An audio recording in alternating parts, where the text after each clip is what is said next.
Hello, Mario.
Ads suck, I know. Your eyeballs pay for dog's food though.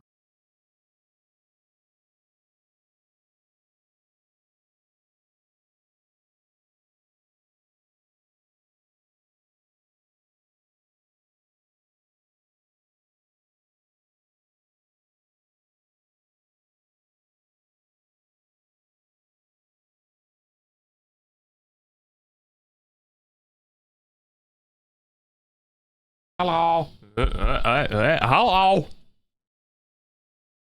It is what it is, man. Hi, Swirl. Hi, Lucia. Hi, Swirl. Hi, Gwen. Hi, Minnie.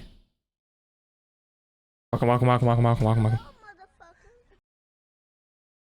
And turn down my music for myself. There we are. Fuck. Oh, man. So, good news. I have the 3DS. And I am vibing. I never had a 3DS when I was a kid. The last console I ever had from Nintendo was the original, like, Trapezoid DS. That was it.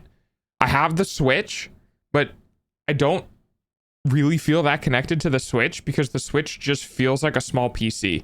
You know? Like, it doesn't feel like a handheld console. It doesn't feel like a PSP. It doesn't feel like a PS Vita or anything like that. Like, it feels like a laptop, a very, very small laptop with controllers on either side of it. And I never had a 3DS. I have never played any of the 3DS games except for like the ones that were remakes. So I am super excited. I miss my DS, right? I'm super excited. I had a red Nintendo SP when I was a kid, and then I got a red Nintendo DS original.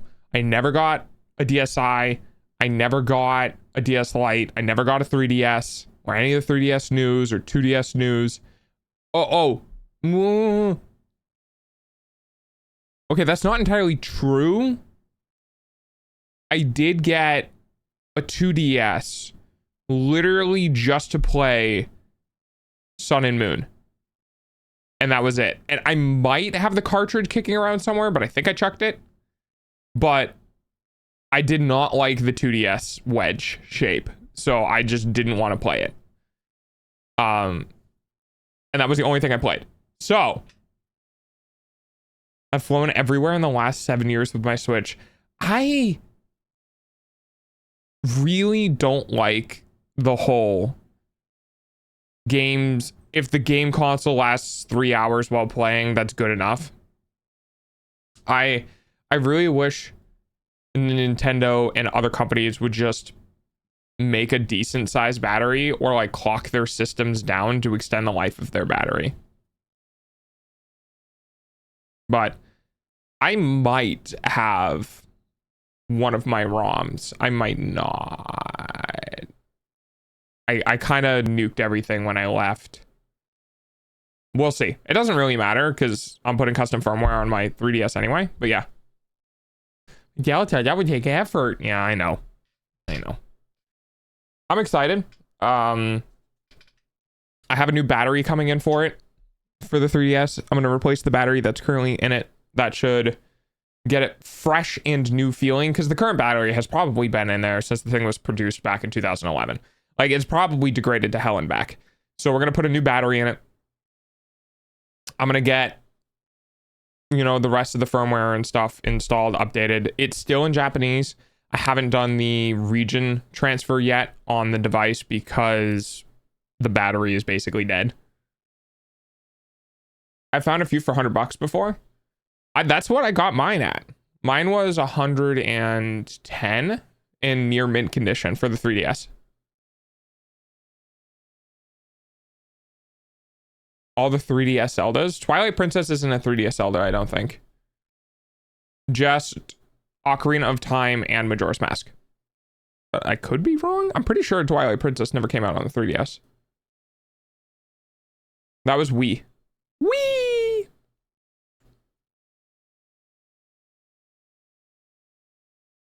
I mean, Swirl, if you want. Hang on. there's a lot of 3DSs on eBay. Specifically coming out of like Japan for pretty cheap. Oh, I hate that. Just give me a specific console.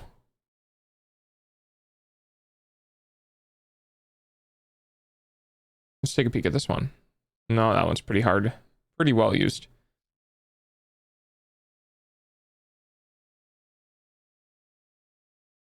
You can tell how used some of these consoles are just because like the sliding D-pad is super worn down. Yeah, here we go. So $109. I'm going to this up in Firefox.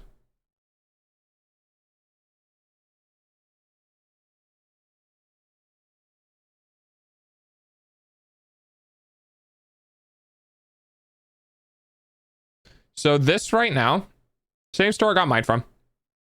Right now is $109. It is in excellent condition. This ships from Japan, but mine arrived in like 4 days. It ships from Japan. It has the original charger. It has the charging deck. It's white. You know, there's a light scratch on the bottom screen.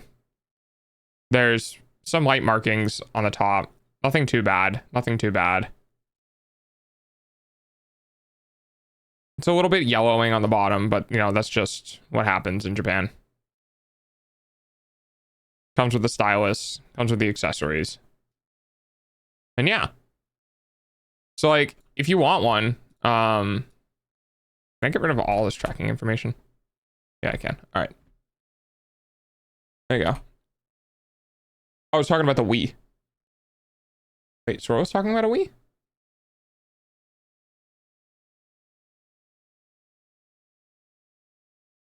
What?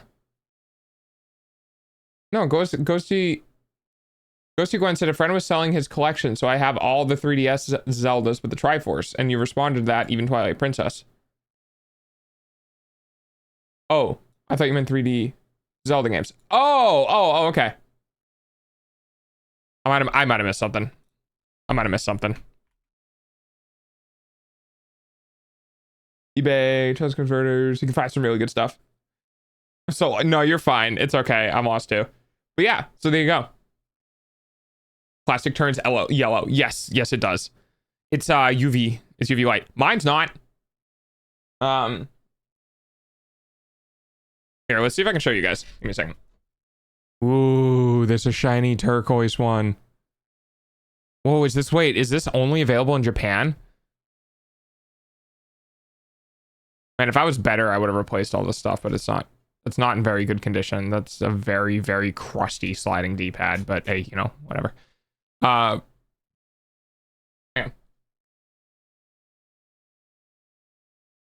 I have my 3DS. I'm gonna bring it up on camera so I can show it off.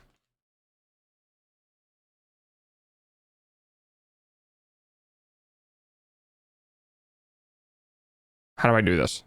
A new hand touches the beacon. Give me 1 second here. Just need to check something. We need to do...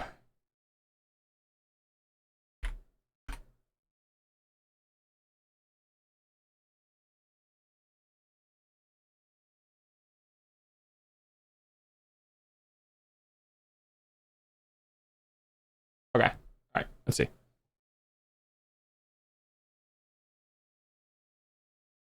Ta-da! It's not yellowing at all. And then...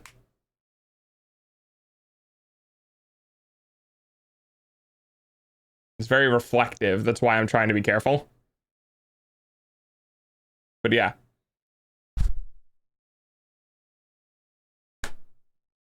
So it's not yellowing. It's nice and white. And yes, it is the Japanese version. The only thing I want to do is I want to get like a slot cover. for, like, I want to get a cover for the DS game slot. Just so like I can plug it. And then I'll be happy. Smells like a 3DS. Yeah, I'm super excited. Super excited. Oh, also, I didn't show this off yesterday.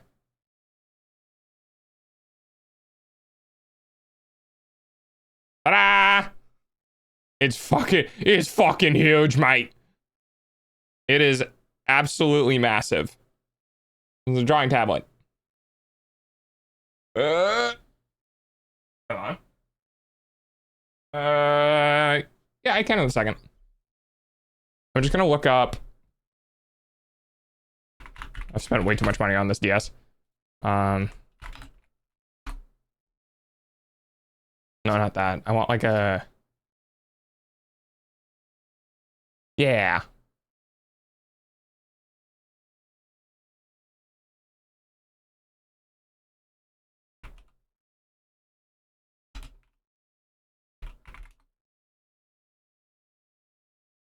I just want something that'll go in the slot to keep crap from getting into it.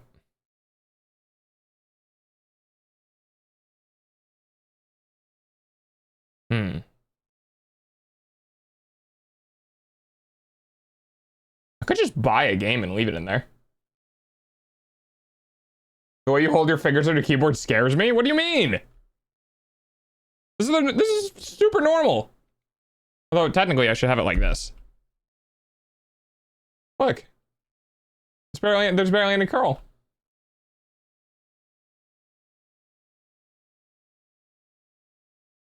What do you, like my hands, what? You want me to do this? Then I can't get the space bar. I can't reach it. It's too far. My thumb is too small. I have big fingies. I can almost clear the entire keyboard.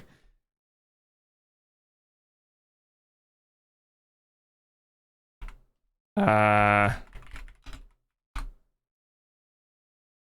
it could, what's a good cheap? $34. Pokemon Moon for $15. Alpha Sapphire. Sapphire. Alpha Sapphire. Ah, thank you for the follow.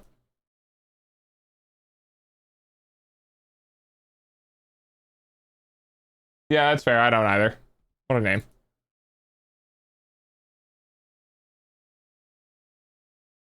Oh, it's just the case. There's Pokemon X. I just need a cartridge. Game only. I don't know. Pokemon Pearl? I haven't played any Pokemon games.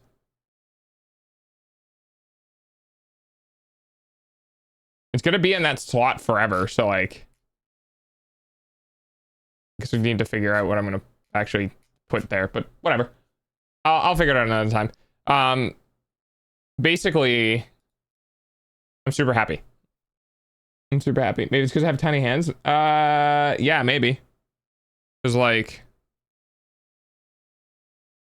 all right, if I just do this, I have very long fingies.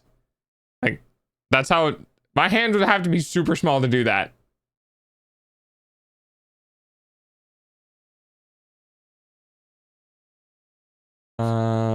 Let's see if Reddit has any ideas.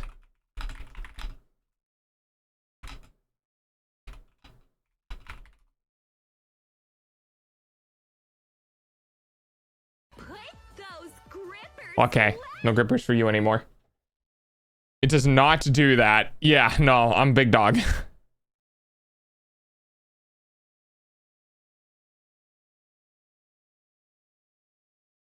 I'm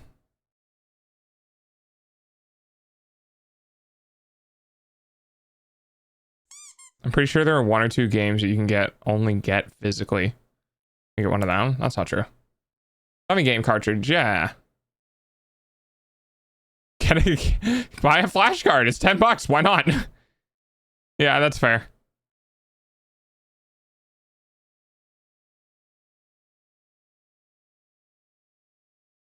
Paul. Yeah, I don't have any.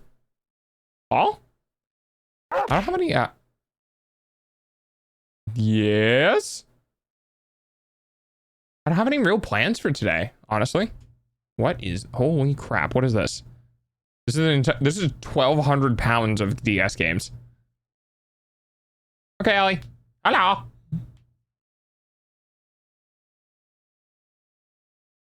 What do you guys think? What are your, does anyone have any favorite like 3DS games? Anything from your history that you're like, man, I really liked this game, like in particular? Sniff the new chatter. Sniff them.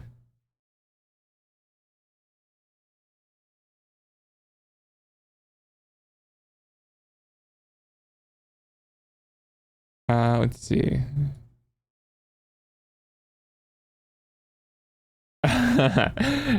It's just, it's a thing that, yeah, there we go. It's a thing that my chat does. Whenever we get a new chatter, in chat, everyone does the 7TV emote where they sniff the new chatter. Yeah. If you don't have 7TV, you can do exclamation point 7TV and you can grab the extension and it will, it'll give you extra emotes in chat. Chips, please, not the spray bottle. Hi, Chips. Thank you for checking in.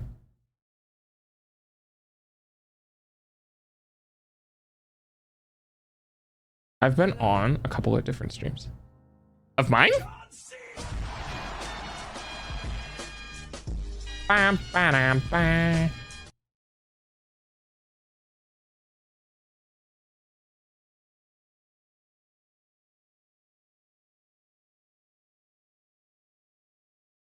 I've definitely seen you around before.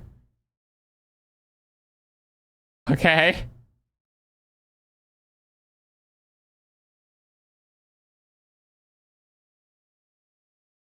I'm not crazy, right?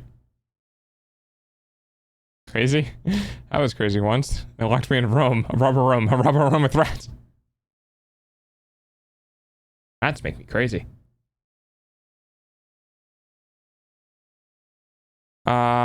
Those are not DS game cartridge plugs though. Lucha and I know each other. Oh, okay. Okay. Gotcha. 3DS Metroid? Wait, there's a DS. I didn't know there was a 3DS Metroid. Hang on.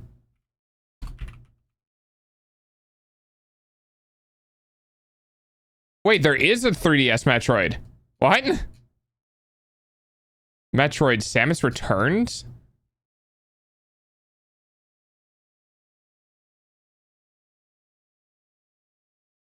I've never seen this. Huh. Okay. It's still like 30 bucks though. Damn, dude. Nintendo games really hold their value after a while, huh?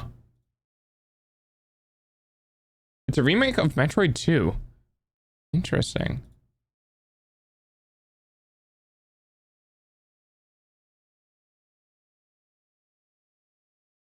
And it's kind of amazing that people used to spend money on creating a physical item to go into things.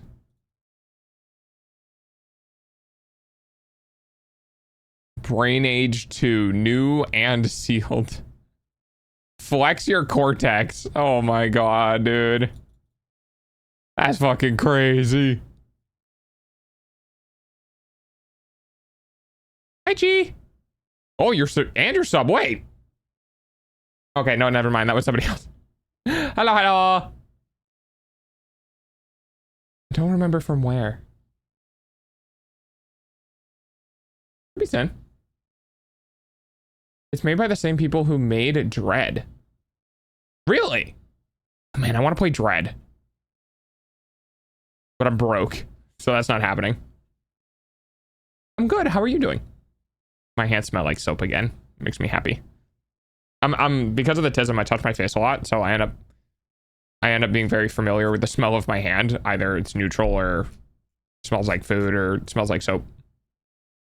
Dread is amazing. Yeah, isn't Dread like a return to side scroller?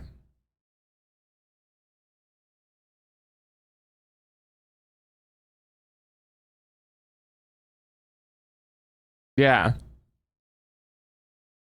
Man. There's a high likelihood if I have the money that I will be getting a 2DS, a Switch 2, Jesus Christ.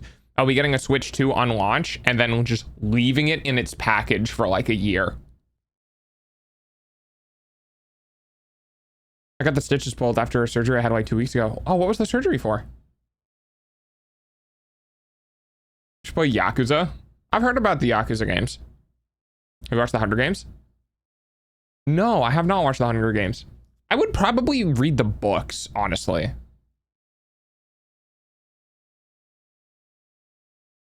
Bottom surgery, like male to female surgery?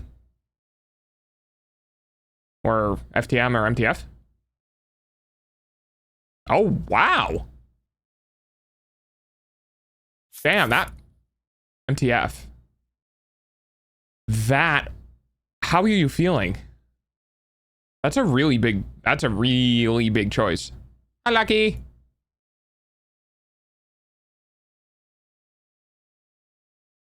I love the Hunger Game movies. Yeah, I haven't seen them. Then again, I'm not a big movie dog. Hello that. I could also technically just 3D print one. I might do that. I might 3D print a an SD plug. An SD plug? 3DS plug. Cause that'd be cool. Cause it'd be like my thing I made. Okay, Lucky. I'm trying to find the books. As big as a huge leap. I'm feeling good. That's good. I'm glad. That's really like, yeah, like Lucia said, that's a really big thing to dive into. I'm sorry, it's early and I need to go. Yeah, it's okay, Swirl. Don't worry about it. Thanks for hanging out. I appreciate it.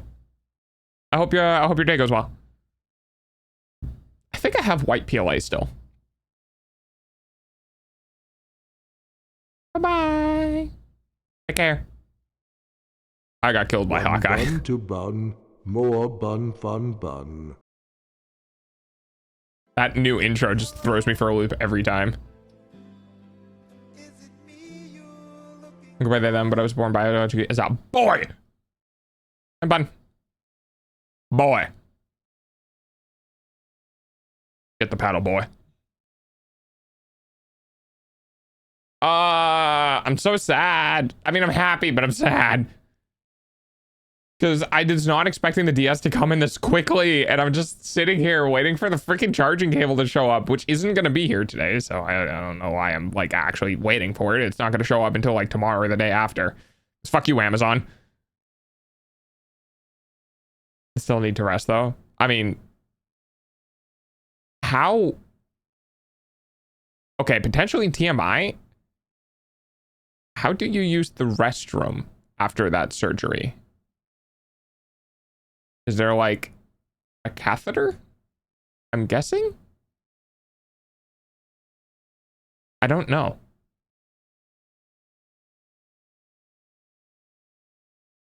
Oh, after the surgery. Like,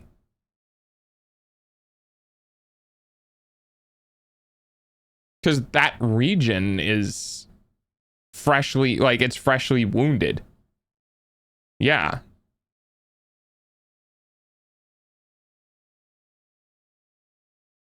Yeah, because like you don't want to be doing it and having things go into the scars, yeah, while recovering. I mean, yeah, no, I understand. No, guys, I understand how it works after you're finished recovering. I'm talking about like right after the surgery during the recovery stage. It's probably, yeah, that's what I was thinking.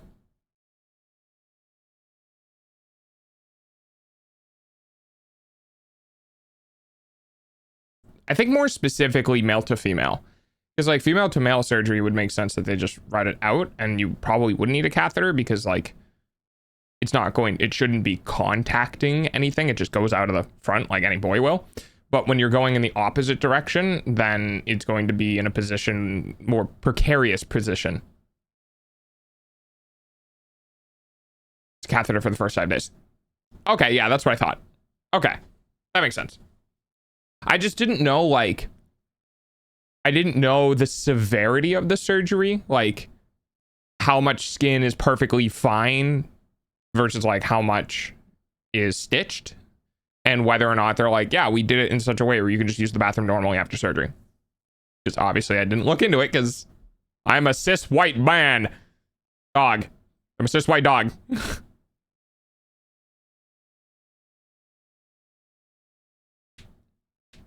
I just get curious. I like knowing things. Like, I wasn't even allowed to leave the bed. That makes sense because of the movement of like your legs and stuff. So you probably, yeah, just straight bedridden. That's rough. Damn. Did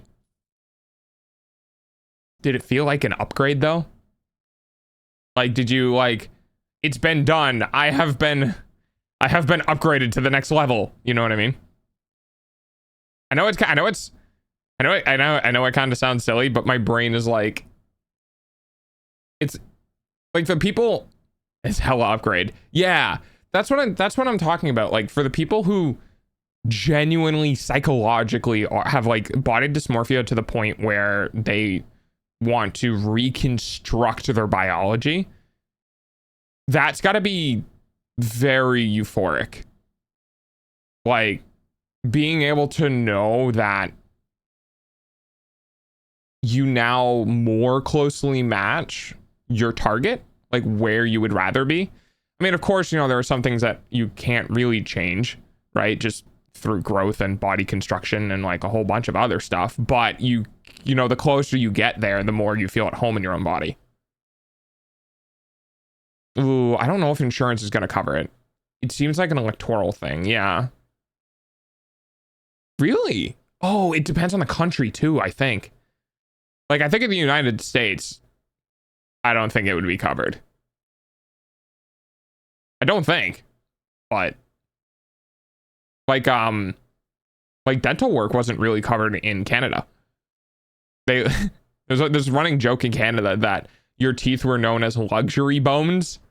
So like if you needed dental work, because it was a luxury bone, it did not, they wouldn't cover it. It still costs less than getting it in the United States. But hi, Maze. The dysphoria will count as an illness. That makes sense. Yeah. How are you, Maze?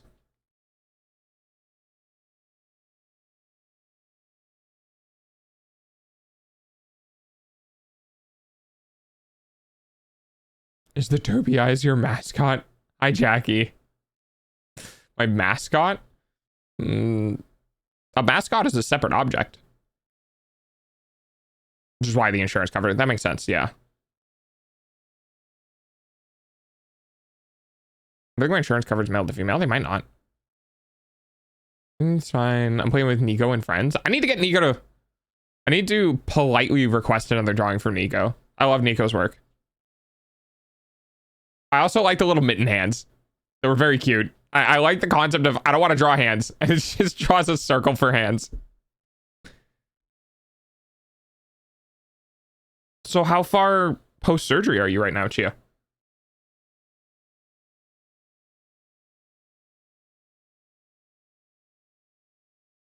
Oh, I just like seeing their art. And I like getting fan art. It makes me feel validated, you know? I like art. I like art. I'm not sure if Epibi has gone through commission requests yet. I think he's going through all of them, but I haven't heard anything from him in a little bit. I think now there was the family emergency, so we'll have to figure that out. The new tablet? Yeah. It's good. It's kind of exactly what I expected, which is good. It's new. It's a new tool. I'm not comfortable with it yet. I'm not comfortable with drawing yet. I'm not comfortable with the setup yet. Like, there's going to be probably numbers of weeks before I'm like used to it and have muscle memory and all that sort of stuff. But as it is right now, I've been having fun kind of like today I messed around for a little bit of time trying to get like my hotkeys in place, but I haven't really drawn yet. So my brain is like, move, rotate, and undo are going to be the big things that I think of. But my brain also wants, like, I want to be able to swap between brushes really quickly, but I don't know the software very well either. So I don't know what can be done in UI versus what can be done in hotkeys. So there's definitely going to be a learning curve before I can even adjust to what is comfortable for me. Like I said, I got the thread pulled today. Yo, yeah, you got the stitches removed. So you're at the tail end. You're not quite finished in recovery, right? But you're far enough along that like they don't need to worry about it, or so probably like what, another couple weeks? Takes a minute to get used to a new tool. Yeah, exactly. It really does. Especially, it's a new tool, it's a new software workspace, it's a new hobby, everything is new, and I'm just sitting here getting like overwhelmed. Like I haven't really done anything specific with it. I haven't even opened up any lessons, just because I open it up and I'm like, I get quickly overwhelmed by all the new shit, and I'm trying to go into it at a reasonable rate, but part of my brain is relatively comfortable where I'm at, and I think the next step is just, I'm just gonna do like super basic stuff and not think about anything else, my workspace or my tools or anything like that. I'm just gonna focus on just doing shit. No. No, bunny. I told her you may request a drawing on the future. She laughingly said, I'm her ears here. Well, yeah, it's because she doesn't show up. Get the fuck over here. I mean, to be fair, it does take time to get used to a new setup down there too, I would imagine.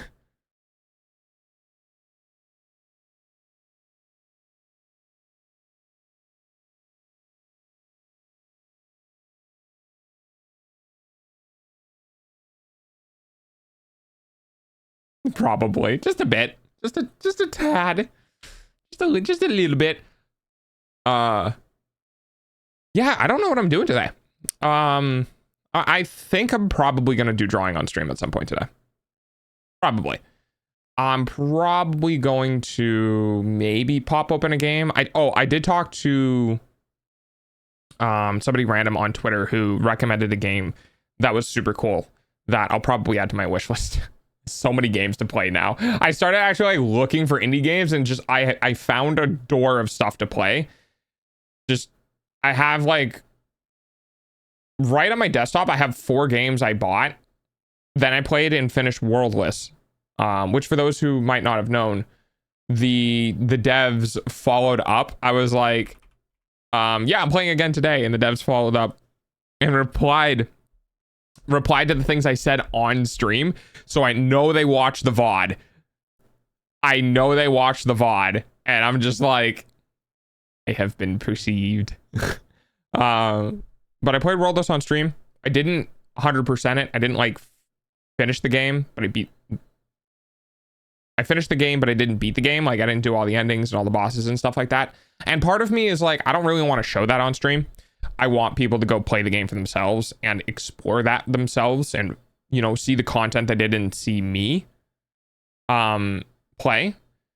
And it was really cool to see, you know, whoever's managing the Twitter account, whatever developers like working on that, popping over and watching the VODs and engaging with the community member who was playing it, myself, in a way that, you know, it made me feel like appreciated as a streamer. And it made me feel good because I could show a dev studio that I appreciated their game. It's just a nice symbiotic relationship of, I feel validated as a streamer because a development studio watched my stream, and then the development studio feels validated as a game developer because someone was publicly like enjoying their game. And it's just it's a good relationship. It's good. Yeah, they took a screenshot about what you were saying about feeling woo. Yes, they did. Yes, they did. They here, I'll bring it up on stream. Hang on. It was quite funny. It was actually pretty funny.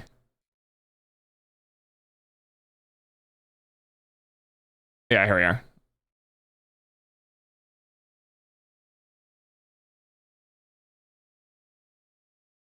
So this is what they replied to me the other day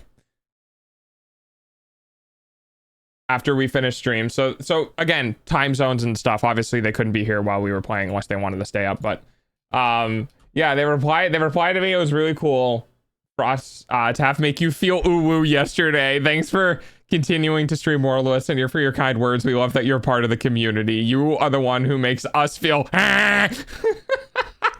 and that was a reference on stream how I was super excited that they replied to me.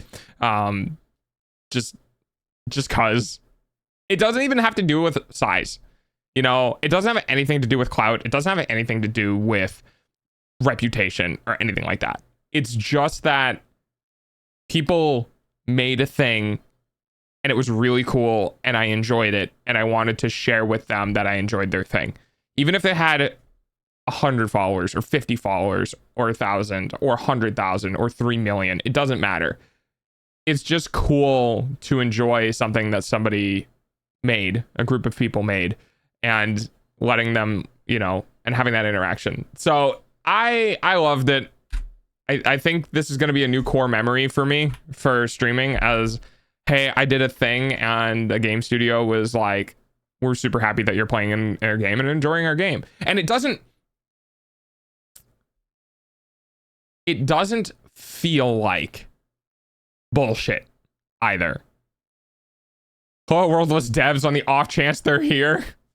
They are 6 hours ahead, so they're at 10 p.m. right now. 5 to 6 hours, so they're probably on their way to bed.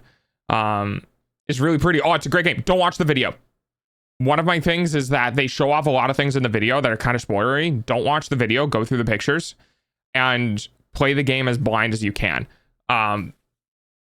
But as an indie game dev that hasn't made anything yet, I would be off the walls if someone streamed my game. I already started it. Yeah. Click off if you can.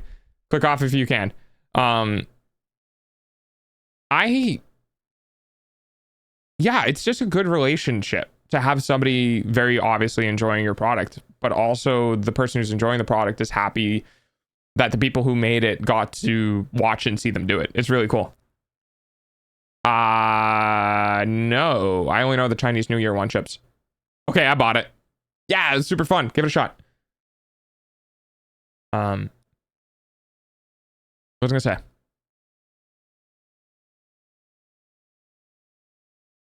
Oh, right. It doesn't feel fake. Like, to some degree, once games get big enough, sometimes it feels like, oh, well, you're only telling me this because you're a community manager. You know what I mean? Like, oh, you're only engaging with me because I have X amount of viewers and it's good PR for your company. Right?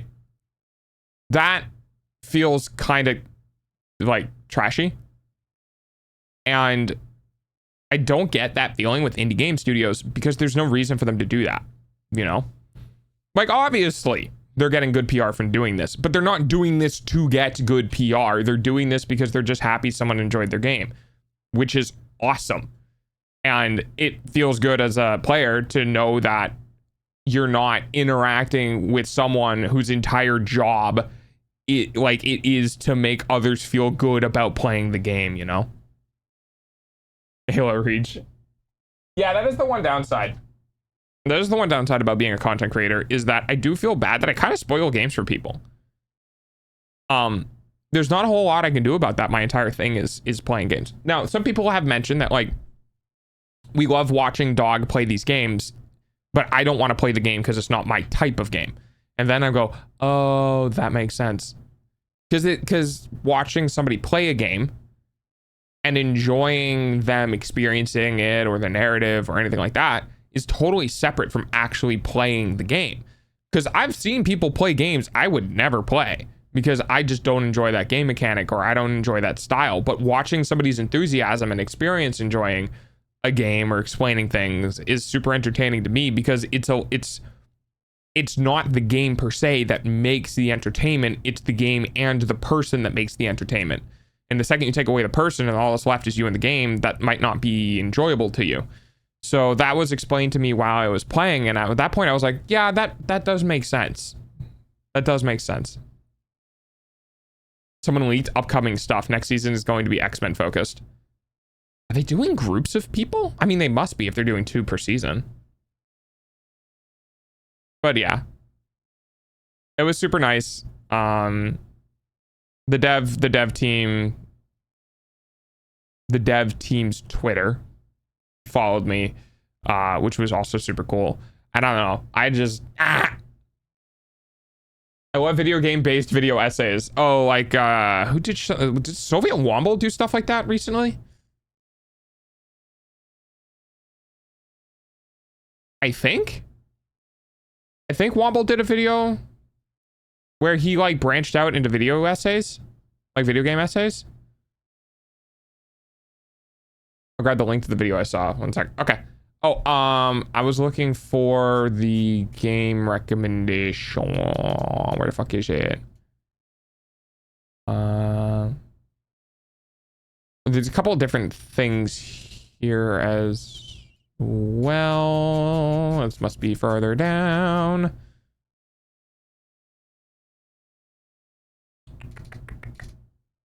I got a bunch of followers randomly. I got like 4 or 5 followers for no reason on Twitter.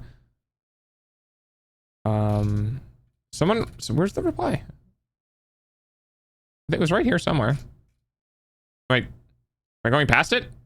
Where is it?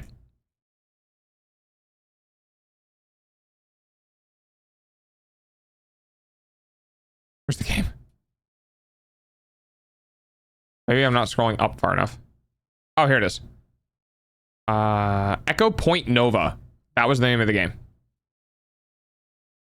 Let me pop this on my wish list real quick. There you go. Just so I can remember it. I'll go ahead and I'll grab this. There we go. I will grab this and I'll pop it up in Firefox so you guys can see it.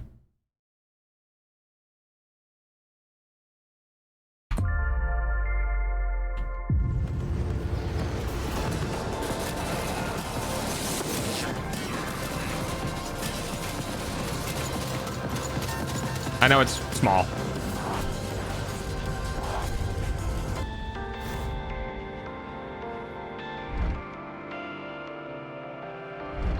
Titanfall meets Doom meets Tony Hawk's Pro Skater. Yeah, that's right. With a fucking skateboard.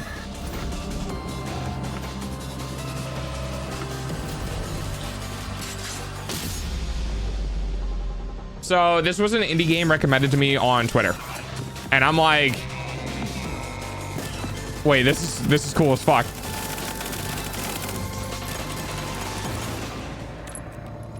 I love how extra the recoil in this game is.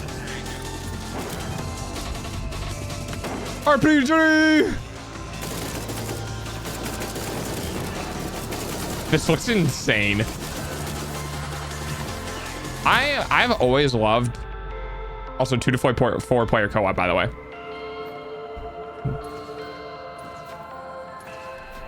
Is this like a racing? Dude, this is so good.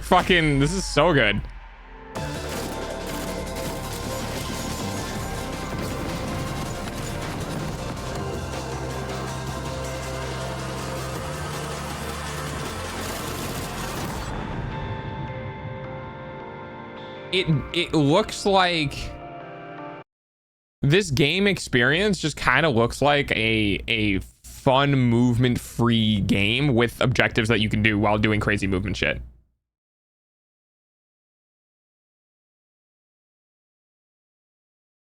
Curse Dragons so Peak. I've never heard of them. What are you playing today? No idea. Look at the screenshots for Indigo Parallel.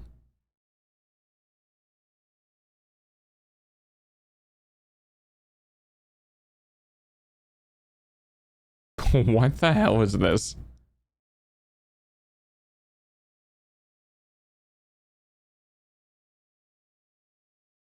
This looks like an acid trip. Yeah, exactly.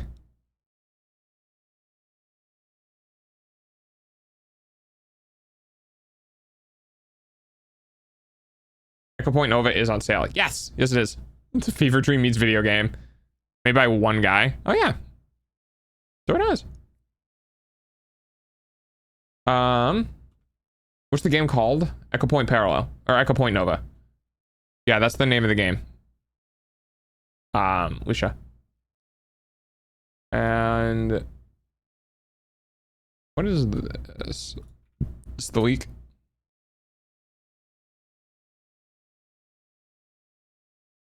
Okay. So this is spoiler warnings if you don't like to see content for games that aren't like made public yet by the actual developers. You can go ahead and mute the stream when the video is no longer on screen. We'll stop talking about it. Yo, what's going on, guys? VODS here, and welcome back to a brand new video here. Okay. That's pretty good. I like that. I love the bangs. Ah, interesting.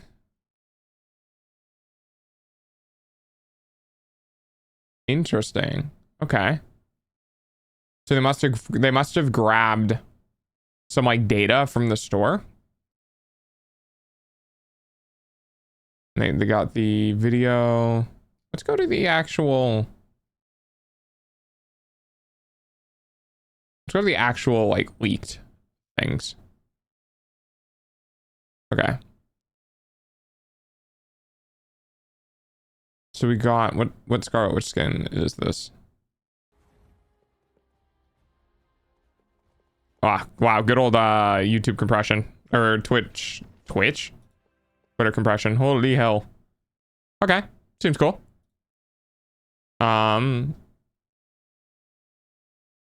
Doctor Strange Sorcerer Immortal. Okay, so this is the selection screen. Unreleased magic skin? Wait. She's got pigtails.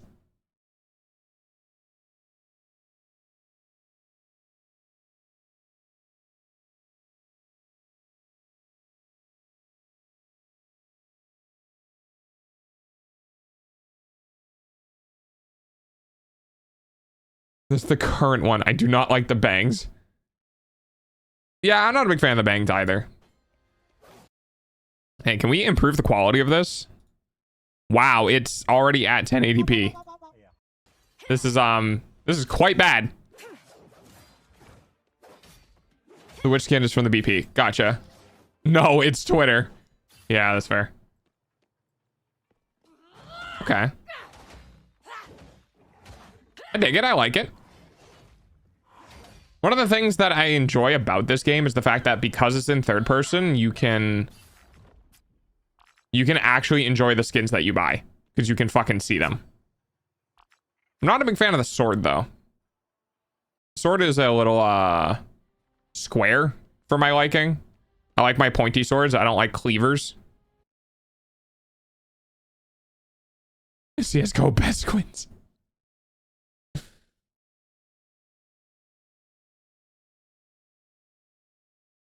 Jesus Christ, that sucks. Gold Moon Knight. Gold Moon Knight. Gold Plat. It's a Gold Moon Knight skin. Okay. I mean, person. Gameplay of unreleased Loki skin. This is December 29th. Okay.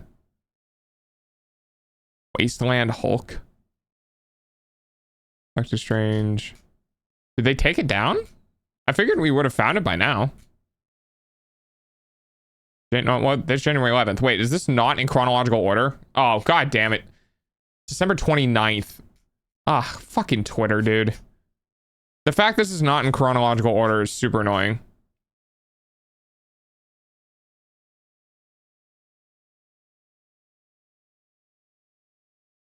All right, so we just might have to watch the video then. All right, cool. Again, so first of all, let's look at the MVP screen. This was leaked, and let's take a look. Okay. I love Twitter. It's funny because I'm lying. Okay, honestly, That's pretty cool. I think it is. Okay. So it's bats instead of butterflies. Okay. She has honestly, no I emotion like it. in any of that. Look at her face. This was leaked out of game, and let's. Her face literally does not change. She has no expressions. Okay, on actually at the polished, pretty cool. She's on that new dance fan of the hat that she has on, but I think it looks good with her emote has been a little off the actual skin, as you can see, and then you can see her running around using different emotes. She does. Okay, we're getting sit emotes. Going to sell Nifty. really well as well in the store. I'm not to tell. It doesn't look like Bucky. I've seen a lot of people as well say they'd prefer. Looks like Van Helsing. His normal hair or MVP. But yeah, the again. That's pretty good looking skin though. Around. Honestly, it looks really cool. The gun looks really cool, but also the vampire icon on his post. That right there was the emote. He kind of gets some of the ick. Yeah, doesn't look all of the vampires that are on the street. Okay. I like the Psylocke skin. Of new I feel like the bangs could have been stylized more, but I like overall I like the Psylocke skin. Honestly, and then we've seen all of these on the way. As you can see, you got the okay. match.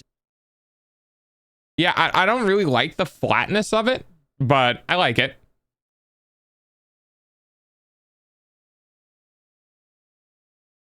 Eight-minute video for skin leaks is so annoying. Well, gotta get that watch time. Welcome to content creation. Oh boy. Good old content creation, am I right, guys? One of the DMC guys. True, it does kind of look similar to one of the DMC guys, yeah.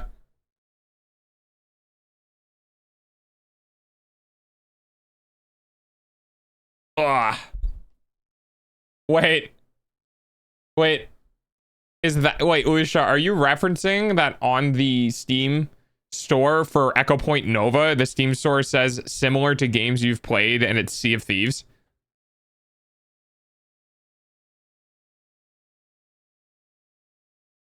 Gambit is coming next season. What's Gambit? Is that like a game mode or a person?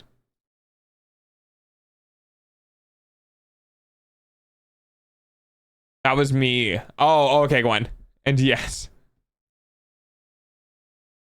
Gotcha. Yeah, it's pretty funny. Oh, it's from X-Men. Interesting. Okay.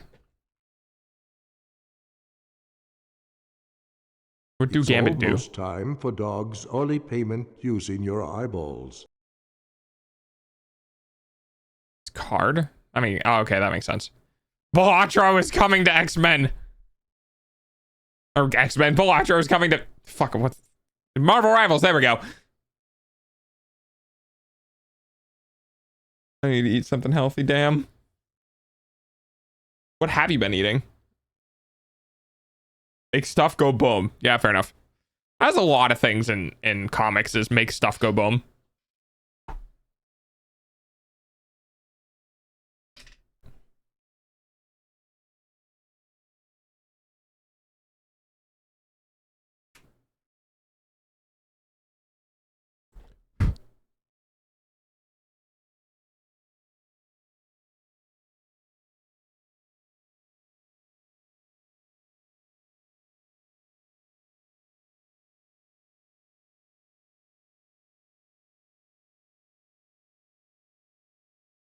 I don't know what you're talking about.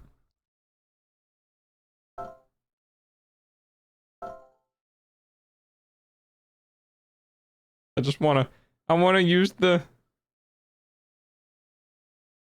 Anyone else feel like the 3D functionality on the... Oh, I need to be like away from it. Oh, never mind. That's kind of cool. It's hard to get it just right, but if you get the 3DS at like just the right angle,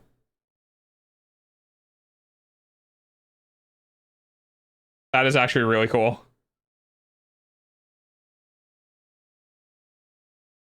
Damn. We don't have that technology anymore. Or not anymore, but we don't get that type of like new fun tech and shit. I know 3D was a gimmick for a long time, but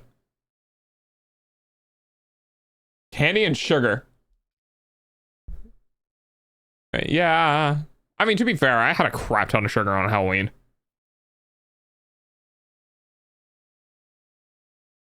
He's gonna be DPS. That makes sense. The 3D functionality on the 3DS is very worth it, IMO. Yeah, I kind of agree. Like, I understand the feeling from it. Like, it doesn't add enough. It's really cool, but it's also kind of gimmicky, you know? Like, if you used it in a way where a game needed to have it on for it to be valuable, for it to like actually be a value add, then people who don't enjoy it don't get to play that game. You know what I mean?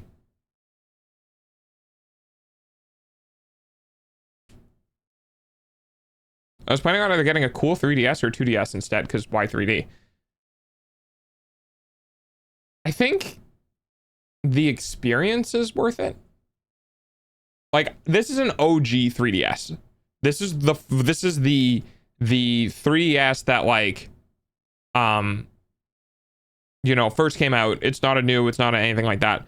And I like it because I like knowing I can have it, you know? Like, I like knowing I can use it in fun things to see and experience new things. Thought he died? I mean, yeah, if you see anyone who goes live and you're like, yo, I thought you were dead, then yeah, that'd be surprising.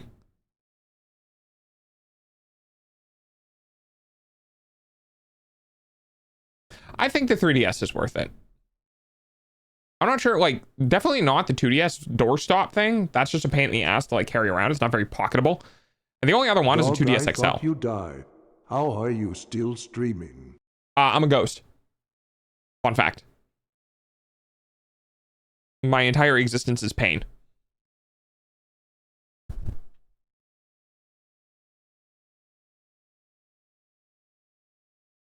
They say all dogs go to heaven. It's not actually true.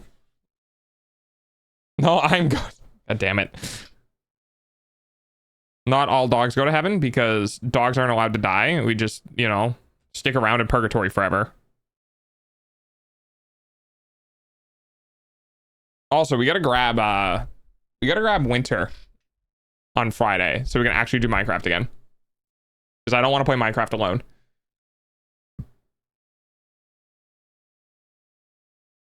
Wanter.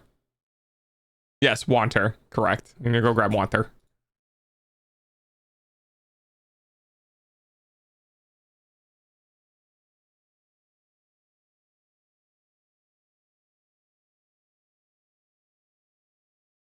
Is that?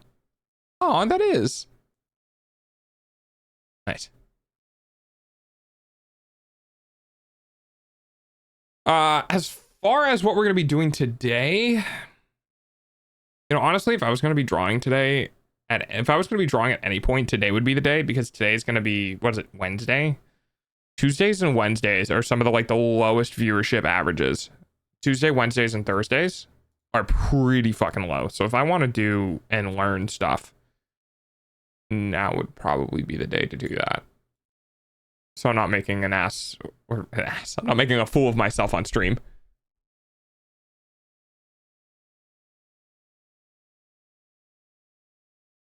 It's funny because it's not really, I mean, I guess it's practice, but practice means that you can do a thing. I can't do a thing. So can I practice to do a thing if I can't actually do the thing? You always make a fool of yourself. Yeah, that's fair.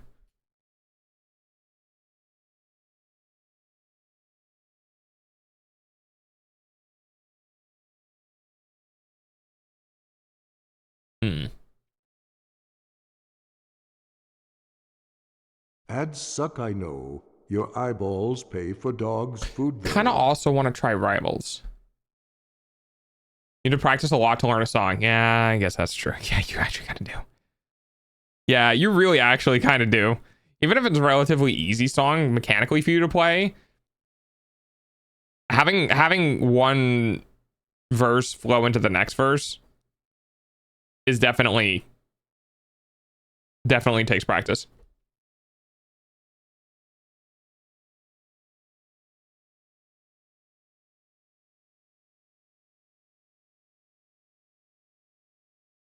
We're 250 away from 4,000, huh?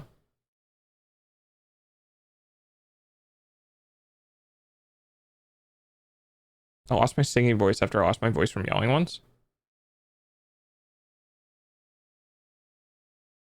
The rad run crashed my Twitch. We had somebody at some point who got into an endless ad loop. Hi, New Day.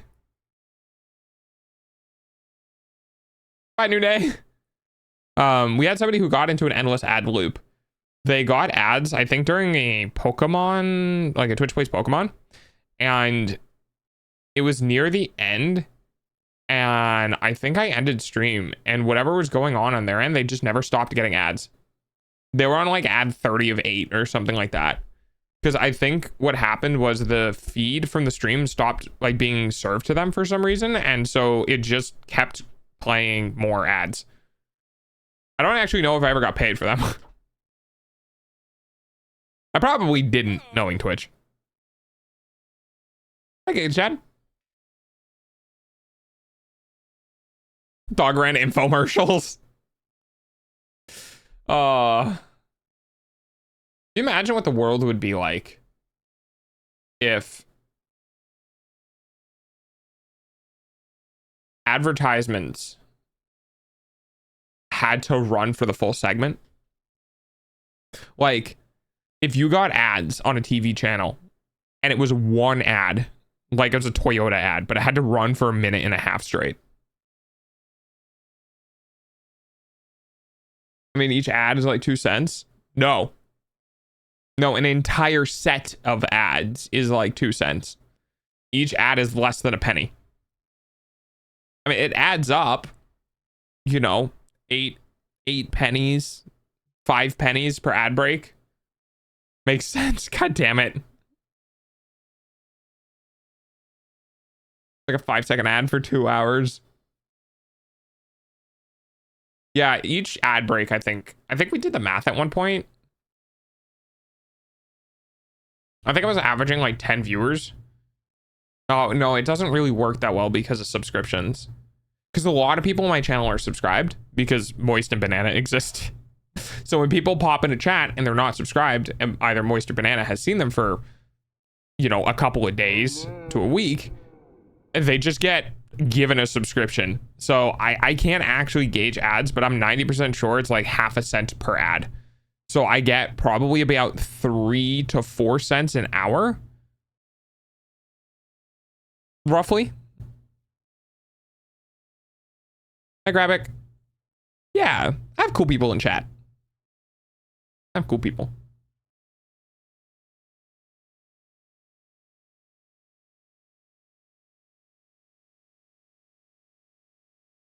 Oh, this is playing because the last thing I think I played was the Fury soundtrack. Yeah, that's why. Just when the fuck is it almost 6 months? I mean, that makes sense. You were here before we did Twitch Plays Pokemon, right? Time moves fast, guys. You gotta keep that shit locked down. The older you get, the faster it starts moving. It's one word. There you go. 7 months, 26 days, almost 8 months. 8 months and 4 days. 3 days and change.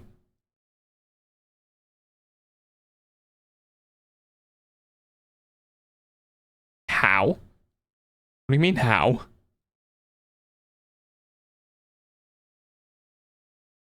Because time is a forward progression system. Just to bully the single people here. I currently have 2 partners. Yeah, but your partners also have 2 partners.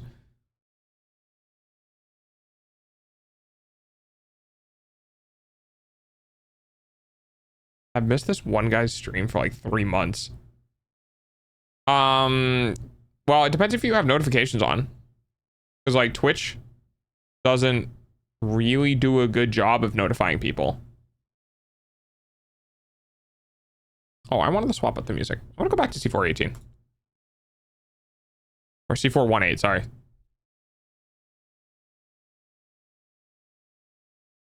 Time doesn't work at the DMV though. Yeah, that's fair. I'm about to have a subscriber for 9 months. No, so the way it works is on your 8th month, you subscribe and it gives you 9 months. Right, so it's when your subscription ends, it will be 9 months. So like on day 1 of streaming, if you subscribe, you're subscribed for 1 month. Yeah, I know, it's weird. I know. Almost a month.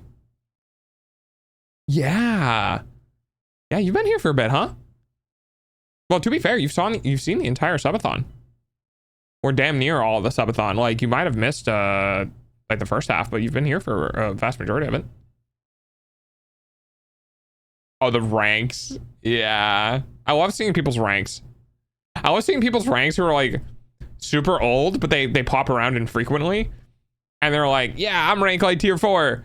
And then somebody they've never talked to in chat who's just like showed up and been here for 2 months, or like they do their rank and they're like, yeah, I'm rank 14.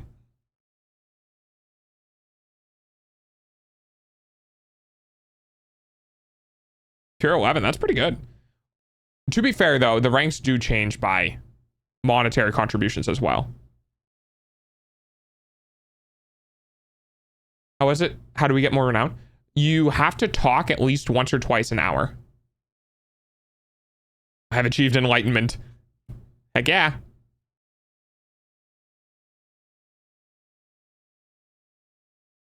Yeah, the more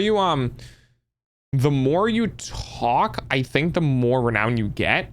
For instance, Lucia blew past Mobius. Damn, Kibble's down a lot. Yeah, it's under 10k.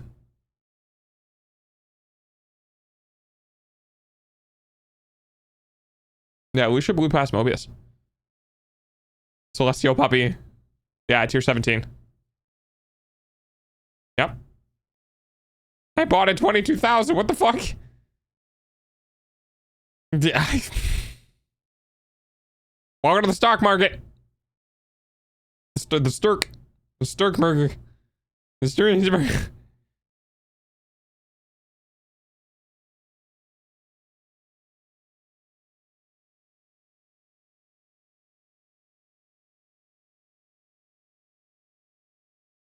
I actually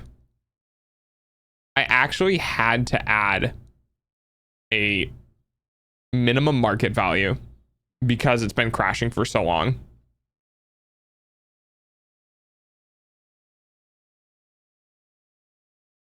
In the event that like it goes under a certain value, I think it gets reset. Not like reset as in like goes back up, but gets reset as in like it can't fall below a certain value, right? Because if you bought it like 3 kibble or some shit like that, if you bought thousands of stock at 3 kibble and it went back up to 10,000, you would make an obscene amount of money.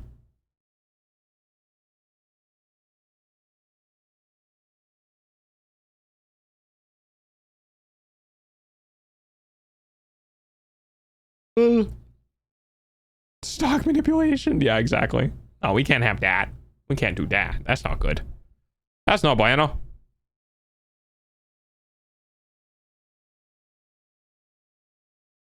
I've kind of been thinking about playing Crypt Custodian, honestly. Only slightly legal. Look, everything is only illegal if you get caught. That's it. You can do whatever you want. You have the freedom to be beautiful. You also have the freedom to be an asshole. You can do whatever you want. It's not illegal unless you get caught. Well, I guess technically it's illegal even if you don't get caught, but there's no consequences unless you get caught. So like,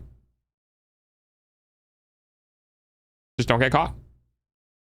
And the best way to not get caught is to do illegal things that don't affect other people. Because if it doesn't affect other people, no one would ever know. Consequences. When will you learn?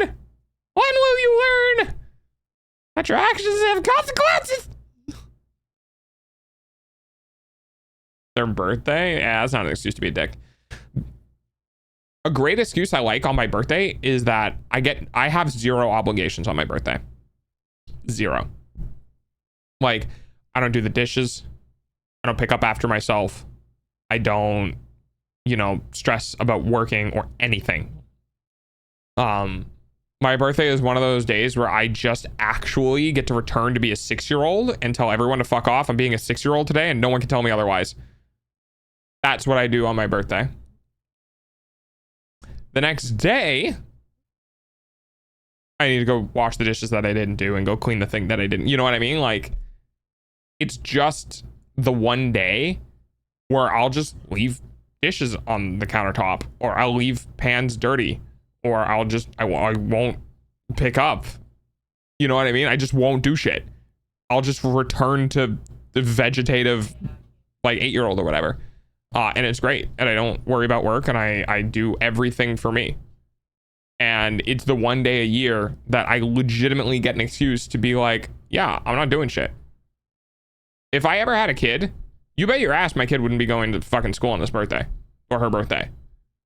Like, I don't understand how parents are like, oh yeah, it's your birthday, go to school. Like, no. Because when you're an adult, you can just be like, yeah, one of my paid time off is my birthday. So I'm not going to go to work, right? I never understood when... the only time it makes sense is if, like, the school does something special.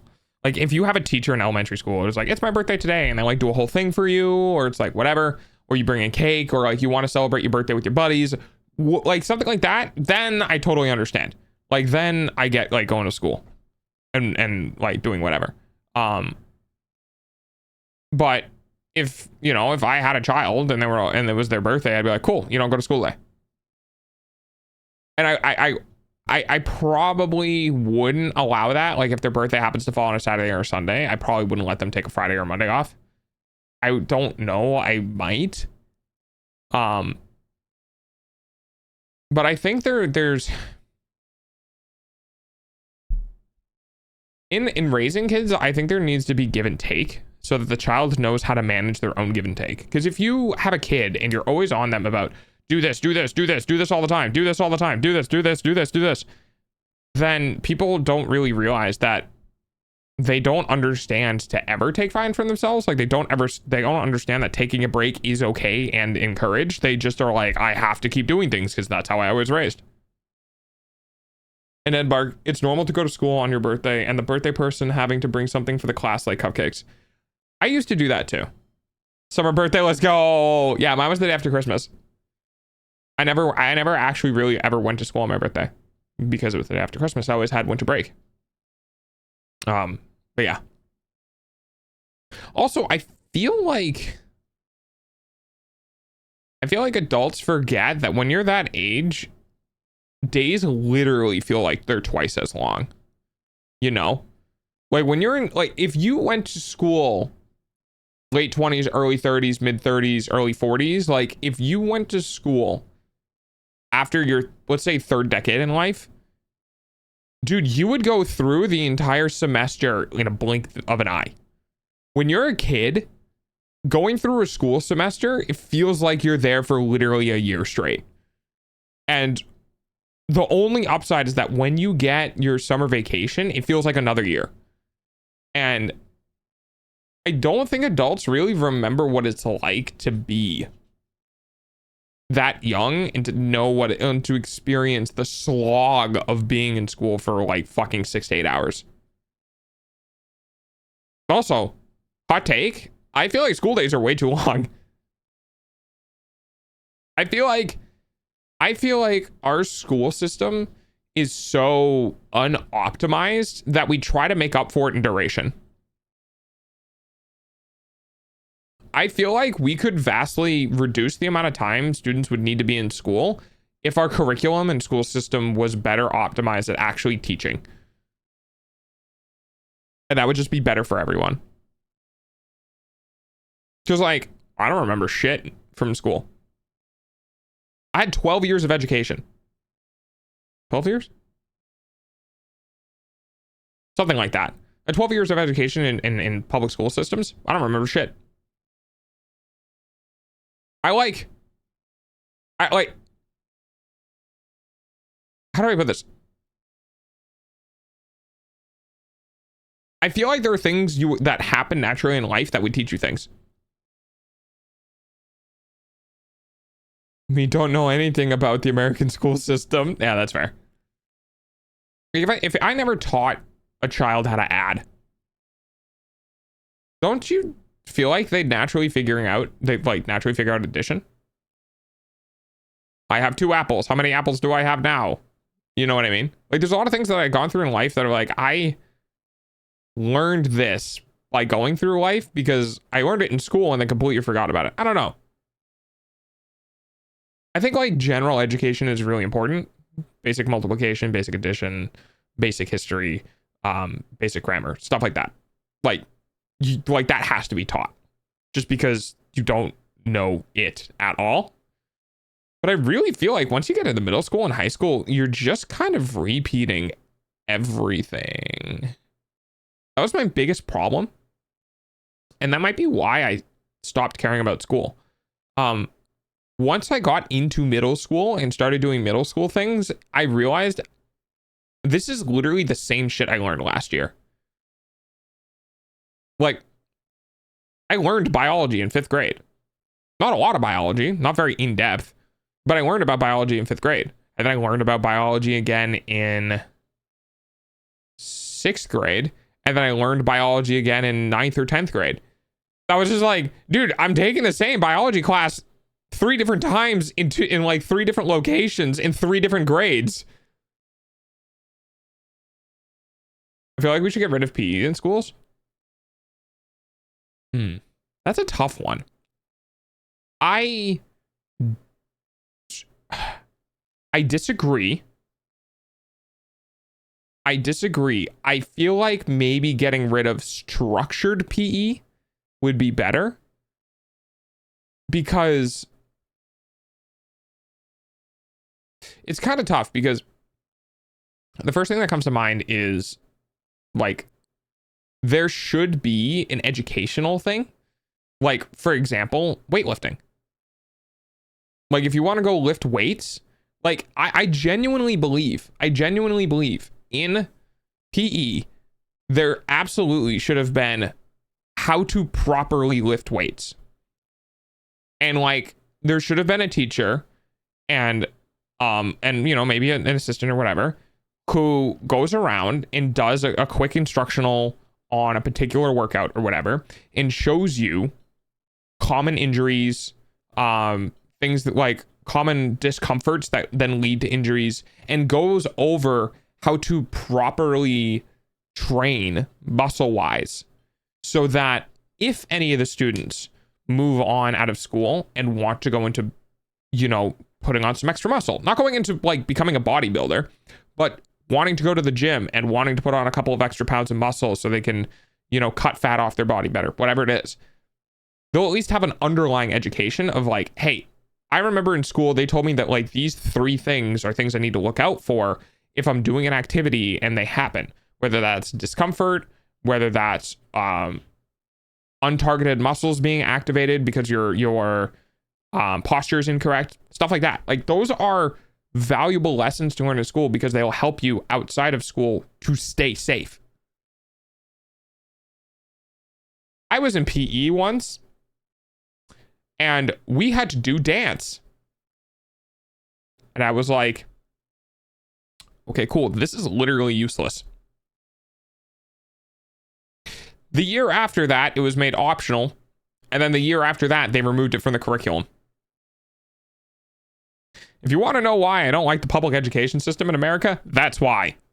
Because instead of being taught how to prevent injuries, we're taught to dance. And it was forced. We were graded on it. We didn't have a choice. And everyone hated it. The Lord of Thunder. I got with her. Thor. But, you know, I mean, it's a good point. Like, if you wanted to get rid of PE, or if you were going to change PE in school, God damn it, what would you change it to? Dance is a good way to stay healthy. I'm not arguing against that. What I'm saying is that it was mandatory. That's the problem. Because dance is it's an art, right? And most art styles are expressive in some way, but also enforces a vulnerability. So, wow, you're just really, huh? Nice throw. Okay, I guess I'll just wait here for the redeems to stop being redeemed.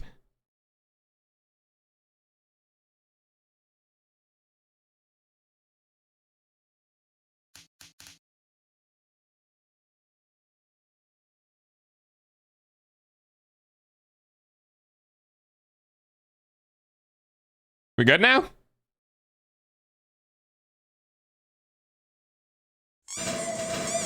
Oh, guess not.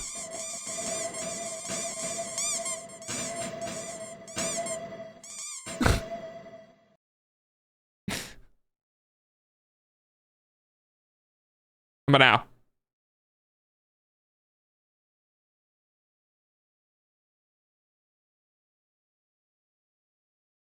Okay. But yeah, if we were gonna change PE, like what would we add? What would we take away? Because I don't, you know, maybe it's just because PE in my school was like terrible. There were a couple of really, wow, it landed on exactly 10,000. Huh. PE in my school for the most part was not that good. There was one thing in PE that was really, really cool that we did. And once you got to junior, senior year, you could do like belaying. Like we had this thing where you would climb on a tree and you would go across the tree and you know, you could jump off, and yeah, it was really cool. And we had trees like in the woods that where we used to live that were like easily like 50-60 feet tall. So that meant that you would climb up on the tree and you'd be anchored to someone below you who would, you know, keep you from falling. And you would walk across on a rope or hang across on a rope or whatever, and then you would let go. Or you would go to the other side and climb down. I've had anime moments in my life. Like everyone has had, or hopefully everyone's had like an anime moment, you know, that's like, damn, if my life was an anime, this would be a dope ass moment. So one of my anime moments that I remember was that dog, hi, Alan's card. I was reading your message out and then saying hi at the same time. It did not work out well. No, you didn't miss too much. We're just yapping today. So one of my anime moments in life was we had somebody who wanted to go first, and they began to climb the tree, and they got about halfway to 3/4 of the way up the tree before they started getting like really bad like fear. Like they started getting afraid of heights basically, and they couldn't go up, and they had to climb back down. And a lot of people after that were really hesitant to climb the tree because they saw someone else try to do it and they saw them going up, and then the person got real spooked near the top and they were like, I don't want to do this anymore, and they climbed back down. And now everyone was like questioning how tall it really is. Because if you look at something from from below, right? If you look at the top of your house, or you look at the top of a garage or whatever, you're like, yeah, that's relatively tall, but that's not too bad. Then if you go up there and you look down, oh, it's like it's a whole other fucking story. It is way taller than it looks. And essentially that was what happened. And I was standing there and I was like, this system, Monkey Brain says, yeah, I could climb that. Exactly. This system that was in place for like the roping and stuff, we learned to trust it in the gymnasium, because in the gymnasium we had eye hooks, like eyelets that were screwed into the concrete bricks in the wall so that we could learn how the belay system worked. And we would belay down, like, it was only like a couple feet off the ground, but we would belay down the bleachers. And the purpose of doing that was so that everyone knew how it worked. Everyone knew how the system worked. Everyone got comfortable with the system so that when we went to do it for real, people wouldn't freak out about life or death. Like they knew how the system worked. However, it doesn't stop the sensation of being like high off the ground. So I met up with my guy. Which, by the way, it doesn't stop the fear of heart, exactly. Which, by the way, for those who are not very aware of my personality or familiar with my personality, I try very hard to treat everyone equally and to not discriminate. I try really hard. Sometimes I do, but when it happens, it's because of my own protection stuff. When we were picking buddies, when we were picking our belay buddies, everyone was avoiding this one person. And the reason why everyone was avoiding this one person was because they were a big boy. And when I mean big boy, I mean they were probably about 5'10" to 6'1" and like 270 plus pounds, 300 pounds. They were a big boy. And no one wanted to belay with them because no one wanted the like obligation to have to belay someone who was near 300 pounds. Because everyone was afraid, like, I'm not going to be able to do that. I'm going to go get that small girl or like whatever. And I felt really bad because that must have felt really shitty. And while I was thinking about like, oh, who am I going to pick? Because I was familiar with people in this class, but I wasn't like really familiar. Like, I don't think any of my friends were in that class. I was just sitting there like, who do I walk up to? Who do I pick? Yada, yada, yada. And I saw this dude. And you know, actually, I think that was probably the same year we did the dance lessons because he was in my dance group too. Super nice guy. Awkward. Kept to himself. Kind of tubby. Absolute sweetheart. Absolute sweetheart. Super nice dude. And I noticed he was just kind of like standing completely alone on the side. And I was like, what the fuck? Like, that's bullshit. So I walked off to him and I'm like, dude, do you have a buddy? And it was like, well, no, I was waiting for everyone else to buddy up first. And I was like, okay, you want to be buddies? Like, you want to play? The dude, like, from what I remember, it took him a second to like understand that I was asking to be his partner. Like, I was asking to partner up because I think like the way that I phrased it, he just didn't process. And he was like, oh, yeah, sure. And we started talking while we were like getting hooked into our harnesses and getting like the carabiner set up and all that. And we were talking and he was like, so why'd you pick me? Dude just like came out and asked, which I respected. And I was like, I believe, now keep in mind, this was over like 10 years ago. So some things might be fuzzy, but I believe my response was,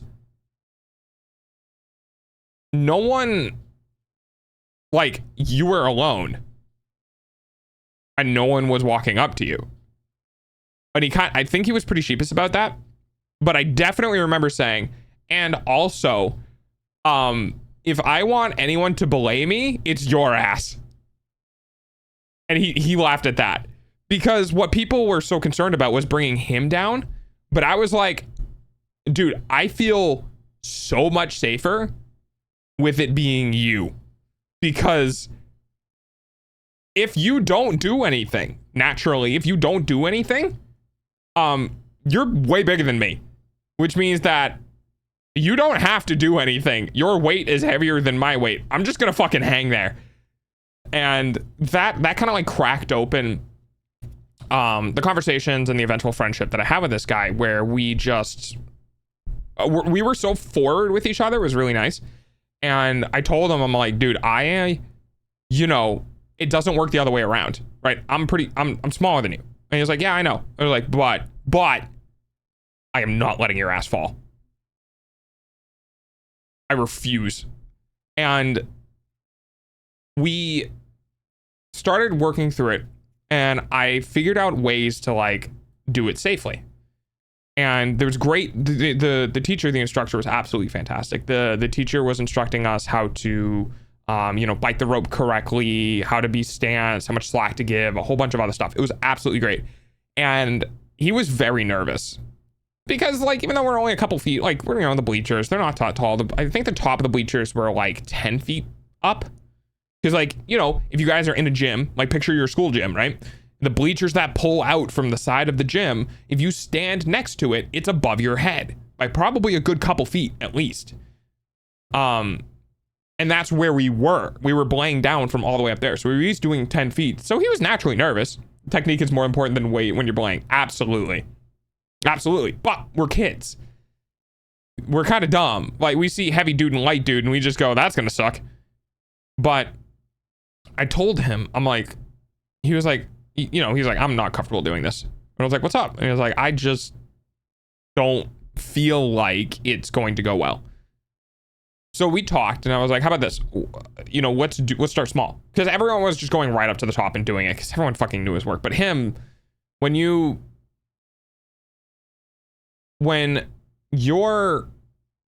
that big, and he wasn't like obese by any means. He was just a big wide boy. You know what I mean? Like, you see people, they got the big shoulders, they got the tummy, you know, their curvatures, you know, they got rolls, but they're not like obese, just big.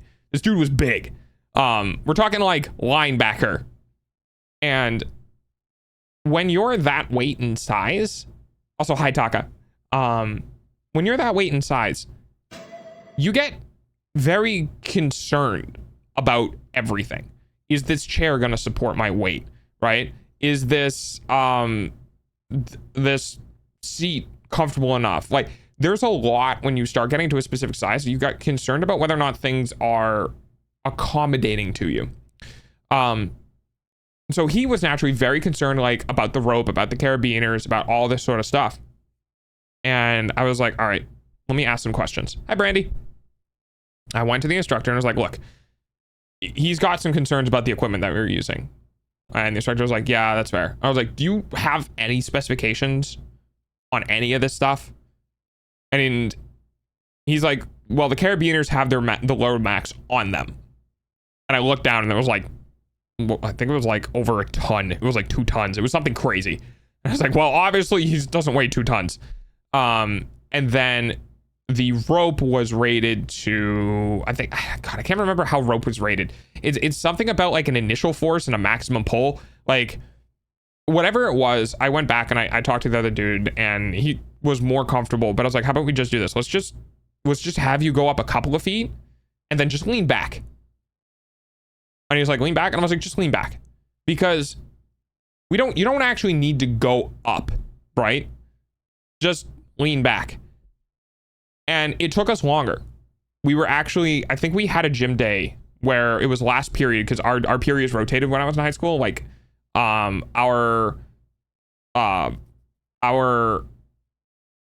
did they stop rotating? Maybe I just had gym last. Anyway, we were in the gym last period or at the end of the school day. And I asked the teacher, like, hey, can we take the late bus home? Can we work with the equipment and stuff? But essentially what ended up happening was we started off with him leaning back, which he got comfortable with, to the point where it's uncomfortable to lean that far back. So he started climbing. And I was like, okay, now climb and lean back. And then he leaned back. And he climbed more. And then he leaned back. And he climbed more. And then he leaned back. And eventually we got to the point where I was like, that's it. Like, we're done. Now just let go. Like, you know, he's a couple feet off the ground. Let go. And it was like, okay. And he lets go. And I have him just hanging there. He's just dangling there. And I was like, we're good, right? And he was like, yeah, this is totally fine. I was like, all right, cool. So the reason why we did that, the reason why I think the teacher did it, how long a stream? 5 to 6. The reason why the teacher did that for us is because Again, great teacher, by the way.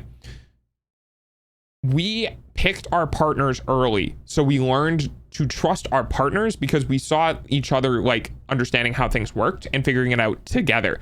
There was a level of like camaraderie between you and the person you're playing when you're both learning how everything works and you both understand it. Like you both can follow the same path of education. So what ended up happening, going all the way back to the main point of the story with my anime moment, was I trusted this guy with my life 100%. I knew nothing was going to go wrong. So I walked up and I was like, I'll do it. And they were like, are you sure? The teacher was like, are you sure? And I'm like, oh, dude, absolutely. And I got hooked up. I started climbing. And I looked back at my buddy. I'm like, hey, do you want to do a test? And he was like, yeah, sure. So I just kind of jumped off real quick. Like I was at like 4 feet or so and I just fell off, or I fell back and he grabbed me. And I was like, all right, everything works. And everyone's like really confused because we were kind of in our own little world. We weren't like, we were doing our own thing, completely ignoring everyone else. Like we were one-to-one connected. We were working together. I wanted to make sure the equipment worked. This reinforced that the equipment would work for him, that he could test as well. Like we had their own thing. There was like 35 other people there who were all waiting to do the thing. But we completely ignored them. And it was really cool. So we did the test and then I went up. There were the pittons in the tree. I climbed up the tree, but I got to the top. It was, I want to probably say about 20 feet, 25 feet in the air. 2 stories? Yeah, that's about right. It was about 20 to 25 feet. They had another one that was 50. And I was like, yeah, I'm good. I can do 25 feet. I ain't fucking doing 50. That's scary. Or it was like 30, whatever it was way higher. But I got up to the 20, 25 foot rope and I was up there and I was like leaning up against a tree and I was nervous. I wasn't like super gung ho about it. I was pretty nervous. And I told him, I'm like, hey, let's do no slack. Just pull all the slack out. And he was like, all right. So he pulls the slack out of my line. And that just helped me feel better because I felt more connected to a solid thing. And I got halfway through, super nervous on the initial first couple of feet. And then by the time I got to the middle, I was at the point where well, if something happens, something happens. There's nothing I can do about that, right? And I looked out at the teacher and I was like, hey, can I just fall off? Hi, I am autistic. The teacher looked at me with the most confused face ever and went, you want to fall off? And I was like, yeah, I want to get belayed down. I don't want to climb back down. I don't want to put that work in. And the teacher was like, I mean, yeah. So I was like, all right, cool. And I told my buddy, I was like, all right, we'll do the same thing we were doing when we were in the gymnasium. I'll lean back and we'll pull slack and let me down. It was like, yeah, absolutely.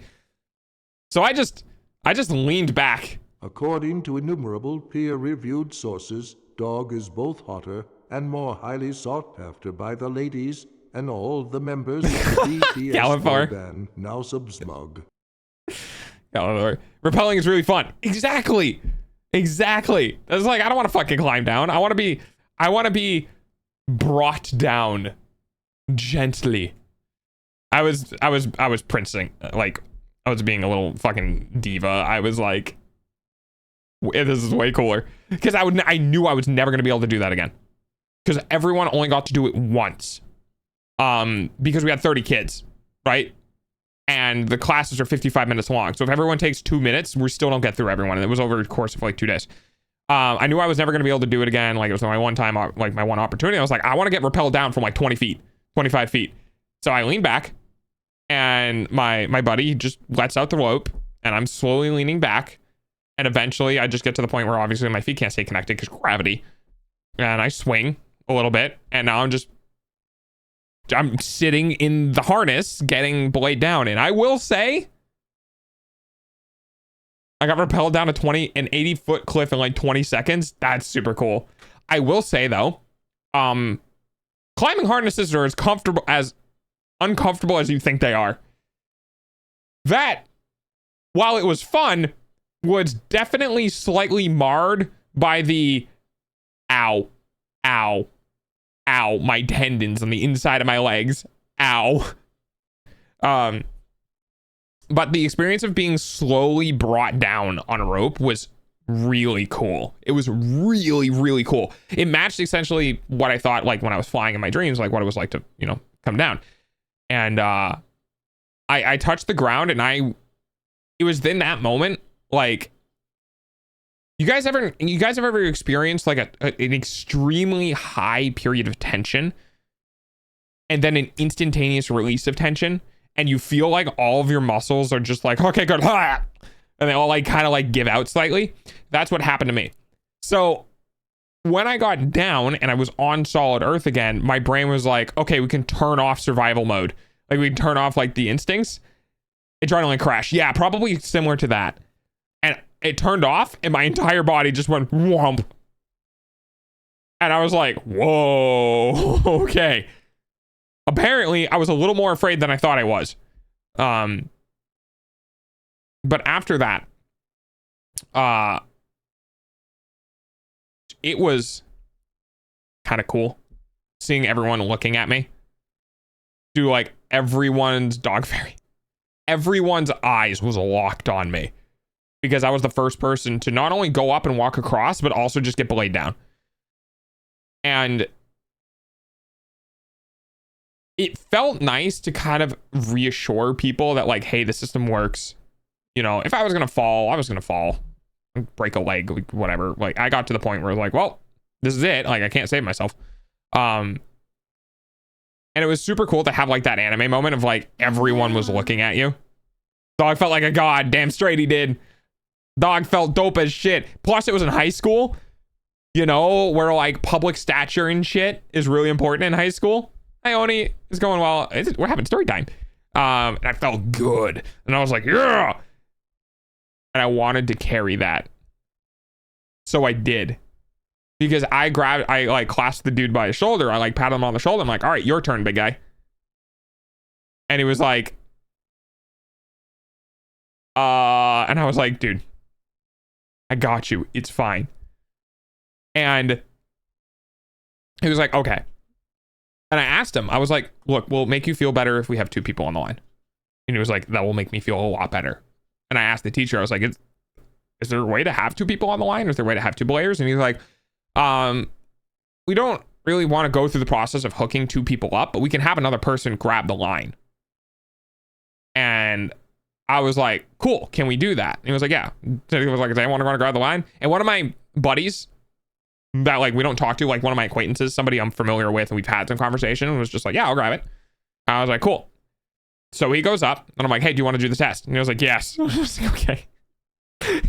He was very enthusiastic about testing the hardware before he got up there. So he did fall back. I grabbed him. He's a big dude, right?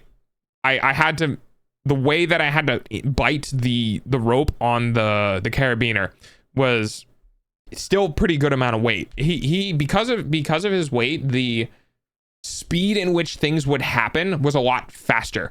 So when you let go just a little bit and the bite let loose, it'd go quick.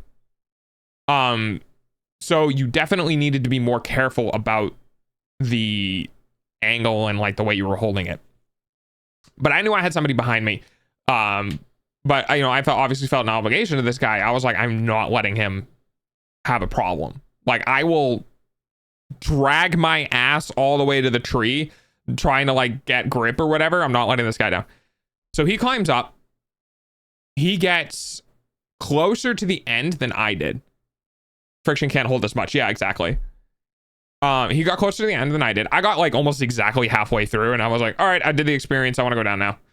He got closer to the end than I did. And I was like, hey, do you want to belay down?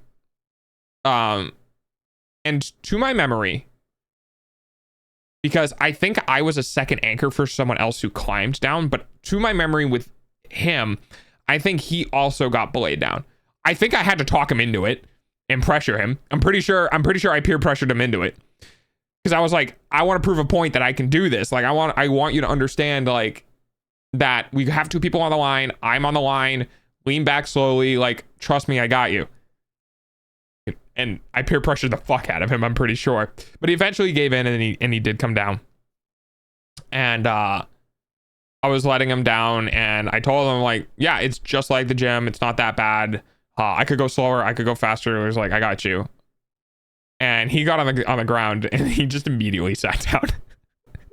I think the same thing happened to him and that happened to me. He got to the ground and just sat right down. Then I was like, how was that? And he was like, terrified. Well, you want to do it again? And the funny thing is, we knew we couldn't do it again. But he stopped and thought about it. Did you watch the UFC? No, I didn't. How was it? Yeah, he was on the ground and he had a great time. And you know, I went to our teacher and I went, all right, cool. And then people started going afterwards, trying to process what happened. Pretty much, when you're high up, you know, and the only thing that's keeping you from falling off is a rope and a piece of metal, like it can be really hard to give that the trust, you know. But yeah, so everyone else started going, and we had a couple other people who quit out, people who got like halfway or all the way to the top. We had people who got to the top and were on the line and were like, I can't do this, and would climb back down. And we had other people who would just shoot right up the tree, go right across the rope, and come right back down with no hesitation. And it was a very cool experience. It was super fun. You missed it. It's kind of poggers. Who was fighting?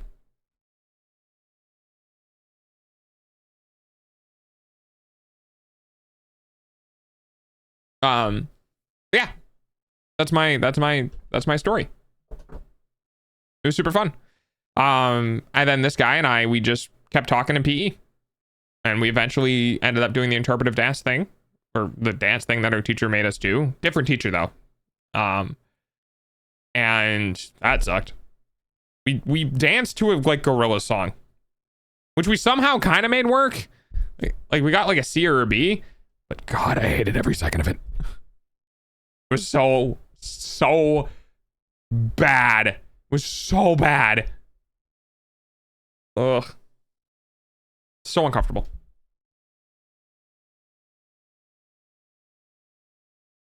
But yeah, thanks for coming to my TED Talk. That's my story. This is what happens when I get in like Discord calls with people and I go off on things. And people are like, people admit to me they just stop listening. And I'm like, yeah, that's fair. Because people will just, I become the background YouTube video. So who won? You made people fairies. How does that work?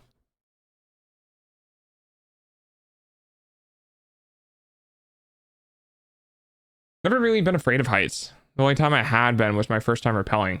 Got scared halfway through. Like halfway through the rappelling or halfway through the climbing? My problem is that I don't trust equipment. Like that's the biggest unknown. Like especially if you're doing like rock climbing and stuff. And you're like, yeah, I'm just going to put this thing in this hole. And it's like, I'm going to trust that with my life now. It's like, Oh, I see what you mean, Brandy. Yeah. Yeah, some people did rappel down. Some people refused to. But it was 2, if I remember correctly. I think it was either 2 ropes, one above the other that like you would grab onto, or 3 ropes where it was like a railing on either side of a center rope. Like it was a balancing rope. Like it wasn't something you could just walk across easily. It was like a single like tightrope that you had to walk across. I don't remember how the handguards were. I think it was 1 on either side.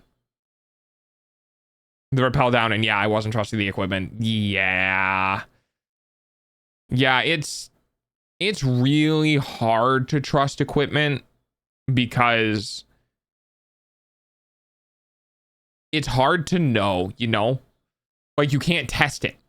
Like that's one of the things with me is like when I want to trust something, I test something, right? Like I told you, we tested a bunch of that stuff when I was in high school. But when you have like the rock and you're like hooking into shit, you can't test it, right? Like you can pull on it, you can make sure it's, you know, secure to a degree, But if you fall and you're going pretty fucking quick,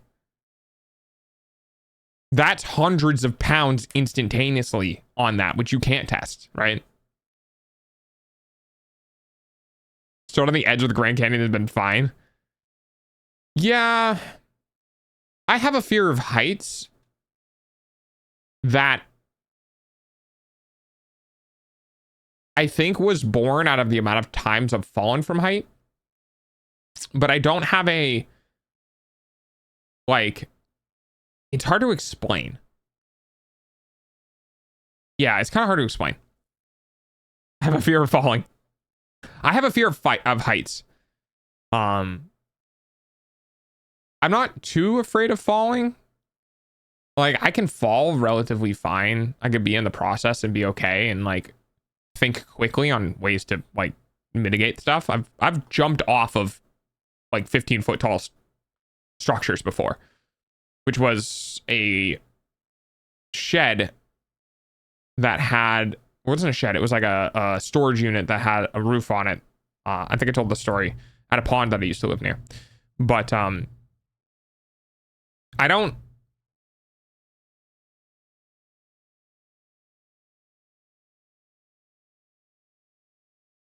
have a fear of the past. It's hard to explain.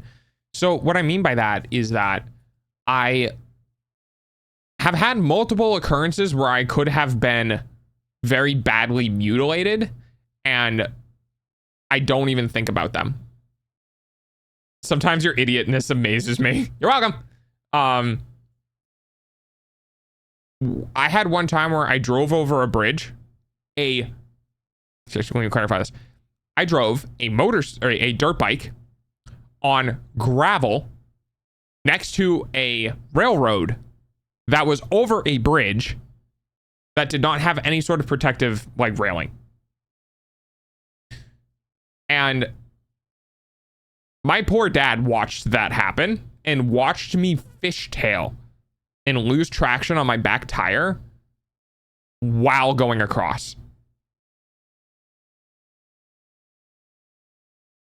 I have never seen my father in my life, neither before or after that moment, that afraid. Because I cannot fathom the feeling of watching the thing you raised for 15 years, almost time for 16 dogs years, entertainment using your go eyeballs. across something where one slip, one fall could result in that person dying. And I didn't know. So when we parked and I got off, he literally took his helmet off and like just chucked his helmet. He doesn't, and he was always like an advocate for taking care of helmets because obviously they're used once, whatever. He took his helmet off and just dropped his helmet and ran over at me. I was like, oh God, he's pissed because I didn't know I did anything. And he just grabbed me in a hug. And I was like, are you okay? And he was like, are you okay? And I went, I'm fine. What happened? And he's like, do you not know what happened? And I was like, well, no, not really. What happened?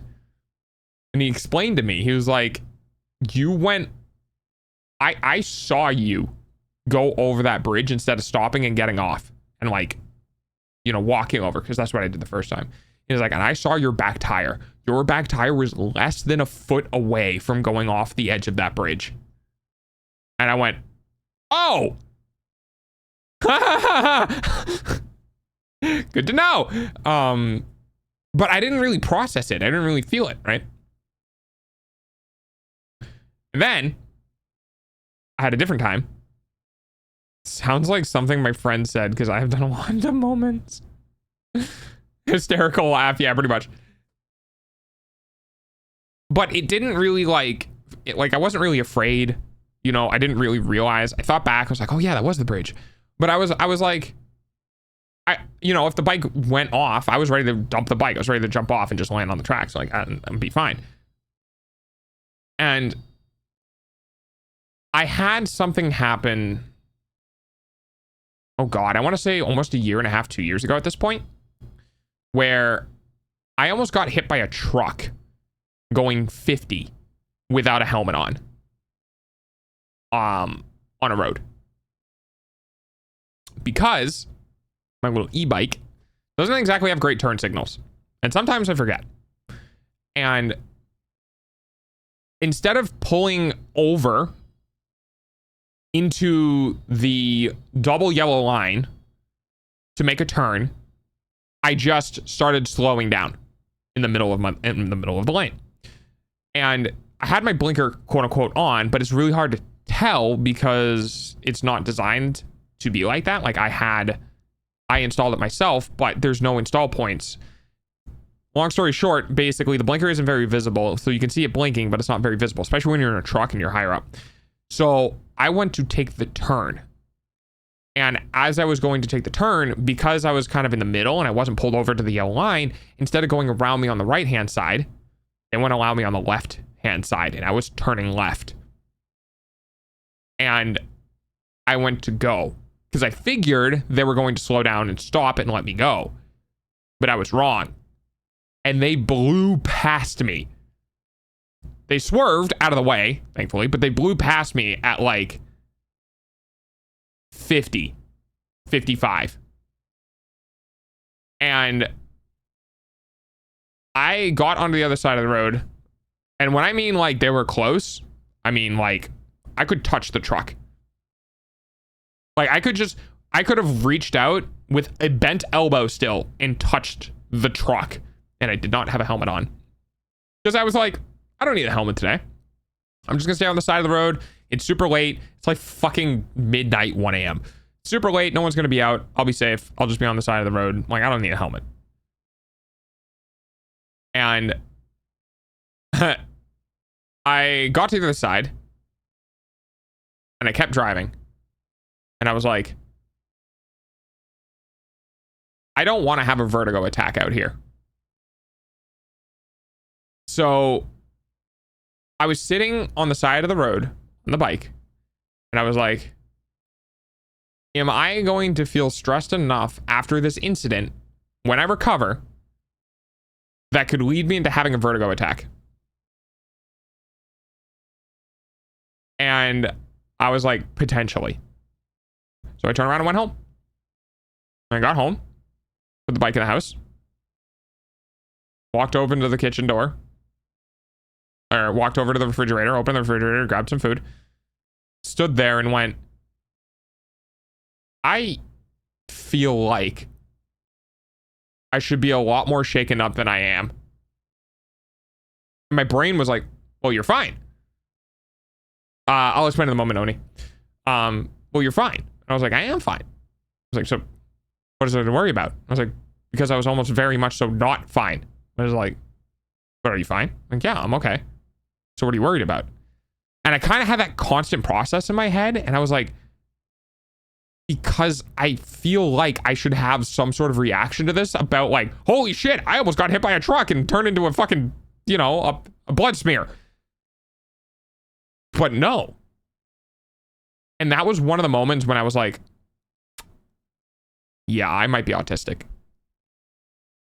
Because one of the things about autism is self-preservation, not really a thing. Like, we don't always recognize danger because of the black and white thinking, either danger is or danger is not. Not, I almost got hit by a truck. I didn't get hit by a truck, right? So my brain just turns off anything that could have been happen. Yeah, I started wearing my helmet all the time after that. Sometimes I don't, but those are like, I'm going down the road, like less than 5 minutes. Not on like a main road. I mean like back roads, like New England back roads. Like there is no drivers, literally. But the second I go and do anything now, my helmet's just on. Like it's just always on now. Yeah, I'm the same. It's more surprising or confusion rather than fear. Yeah, exactly. So an explanation of a vertigo attack. So I have Meniere's disease, exclamation point ear. Meniere's disease is essentially, it's an affliction of the inner ear where the inner ear cannot drain the fluid that's being generated. So the fluid in your inner ear is responsible for the transmission of sound wave. It turns the eardrum moves back and forth. It moves these little bones in your middle ear, and those little bones force the fluid in your inner ear around, and that makes sound. Well, my particular affliction, my inner ear doesn't drain that fluid very well, and as more fluid continues to be produced, it makes the inner ear swell. And when the inner ear gets to a certain point, it will rupture. And when it ruptures, the flow of that liquid coming out from the inner ear moves against all of the hairs that indicate balance and ends up sending you into a vertigo attack. The sensation is, if you go on like those teacup rides and they spin you around and they spin you around and they spin you around and you stand up and your eyes are doing the little like wow wow wow wow thing, that's vertigo. So a vertigo attack is an insanely rapid onset of that sensation. And that sensation, depending on how full the ear was or how wide the split is, that sensation can last pretty much. There's two big sections. Either A, it will last for 10 to 40 seconds, or B, will last between 4 to 6 hours. So the lighter ones I call vertigo episodes, in which I have a brief moment of an onset of the feeling of vertigo, and then I stop and I give it some time and it goes away. And then I just lay down and don't move for like a couple of hours. Or it's an attack, which basically means I am no longer balancing, everything is spinning. Confusion is normally a part of it. Adrenaline rush, rapid onset of like anxiety, like instantaneously everything happens. And that results in me laying down and basically trying to not move, not close my eyes, not think, and just relax as I lose all sensation of balance for hours. And that's not fun. Thankfully, I have been managing my disease. So while I've had vertigo episodes, I haven't had a attack in a pretty good amount of time. But the only reason why I'm not having like really nasty attacks anymore is because I've had to alter my work-life balance from working for a company underneath somebody else and all of that to working for myself, in which I feel like I have the freedom to do what I want. How do you drain it? Do you have surgery often? No. You just have attacks. Either it will drain itself or it ruptures. That's it. So I can tell, hang on. So one of the things about mid-ears is that you can tell how bad it is based on how bad your hearing is. Because the more the inner ear builds up with fluid, the more difficult it is for sound to be transmitted to it, the less hearing you have. So when I say I'm having a bad ear day, it means that, like, if you take your finger, right? Take a finger and stick it into your ear, not all the way in, but into like where the cavity starts, and then just move it up and down, right? Just move your finger up and down, brushing the inside of your ear. I have days, like right now, where I can't hear that, any of it. It's completely deaf. There is no sound from me rubbing the inside of my ear, period. Is inaudible. And then I'll have days where I do that and I can hear the slightest brushing on the inside of my ear. So I can judge how bad my ear is based on how much I can hear out of it. And it moves, it changes, it fluctuates. And the benefit to knowing that is that I can kind of make the call on when I need to be careful, like how much water I'm drinking, how much salt I'm eating, because it's a water retention thing, right? So it's one of the reasons why I don't actually have hydrate redeem, is because I'm not really supposed to be drinking a lot of water, because a lot of water means a lot more fluid being generated within the ear. Same thing with salt. I'm not supposed to be having a lot of sodium, because sodium is water retention, and a high sodium diet is, retains a lot of water. Some other things help, which I need to start doing, which is, for some reason, really heavy weights and weight moving helps and can kind of like reset it the next day. So it is 100% a cardiovascular thing. No one really knows how to fix it. No one really knows how it starts. That's why it's a disability, is because the only options you have are repeated steroid injections, which is supposed to reduce the inflammation, disconnecting the nerve to the brain where it cuts the balance. They try to cut the balance nerve, but the balance nerve is also shared with the auditory nerve, so you lose all hearing and balance perception permanently. Or a surgery to install. Sure, why not? Yeah, a surgery to install an endolopathic shunt, which is goes into the endolopathic sac on the top of the ear, to allow an opening so that the pressure can push it out from the top rather than within the actual body of the ear itself.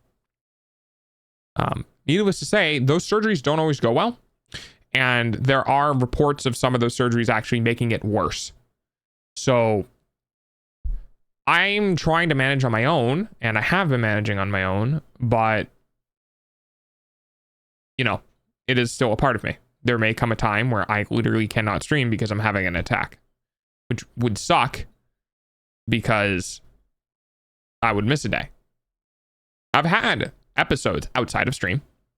I've had, situations with vertigo outside of streaming where I was able to recover before stream. But if I have something happen to me on stream, or if I have, something happening just before stream, I kind of don't have an option, unfortunately. But that and autism, really, really bad combo. Because you know what autism really sucks with? Sensory issues. You know what's a really important sensory issue? Your sense of balance. So yeah, kind of a lot of just not fun. One of my vertigo attacks actually gave me my second ever panic attack, because it was so bad. I went from having a vertigo attack into a vertigo / panic attack. Yeah, not fun. Psychology, not fun. Yeah, when I first started having issues, I tell the story to, sometimes I'll tell the story to people, like when I'm talking about how I lost my job, right? One of the reasons why I couldn't just persevere, right? Or I couldn't just knuckle down and bear it, was I was having attacks every couple of days. Gotta get food and stuff. Okay. I was having attacks every couple of days. And my entire life for about 2.5 weeks was waking up at the start of a panic attack and having a low-grade panic attack for the entire day until I went back to sleep for like 2 weeks. Yeah. That's why I wasn't working. And eventually, I just couldn't. Short-term disability, long-term disability, lost disability. And now we're here. So yeah, I didn't want to have a vertigo attack when I was out on the bike drive, because then I would be stranded out there for anywhere between a couple of minutes to a couple of hours. And I was living alone at the time. So I made the call to go back home. Anyway, that's story time with Delta. You guys having fun yet?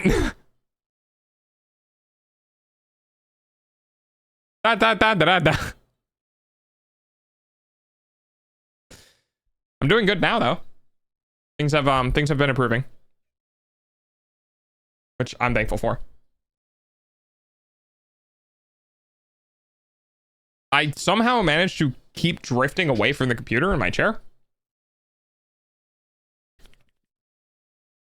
Ugh.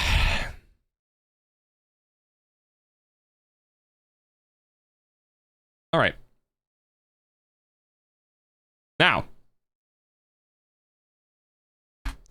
what do we do for stream?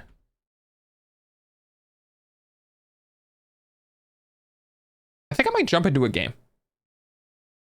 Like, you giving out Pocky Sticks like they're cigarettes? I love Pocky Sticks. I should see how many calories are in Pocky Sticks. Maybe I'll add them to the throne.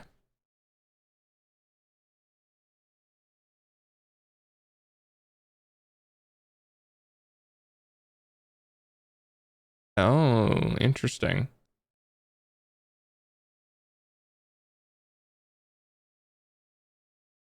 Okay.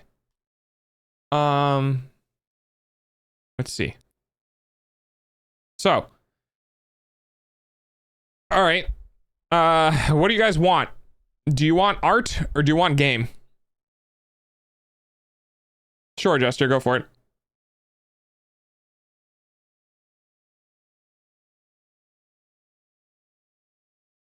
Art. We're gonna need a couple of votes here.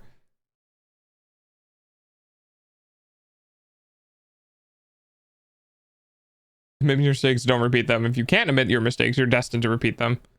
That's not bad.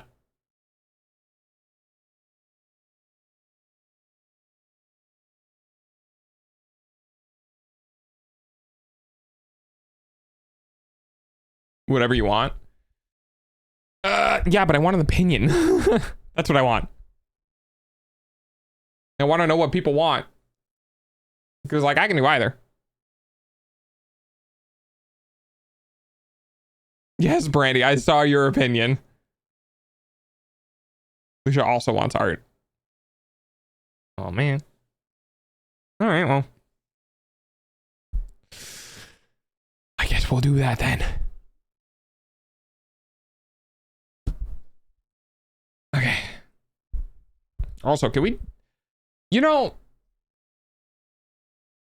We keep getting these things from Twitch. But we still don't have a way of turning off the fucking auto emoji function. No one actually wants to use the fucking emoji shit from Twitch, right? I'm not wrong. Am I not? I'm not wrong there, right? Hang on, I'm gonna go look this up now.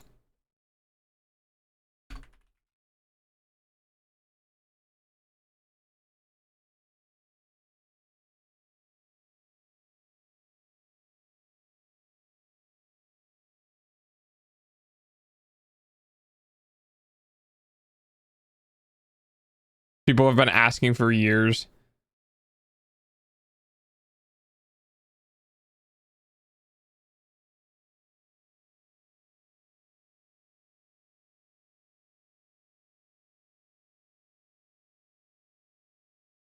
Let's see.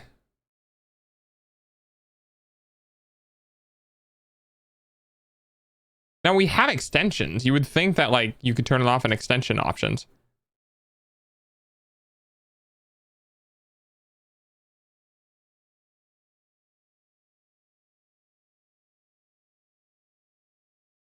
Hmm.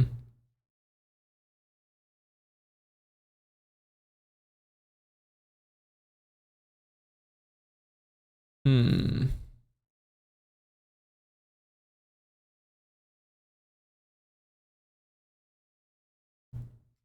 Nope, haven't figured it out. 350 per box? That's not too bad. It's not too bad. It's a bit much, but it's not too bad. Okay. All right, I guess we're doing art. Fuck! All right, let's go find some stuff. I know Hyrie sent me some stuff, but I don't have the link anymore. I don't have a quick way to get to her either. Oh well. let me search in Chrome first. Maybe it's in my history. Let's see. So one of the histories on one of my things.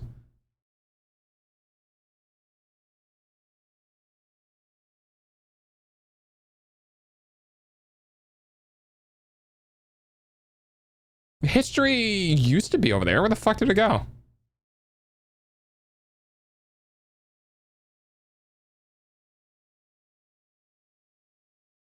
Wait, what?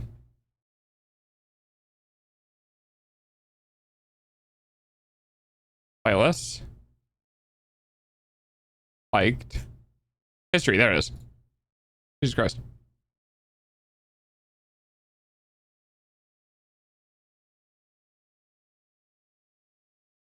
Might not be on this account then.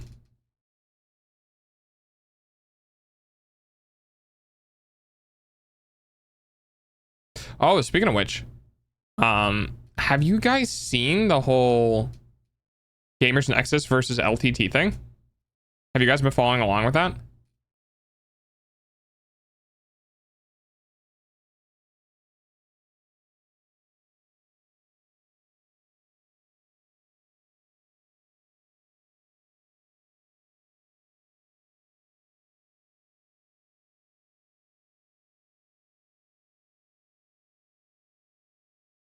Where's my history?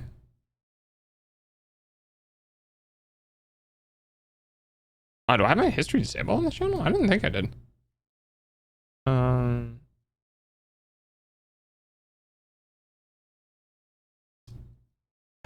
God, what was it? All right, I'll have to Google it myself.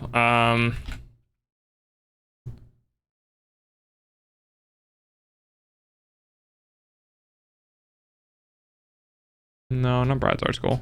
Well, Brad's Art School was pretty good, but trying to that one? No.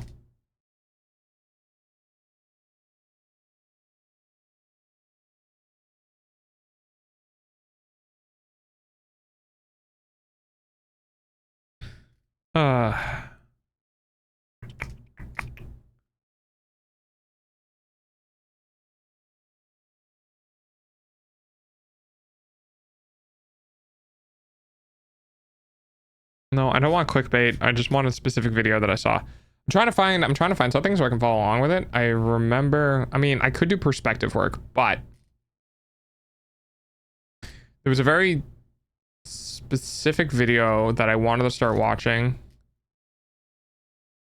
from someone, and I can't remember their name, unfortunately.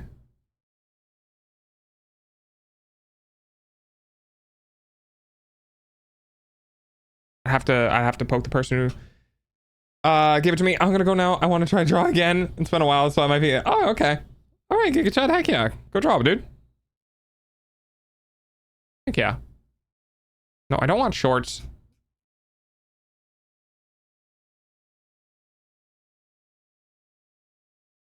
Oh, that's not what I wanted.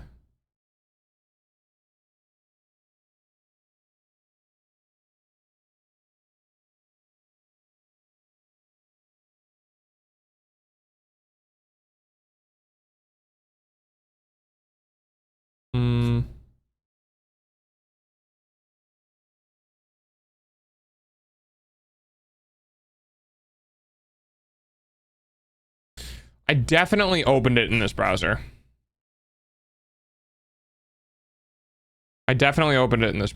Let me see if I can find it in my browser history rather than my YouTube history.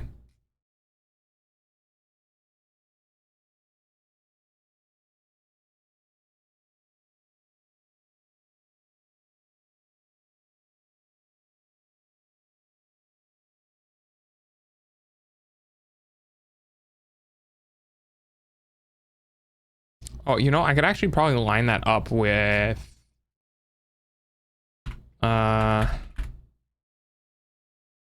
January 20th? That seems about right.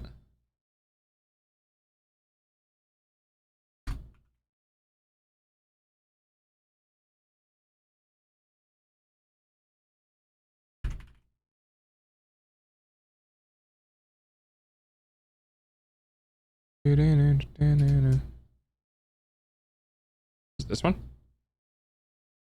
Yeah, here it is. Mark Brunette. Apparently. All right. So they go to a flower field and jump 26 times. What? What is this a reference to? All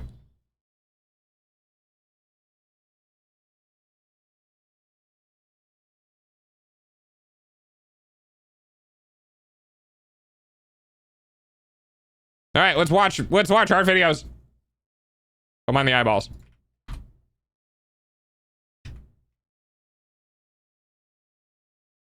Oh, hi there. Welcome back. I'm Mark. I've been a professional artist for 18 years and now. It's cold out here, I believe that. This episode of my weekly series for artists I call YouTube Art School will be an important one. It's the Artist Starter Pack, the beginner's guide to drawing. If you're just starting as an artist, or let's say you have a little bit more experience but you're not sure what to focus on, this video is for you. We'll look at the art fundamentals, how to study, and a couple other things. Maybe I should charge for this. Oh, no time. Quickly, let's get this class started. Okay, cute, I guess.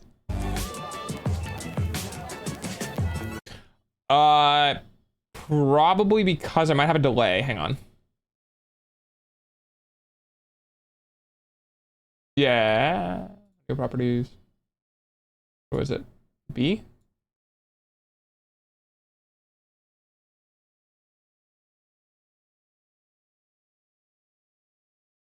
Let me check one sec. Hang on.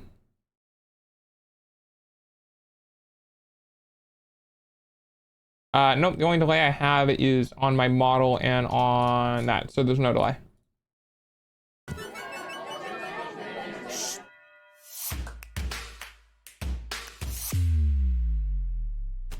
All right, class is in session. Pay attention. This No! All right, let me turn my music down. is an important video. Before we even begin, I think it's important to ask the question, Oh, interesting. His art glove only covers his pinky. why learn art in the first place? Easy answer. At its core, Titties. drawing is just like I'm not any going back other because I don't skill. want Twitch And God to be mad at learning me. new things and getting that, the feeling of personal growth, it's directly linked to happiness. When it comes to art, the main appeal, in my opinion, and also the reason why I've been drawing for over 30 years, is that I find it just way too cool to be able to create something out of nothing, whether it be a fantasy character or like a dreamy environment or anything else really. It's just fascinating to me to be able to create something that inspires so many others, regardless I think that's pretty cool too. I agree with that. Like, I have a blank piece of paper. Okay. Punk. I have a character. Well, where the fuck did that come from? of their political views, their race, their culture, geography, and age. It brings us all together. That's rare. Oh, hi, Moko. So not only is it super fun, but you can make a living out of it and more. Hell yes. Sign me up. This video will be made. Imagine I start getting all these side hustles, right? I'm a VTuber, and then I draw art, and then I make dice, and it's just which one makes me the most money the fastest?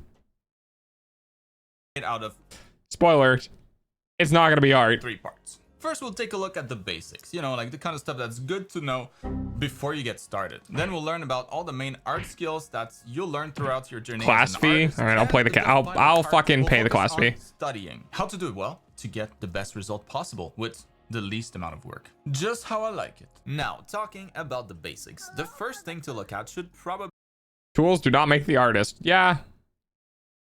That makes sense. Oh, we're drawing in Photoshop. That'll be interesting. Hi, Banana. be the tools that we'll use Banana to draw in time. the first place. But what do we use to draw? Most people's first taste of art was likely with pencils as a kid. That's one reason why art is such a nice skill to tackle. The bar of entry is as low as it gets. If cavemen were doing it, you can too. Wow. Now we have Yeah, drawing that's fair. pads, pen display tablets, and all sorts of mediums to choose from. The main thing to remember here is that the tools are just that, tools. They don't make the artists. You don't need a pen display tablet to make good art. You don't even need a tablet. For many years, I used a mouse, and that worked just fine, just a little slow. Getting a tablet though is relatively inexpensive. I'm just sorry, guys. I'm so distracted by the fact that he's going through and clicking on the history things.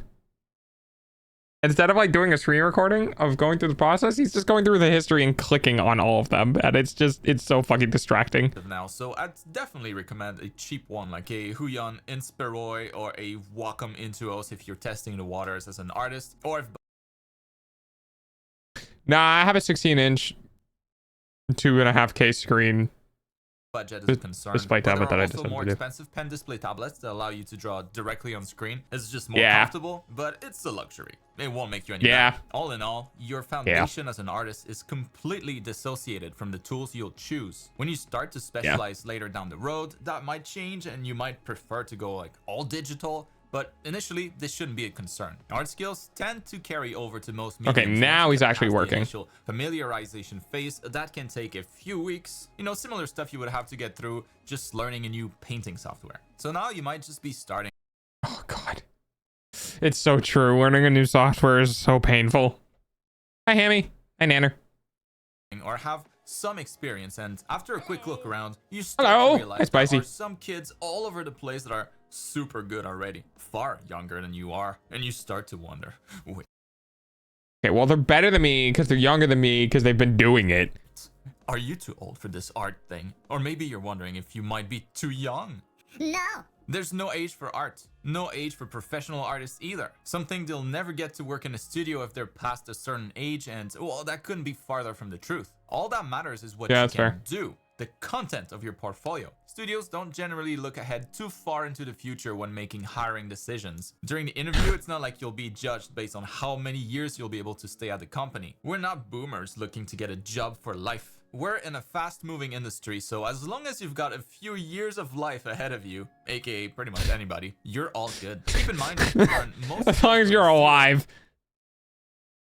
I love watching Mark Burnett. Well, I was recommended this to watch as a thing for art that everyone agreed that apparently I'm doing art today, so we're doing that. Sorry, I haven't been here much. Work has been busy now that I have a bunch of new friends that invite me to shit. I'm so exhausted. I will never be mad. I'm glad shit is working out for you. I know your last job was kind of crappy and this one's way better. So I'm glad, dude. to pro takes only a few years of deliberate studies, and you certainly don't need to be a pro to start making money. Even better news for older artists, It's also technically true. It is amazing how quickly you can progress in a field if you actually dedicatedly study it, especially when it's something as specific as just art and not like, I want to go to general education.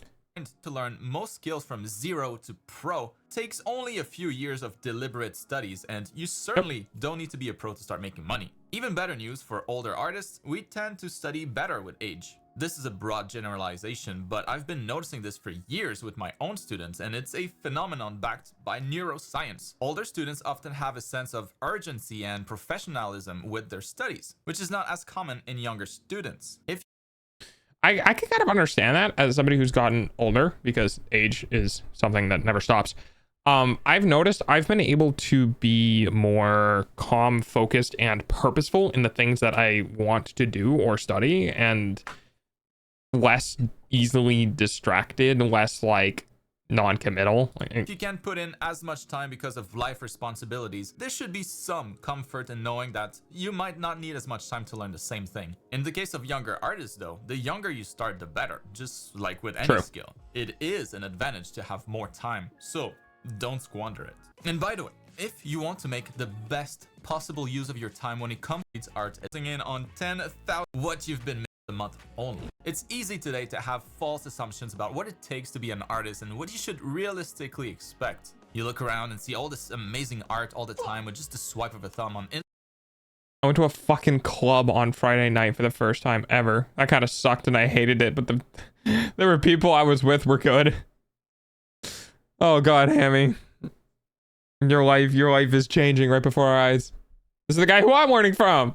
Well, this is the guy I was recommended this person from another artist. So, and Spicy also said like the same thing. So, I guess that means I'm in good hands. That's a lot of what are the reviews? Other people are using the same course. That's the reviews? Yes. Instagram. And of course, those are the people most will compare themselves to, and that's not helpful. You never know everything that went into making that art possible in the first place. On top of that, you might see artists misrepresenting their art, like artists not mentioning when they use references, or how heavily they relied on those references, or when they trace everything, or just how much help they got from others. And that's true for very popular artists too. I see it all the time. Can't fool me. But yeah, it's just like, you know, the apparently perfect life of some influencers on Instagram. Obviously, you should know by now that it's never anywhere close to their reality. And you gotta keep that in mind for artists as well. Don't be too impressed. Compare yourself only to yourself a year younger. And like I've said before, as long as...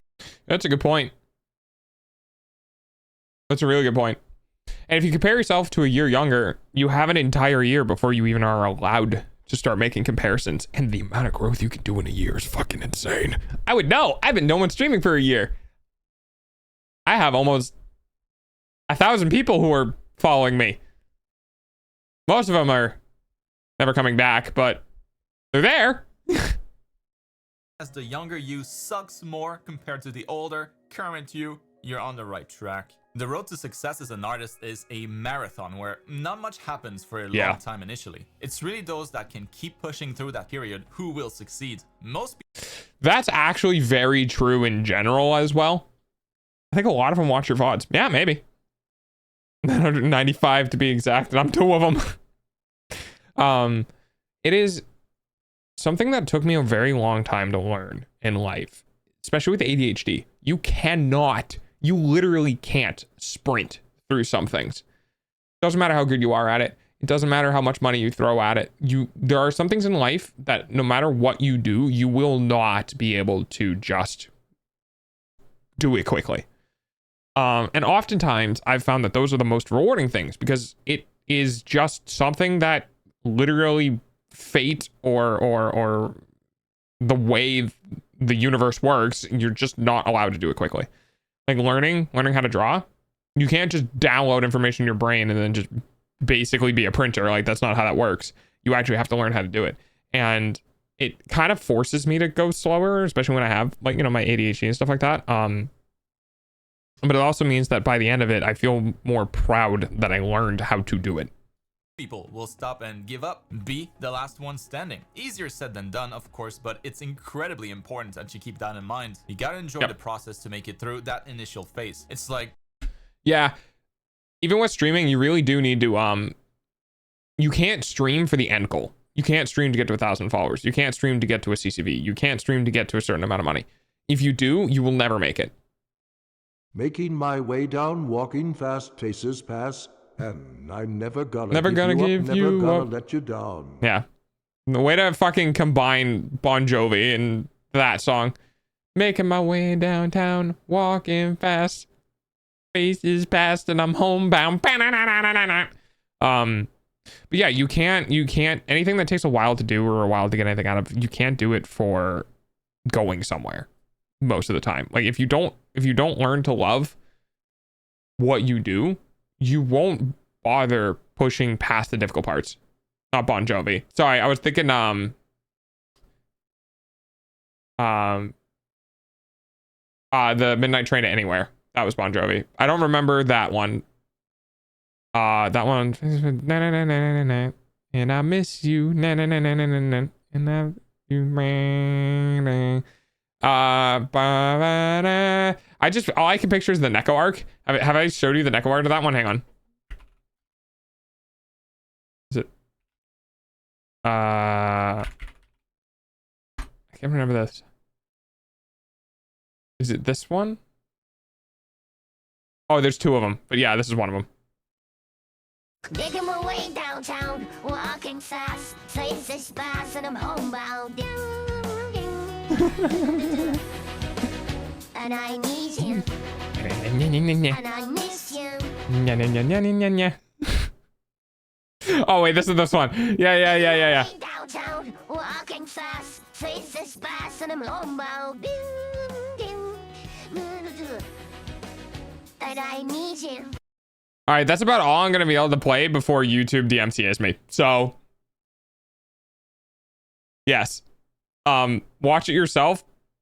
YouTube will just smack me with a DMCA if this goes into a VOD. So, going to school for anything, you got to build a foundation for your skills before they can be used. Once you start whoa, Jesus Christ. Gaining traction though, things will feel like they happen very quickly and super exciting. It makes it all worth it. It's usually at that point too where you'll start to see the potential for income. And potential, there is. Most of my career, I've made more than most doctors, and that's what is super exciting with art. This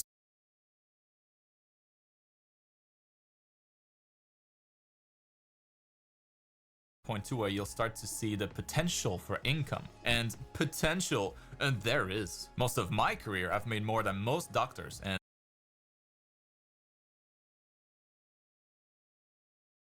I don't know how to feel about that. I definitely think that's valid. Because if you are extremely skilled in your trade, you should be being paid at the same level of other people who are extremely skilled in their trade. But I don't think that's to say that he's paid too much. I think that's to say our doctors are paid too little. that's what is super exciting with art. There's so many possibilities. When people say there's no money in art, they have no idea just how completely wrong they are. It's a growing industry and there's no stopping it. Now, moving on to the fundamentals. Is this before AI? Oh, this is 2 years ago. If you compare artists to like RPG characters, because like, you know what stops the growth of the art industry? Well, we don't need humans to do it. Ha ha ha. these would be like your base Nuts. character stats, like your strength, agility, intelligence, you know, etc. In my opinion, these are 7 base skills in art that you'll need to learn to be considered complete as It's an already artist. happening, Learn unfortunately. these first. If your fundamentals are solid, you should No, be able just to draw drawing. anything you can imagine. Anything! The first You see, have you guys seen the amount of articles that is fed to you and like, just as an example, like a Google feed where all of the article covers are just all AI? fundamental is gesture. Gesture is particularly important if you want to draw characters. It's what gives those characters their movements, their expressiveness, what makes them look not I was about to say, am I gonna have a problem with this? And then I realized, well, it's on YouTube. Surely it's fine. stiff. It's really the first thing you should practice if you ever want to get good at drawing characters or animals. To practice gesture drawing, find references of people, you know, in any pose and try drawing them using as few lines as possible, giving yourself 1 to 5 minute max per pose. Don't focus on details. If you're starting, think of it as drawing a glorified stickman in the same pose with the same proportions as your reference. It's not very helpful. On the topic though, so I'll link it down below. Check it out. The next fundamental is perspective. Okay, Perspective is it's a what fundamental. makes the things you draw Okay. feel like they are in 3 dimensions. It's what gives volumes to shapes, and it's what will make the things that you draw feel like they belong in their environment. Why does everything seem to get smaller as it gets farther away? The fundamental of perspective makes sense Vanishing of points. all that. You can get started by drawing simple boxes in perspective. You only need a horizon line and 1 vanishing point. First, you draw the square, then use the vanishing lines starting from each of the corners to add depth to your box. Am I behind the vanishing point or in front of the vanishing point? 3D volume. The third fundamental is construction. To build anything, to create anything, there is This is actually really important, and this is the part where I started getting interested in art again, was because I was like, oh, wow, I'm kind of missing a huge part of this. always a process of construction. It's your understanding of the building blocks that allow you to eventually draw technically good drawings from imagination. If this fundamental is too weak, you'll usually feel you always need to use references and can't draw anything Correct. without them. Of course, the goal in using references is to build up your visual library so that eventually you can draw without. Most things you draw can and should be simplified down to simple geometric volumes. The idea here is that you use those simple shapes to block out the drawing, to construct it, and then you focus on details, right? It's a lot easier to draw a box in perspective than it is to draw, let's say, a head in perspective. Right? Oh, this is really cool. Shapes. So this little thing here, it's like level 1, you're a cube head with, you know, a cube face with lines and stuff, and then it was like plus XP, and then I'm like to block out the drawing, to construct does the drawing like as you got more experience, and then level 3 is like even more experience. Focus on details, right? It's a lot easier to draw a box in perspective than it is to draw, let's say, a head in perspective. Draw the box in the right perspective first, then use that box as the foundation for the rest of the details of the face and all the facial features. It's way easier. This applies to anything you want to draw. And by the way, you can see how I construct my heads in one of my recent classes. I'll link it down below in case you want to check it out. You should. You can get good at this fundamental by practicing drawing simple geometric volumes, since that's what is used for construction. Boxes, cylinders, spheres, from different perspectives. Might seem silly maybe, but drawing simple geometric shapes is one of the most important, one of the first things anyone looking to become an artist should get good at. The next fundamental is anatomy. And this one is like Gamified. Yeah, exactly. It's the knowledge of the particular building blocks of the body. It focuses on the skeleton, the muscles and their function, and basically anything that can help us draw more accurate people. Her torso is really long.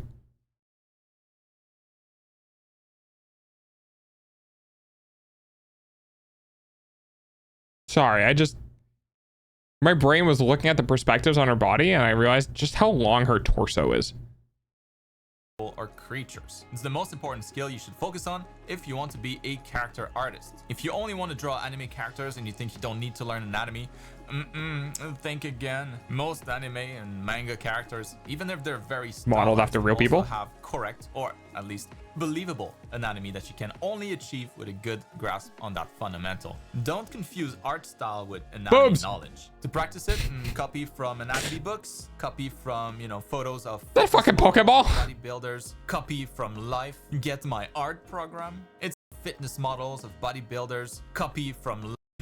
The reason why they brought in bodybuilders is because bodybuilders are the easiest way to tell muscle groups, where muscles are, how they're attached, where they're used for, how muscles are flexed in specific poses, yada yada yada yada. Life. Get my art program. It's like learning the alphabet as a kid. You just gotta learn all the letters, or in this case, all the body parts. Not all at once, of course, but little by little. Here's another class that might help. Now, the fifth fundamental is a group, of course. Wait, hang on, what? But little by little. Here's another class that might help. Now, the fifth. What the fuck what are those used for? What muscle group is that? What are these? Look at these. What is this? What is this V shape? That doesn't come through. Does it? Can I flex that? Wait, hang on. Where is that? I'm gonna start poking around my own body. Hang on. Is it used for twisting? Maybe? What? No. I use fundamental. Damn, dude. That's a big muscle. That's a huge muscle. Sorry, I got distracted by the muscles. All the letters. From leaning. Case, all the body parts. Not all at once. Oh. Okay. Yeah. All right.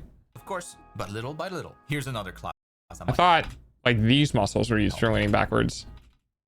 Yeah, these ones. Now I don't know. I think anatomy just said, fuck it, put these here. Fifth fundamental is a group combining a few things, but it all has to do with light. Let's call it color and. This right here is by far the thing that scares me the most. I can do perspective. I can do anatomy.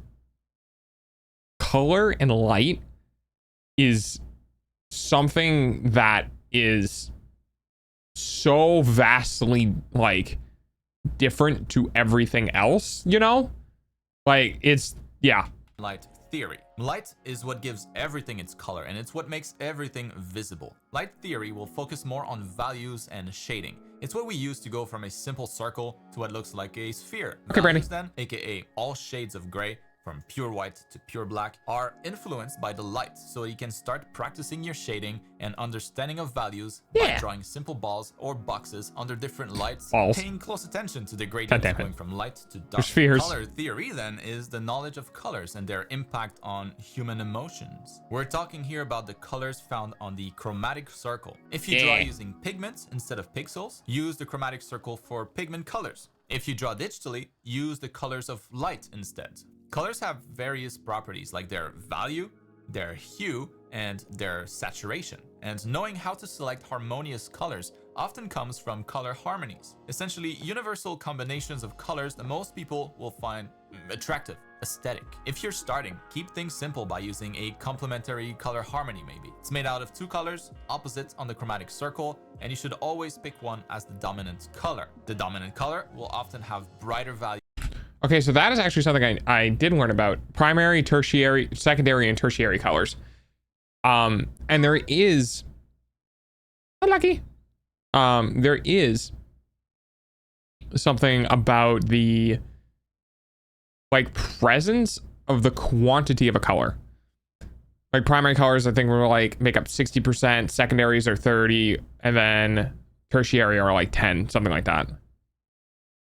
And be more saturated. This will work for almost everything you color. Once again, I have a class on this specific topic, so if you want to check it out, link down below.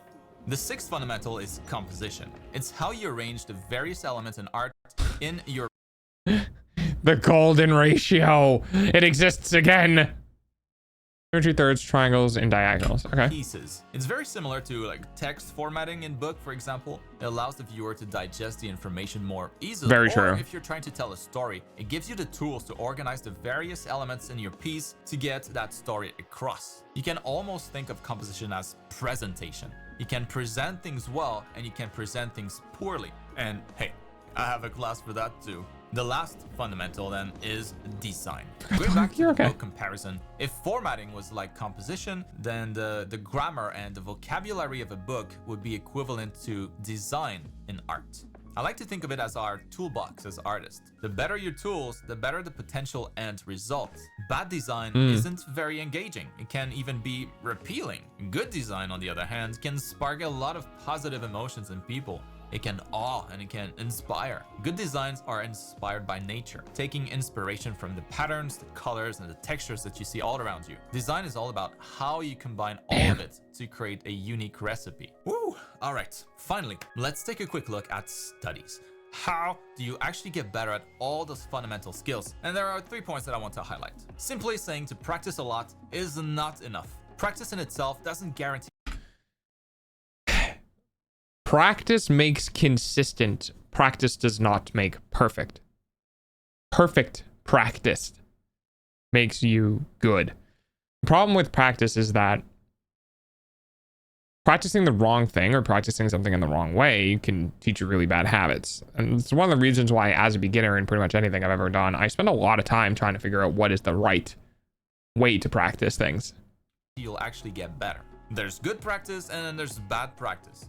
Bad practice generally implies that you're not using references. No references, no new input of information, and that's bad. Let's say I ask you to draw the inside of a car engine, and you've never seen one before. I haven't. Obviously, the first thing that you do, right, is to Google what it looks like and use the photos as reference to guide your drawing. And that makes sense. And that's how you use references properly. Every time you're unsure of how to draw something, look it up. Don't wing it. Keep using references until you've drawn the same thing so many times that you get to a point where you know it by heart, inside and out. Kind of like drawing a simple square. You know, we've practiced it enough times in our lives, and we now know what it should look like. The same logic applies to everything. Use references or you'll be doomed to always suck as an artist. It's the only way you have to expand your visual library. Using references is not the whole story, though. How you observe those references. So one of the interesting ways about references, one of the interesting ways to think about references is you're never going to go make music if you don't listen to music.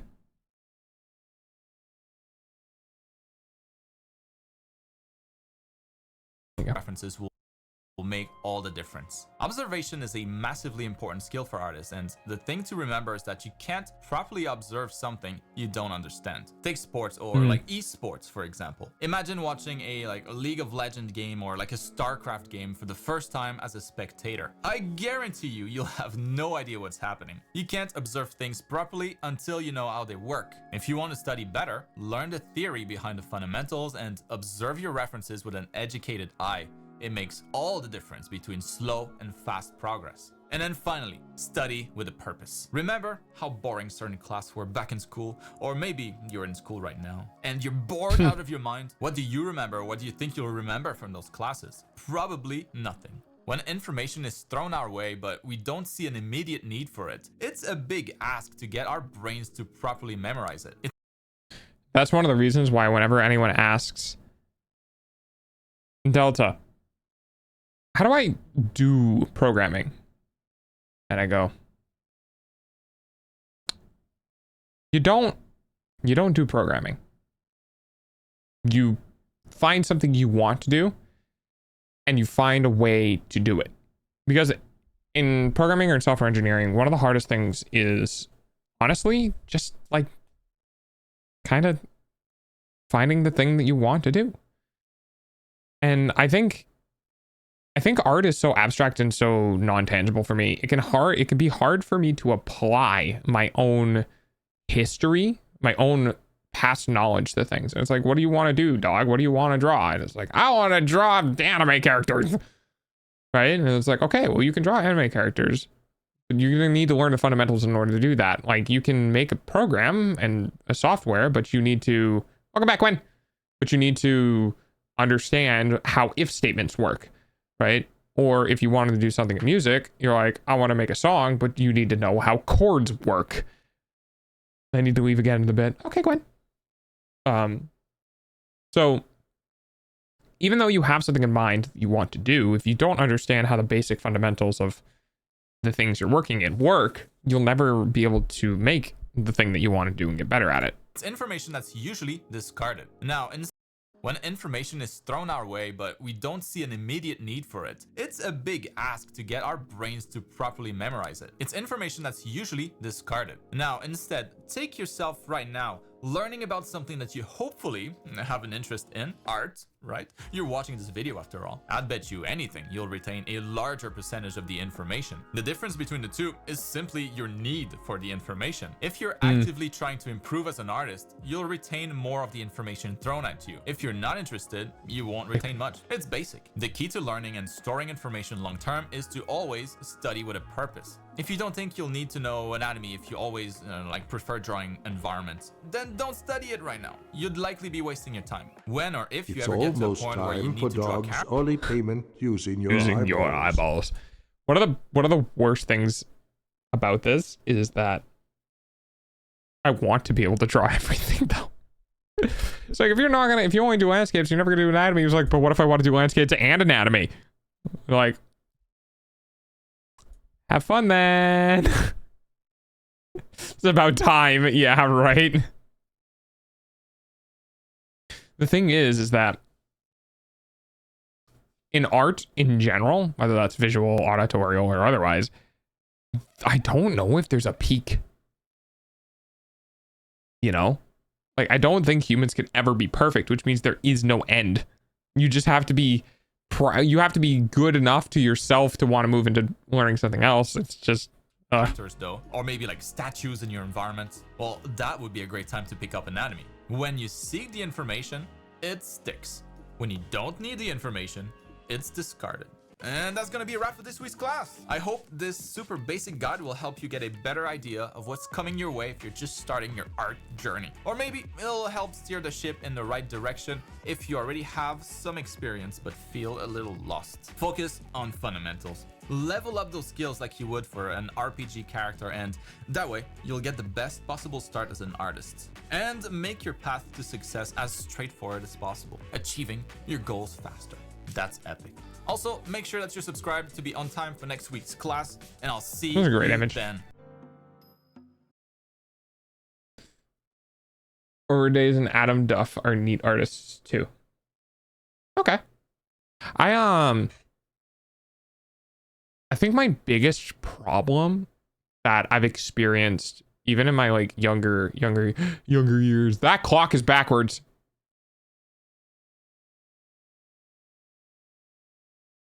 Guys, that clock is backwards.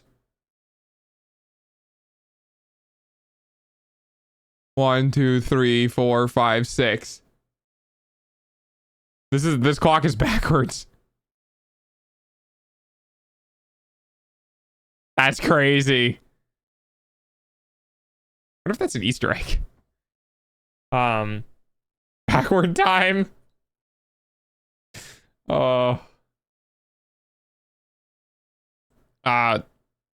Proportion? Not, yeah, proportion. Proportion has always been my weakest, my absolute weakest thing.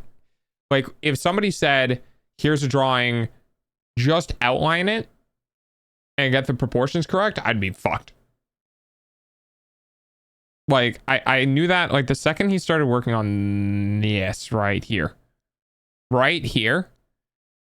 when he was working on this piece here and this here, I was like, dude, how brain like that? Like, how, like, this would be too big or this would be too small and this island would be too small or too big. Like I understand the concept of controlling proportions is kind of more directly tied to how good you are or how far you are in art.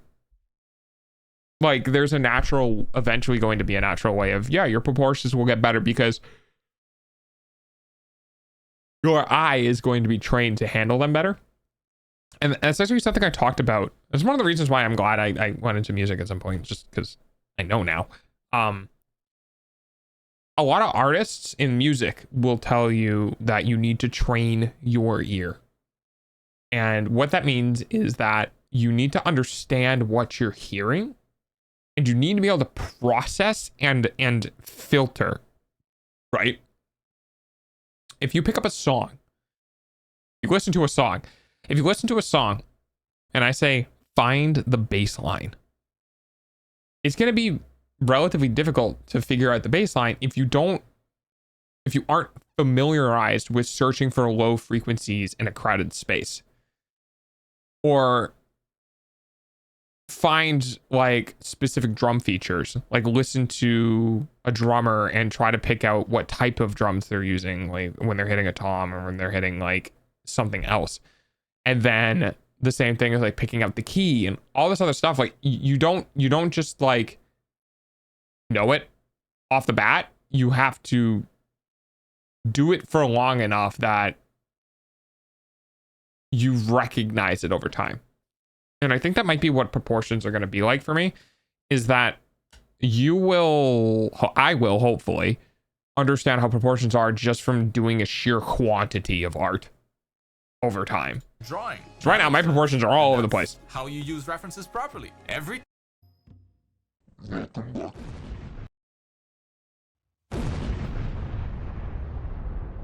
Oh, hi, I'm Mark, an art teacher, a professional artist, and this week's video is going to be for you if you've ever wanted to become a digital artist, because this is my beginner's guide to digital art.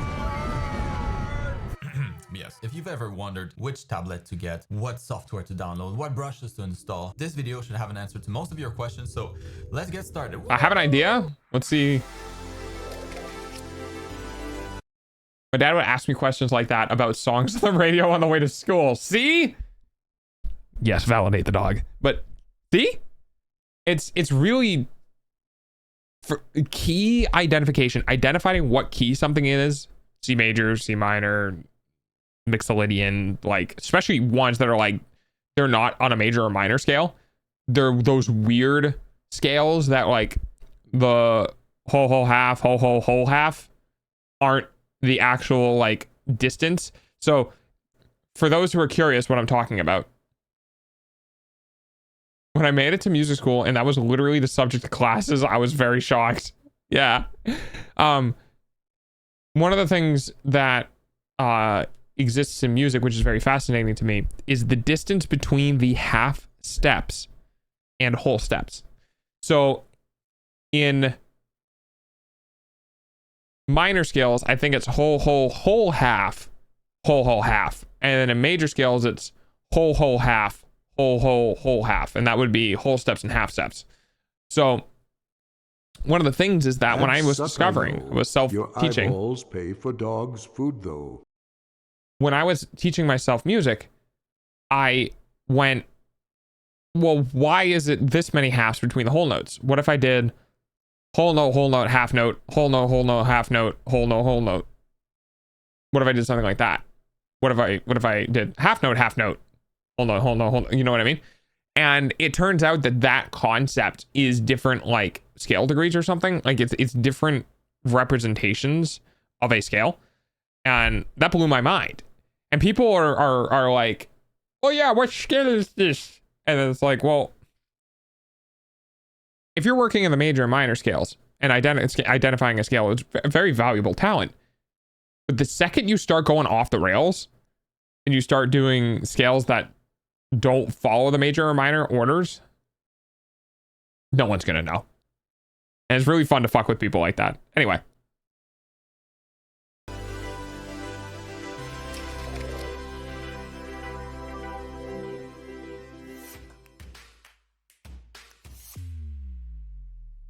All right, so first of all, new setup. What? After 7 years of doing YouTube videos, finally decided to upgrade for my webcam. So hopefully, let's go. Moving forward, the video quality should be a little bit better, at least more legit. Like you can see my pores now in this thing. Yeah. Oh, and also real quick, check this out. Now I'm in Photoshop. Now I'm back. What? So next level. But enough of this. Back to the subject of this video. So as you know, if you're a subscriber, I release videos like this every single week, and I read all the comments all the time, and a lot of it has to do with beginner stuff, beginner things. And you know, some of you might have been watching my videos for a little while now. Maybe you knew nothing. This man has a hairline like I do. Maybe I want to try to get into not that bad though art thing, or maybe you've already started but you're having a couple issues. Don't worry, it's gonna be okay. Most of your questions will be answered after this video, and we're gonna split it up in 3 different parts. So first we're going to start with the hardware, what we're actually going to be drawing on, so different tablets. Then we'll take a look at painting software, so different alternatives, free ones, more expensive ones, and then how to set everything up so that you can get started on your art journey. So first things first, let's take a look at a bunch of tablets. So which one should you buy? When it comes to digital art, of course, we're not going to be using a mouse. So that's old school. That's what I used to do when I started. I don't recommend it. You have no dexterity with a mouse. Instead, you should buy something like this. So if this is your first venture into digital art, I wouldn't recommend that you spend too much money. So first things first, it'd be good to buy a cheap pen tablet, something like this. So this is a Wacom Draw. Okay. This is something that me and I feel like my mouse on his mouth. This is something that I feel like me and other content creators are really like don't agree on, is that, oh, just get something cheap, just try out the waters, blah blah blah blah blah. And I'm like, no, you get something that is a respectable cost that makes sense for what you want to do. Because I'm telling you right now, if someone handed me that little $30 tablet that I got for doing the doggo doodles and said, go learn art on this, I would have stopped and just been like, this isn't fun. Because the pen is shit, the tablet size is shit, the drawing surface is shit. It's all shit. And it wasn't fun to draw on. And it wasn't nice to draw on. And I don't agree with learning on a bad tool. Because learning on a bad tool is going to give you a bad experience. And then if you have a bad experience, you're not going to want to continue doing it. So don't get anything cheap. And don't get anything like small. And my personal opinion, if you're going to be getting into art, get yourself something near like an A4 size for a drawing surface. Because again, this is about bad habits. If you get something small, you're going to get in the habit of drawing with your wrist. You're going to get in the habit of not having a nice big workspace to work with where you can get that muscle memory in your elbow and in your arm, which is important when you actually start getting into a medium or large size tablets. to get consistency in your work. If you get something too small, you're already going down a bad habit path. So don't get a small tablet. Get something that's like the size of your keyboard. Get something where you can move your arm around and still stay on the drawing surface. Don't get fucking cheap tiny tablets. You're just not, it's not going to be a good experience for you. Or start with a pencil and paper. Don't get a shitty tablet. Find out if you want to start drawing with a pencil and paper and enjoy drawing on a pencil and paper. And if you like it and you want to continue doing it, then drop the money on a relatively, you know, $100 on a tablet. Don't go get a fucking, you know, $3,000, $4,000, $5,000 tablet. $70, $80, something like that. And it's a pen tablet. And so you have a pen, you have a little pad here, no screens, nothing. And then you plug that into your computer. And then this basically acts as your mouse. Now, one thing that's good to understand with these tablets here is that you'll be drawing and you'll be looking at your screen, right? So there's no screen on there. So there's a little bit of a disconnect there. And it took me at least about a month to get used to that disconnect. That's about right. If this is what you choose, that's about right. Just make sure that you go in it with reasonable expectations that you probably are going to suck at the beginning. Let's just put it this way. But that's really, really hard as well, because in getting a new tablet, you either get a nice big space for $100, but there's no screen, or you end up getting this tiny screen tablet for like $200. And it's still not the best. Again, my personal preference is go East. Give it a little bit of time and this will eventually become second nature. And so one thing that's good to know is that just because it's cheap doesn't mean that it's not good. This tablet here is way better than what I bought for $500 when I was younger. This beats it. So definitely not bad. And also there are some other brands like XP Pen or Huion that might be actually cheaper than this and might deliver just as good of a quality. So good to good on him for like being open about, and you don't want to worry about, you know, that disconnect between your hand and your eyes. Well, you could look into something like this. So this would be a pen display tablet. Still just a tablet, it's not a computer. None of these are computers, so you always need a laptop or a desktop to make these work. But this one here, the Wacom One, I think it's around $400, something like that. And it is basically... Okay, that's $400. All right, that's $400.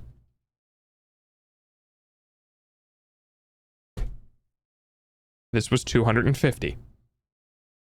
Okay. $400. $250. Do not buy Wacom.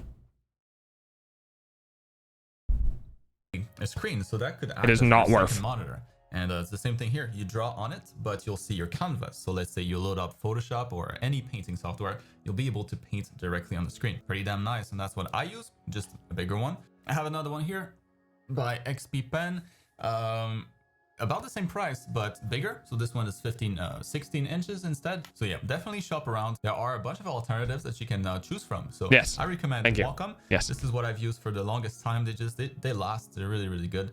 Wacom XP Pen is another good one, and Huion. So those three brands I feel are safe bets. There might be other ones, maybe not as well known, that might break. Maybe the customer support is not that great. But when it comes to the hardware, that's pretty much it. So you get pen tablets, pen display tablets, more expensive, easier to use, more comfortable, a little bit less easy to use. It takes a little while getting used to this, but it does the trick just as well. But as I said, you'll need a computer to run these. So if you prefer something that's a little bit more portable, there's always the iPad Pro, very similar to pen and below. I'll place you want to check them out. So there's the Pro, and then the third one would be Autodesk Sketchbook. So software. Let's see what when it comes to the painting software, there's a lot of options out there, including free alternatives. And so we'll take a look at those first. There's three in particular that I recommend. First one would be Krita, second one Medibang Paint Pro, and the third one would be Autodesk Sketchbook. So I actually did a review of all of those not too long ago, so I'll put a link down in the description if you want to have a deeper look. But basically any of these. Clip Studio Paint is $25 if you buy it on Amazon. It's like, you know, almost a third of the cost of a AAA game. It's free to download. I got a Huion, then an XP Pen, and then a Huion again, and then a Samsung tablet, and then an iPad Air. Which one did you like the most? You can get started right away. There's no like paywall or anything like that, so highly recommend from iPad only. So those two, Clip Studio Paint, very, very popular. I would say most of my students use that. It's just highly recommend for most only. So those two, Clip Studio in that download, you can get started right away. There's no like paywall or anything like that, so highly recommend for most beginners. Now, one step up from that, in that category, I would put Clip Studio Paint and Procreate for iPad only. So those two, Clip Studio Paint, very, very popular. I would say most of my students use that. It's just a very complete painting software, and it's relatively cheap. You buy it once, and it's yours forever. Same deal with Procreate. I know a lot of professional artists that use those tools in their day-to-day job. And if we go to the next level, you would have something like Photoshop. So Photoshop is $10 a month, and so it's something, it's a service, right? So it's not a software that you buy, that you acquire, and it's yours. You have to keep paying for it to keep using it. Now, given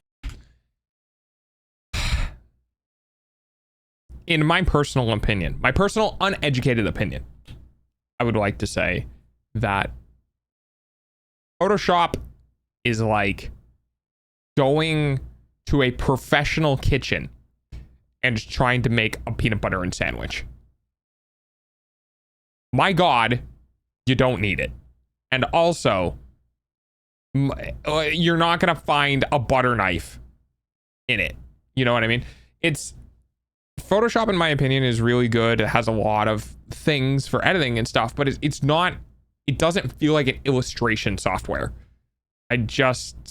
the fact that it used to be multiple hundreds of dollars, it's an easier sell for most people. That's what I use because it's worth it for me. But a lot of that stuff might not be so relevant if you're just starting as a digital artist. So of course, Photoshop is a professional software. It's going to have a lot of features that you probably don't need at all. And so probably not the first. It's going to also be missing features that illustrators might like really enjoy. Alternatives, you'll be pretty happy for a long time. Now let's move on to the next. Uneducated opinion. Krita is best. But first, another mood change. Ooh. That's fair. All right, so in this final part of the video of this beginner's guide to digital art, we're going to take a look at 4 different things. First, we'll see what happens when you plug in a tablet, how to get that working with your computer, easy. Then we'll see how to start a new project, how to get used to the tablet, or maybe something is just not working at all. Try disabling that and then trying again. In my case, I'm running Windows. I have it disabled using a Wacom tablet. So you might have to do that too. But aside from that, ready to go. You can close all of that. And now I want to make sure I have Windows Ink disabled. And out of the box, you should have pen pressure. The harder you press on your pen, the bolder the stroke. Of course, this is going to depend on your brushes, but you should be able to test this pretty easily because pen pressure will typically affect the width of the brush. So the harder you press, the bolder the line. And this is just the first thing that you need to make sure it works.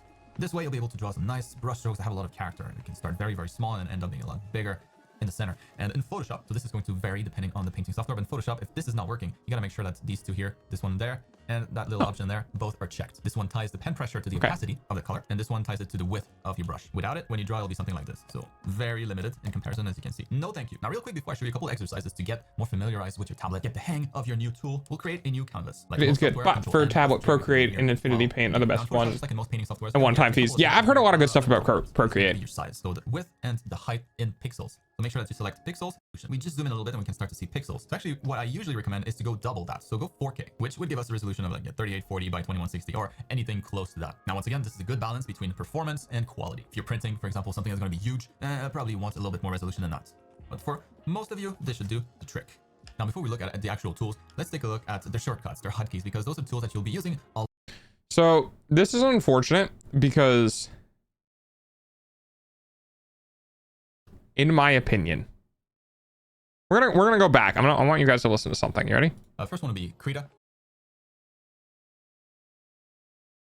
And this is a content creator to content creator thing. Second, a review of all of those not too you long ready? ago. So I'll put a link down in the description if you want to have a deeper look. But basically, any of these are free to download. You can get started right away. There's no like paywall or anything like that. So highly recommend for most beginners. Right. Now, one step up from that, here. in that category, I would put Clip Studio Paint and Procreate for iPad only. So those two, Clip Okay. Studio Paint, very, very popular. I would say most of my students use that. And then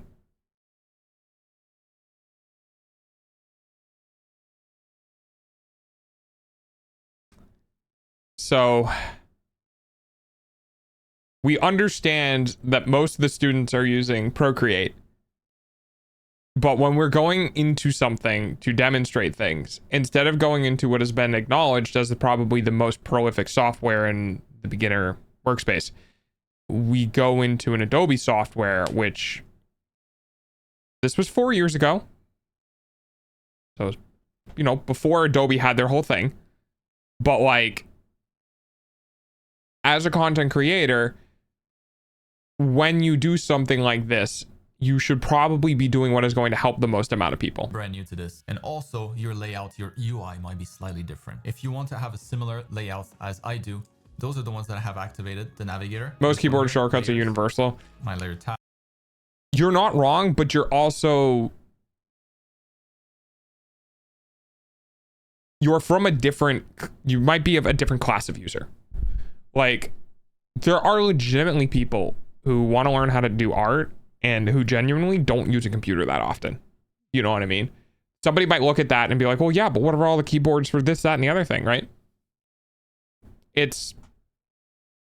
You have to take the lowest common denominator and make sure it works for everyone to that point.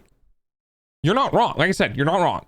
But when it comes to a presentation thing, you want to make sure everyone is included, including the people who might not be aware of those things. My history to go out the input to create a more continuous clean line. The only reason why you would ever want to have some smoothing in here is if you have like shaky hands, as in like a medical condition, or if your tablet is just really, really bad. And when you draw a straight line like this, it kind of jitters a little bit. In that case, understandable. Feel free to use a little bit of smoothing. But if you're trying to improve your dexterity, which is the whole point. Correct. Don't use any smoothing. So that what you draw is what you get. That being said, 1 or 2% of smoothing, like 1 to 5% smoothing is really good for like if you have a kind of crappy pen tablet and you need to get rid of like things that the tablet is doing wrong with like jitter and shit. You might not have an option. Just like on a real paper. And there's really two smoothing is for cheaters or graphic design. exercises that I would recommend, at least to get you started. First, drawing circles with one line, one continuous line. The circle is one of those things that you'll draw all the time, and so God damn, dude. Watching a professional artist draw a circle, it's like, it's hard to describe. When you start doing art or you start getting into art and you start doing circles, like, it's a circle. How bad could it be?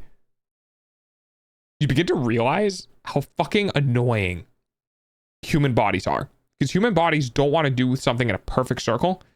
Like, we want to do things slightly extended or slightly oblong, or we prefer to draw away from our body instead of towards our body. So one half of the circle is slightly longer than the other half.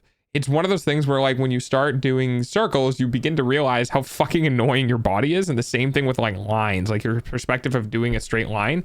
And like as you're going down, your arm comes closer to your body. So you can kind of like move your arm inwards. And then when you go past the midway point, you start going down past the center, you gotta like push it back out. It's a whole thing.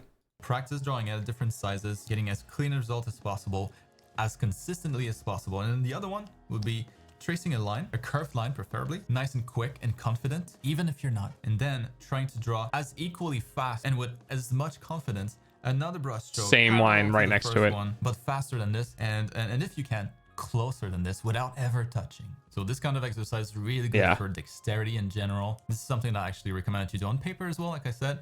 It's not just digital, but if you're new to using a pen tablet, this should help break it in for you a little bit faster. Yes. All right, now we're almost done. There are just a few of the tools in here that are very important that you should totally know. Otherwise, you're going to have a hard time doing digital art. Undo. And the first one here will be layers. I'm pretty sure most of you know what layers are, but just in case, it's basically another sheet of paper that you're going to add on top of your background layer. It's because the human body doesn't use adverse kinematics except in certain circumstances. Here, but that's the point. Nerd. Layer. It's like an but also correct. But nerd. As soon as I start to draw on it, now you'll see very, very subtle. Probably you won't be able to see, but it appeared here. So there's a little bit of a preview. And now this is on a separate layer. So let's. Fun fact: you can blow this up in. But this remains.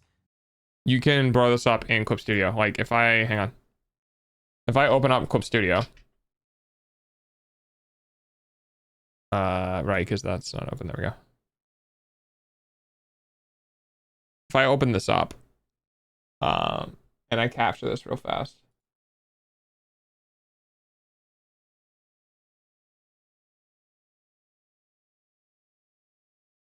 Okay.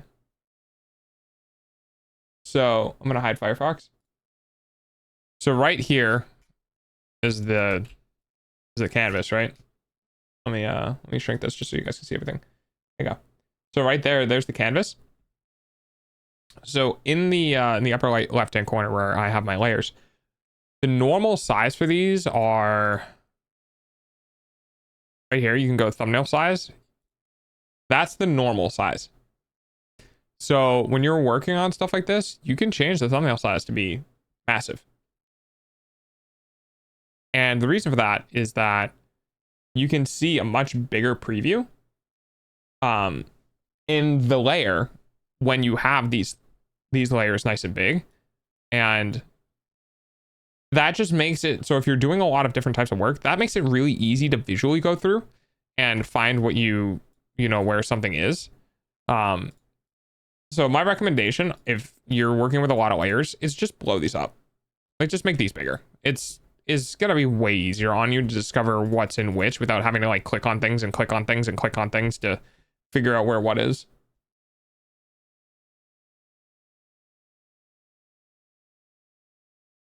And so if I want to erase some of these lines, I can go ahead without any problem. I won't erase the background because it's on a separate layer. This now, really... Photoshop. Okay, props to this dude. This is really actually for beginners. Like, I'm looking at this like I know all of this information already, but that's because I've worked with like some thumbnail design. I learned a bit of it in school. I'm like, wow, I know all of this, and I like knowing that I already know all this because there's people out there who genuinely don't know any of this, and that's really cool. Very similar across all the different painting software. You understood it, so who's a nerd now? Okay, you're not wrong, but still. Softwares. I remember when I first got a tablet and I tried to draw an anime girl eye. It was terrible and I thought I would never learn. Software, yeah. Either way. But you'll have first the option to toggle visibility for that layer. So on and off, you did. So you all right, reduce it. Way back speed, go fast. Now let's say I draw something on a new layer. I can also change the blending style for that layer. So by default, everything's set to normal. It's opaque paint. But let's say I go and select multiply, then it'll add the paint on top of everything that's underneath that stack. And as a result, everything will get darker and darker. So we can play around here with the different options. Usually, once again, those will be pretty much the same across the different software. So let's set that back to normal. And then finally, the last thing here that's pretty useful will be the alpha lock. So in Photoshop, it'll be this little thing here, the little square. Or in Procreate, for example, it'll be called something. I never knew that's what alpha lock lock meant. Is it locks in everything that you've painted so far. So you can't add any more paint while still being able to modify what you have here. If I paint right now, I'm just painting over it as usual. But if I undo that and I select the alpha lock right here and I try to paint again, as you can see, I'm only able to.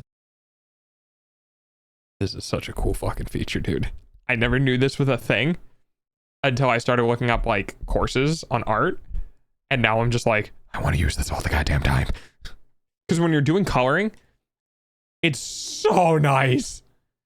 Like, it transforms everything into a draw within the lines, except the thing you're working on is in the lines. So you can do like coloring and shading and shit, and you never need to worry about it spilling over and erasing it or getting rid of it or anything like that. And I'm just sitting here like, I wish I knew about this sooner. This would have made my life way fucking easier.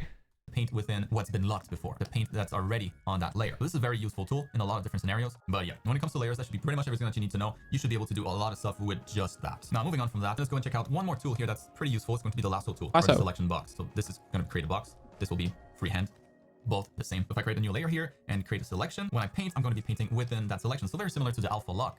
Except that in this particular case, I can deselect and then do it again on the same layer without having to touch the alpha lock. To deselect from a selection, because often you'll try to paint elsewhere and it's not going to work. It will only allow you to paint within the selection. So to unselect, you click Control D, or whatever the equivalent of that is on a Mac, who knows. And now you're able to paint wherever you want because there's no more selection. Now, why would I use a selection? Well, maybe for something like this. So let's say I want to create a nice gradient. You can go like this and maybe add a little bit of highlight here. And wow, suddenly I have a sphere. And I can be pretty messy with my brushstrokes because I am bound to this selection only. I want to get out of there, Control D. Oh, also important, something that I haven't mentioned, but to navigate in here, to drag the canvas around, you just press and hold spacebar and then click. Yeah. This allows us to pan around the canvas. And in Photoshop, at least, you can also zoom in and out by clicking Control Space instead and dragging this way. So just this. No, I didn't know that one. Control spacebar. I just use the mouse, middle mouse. Masterpiece. How do I do that? I'm gonna go ahead and Control S. We can go here and File Save.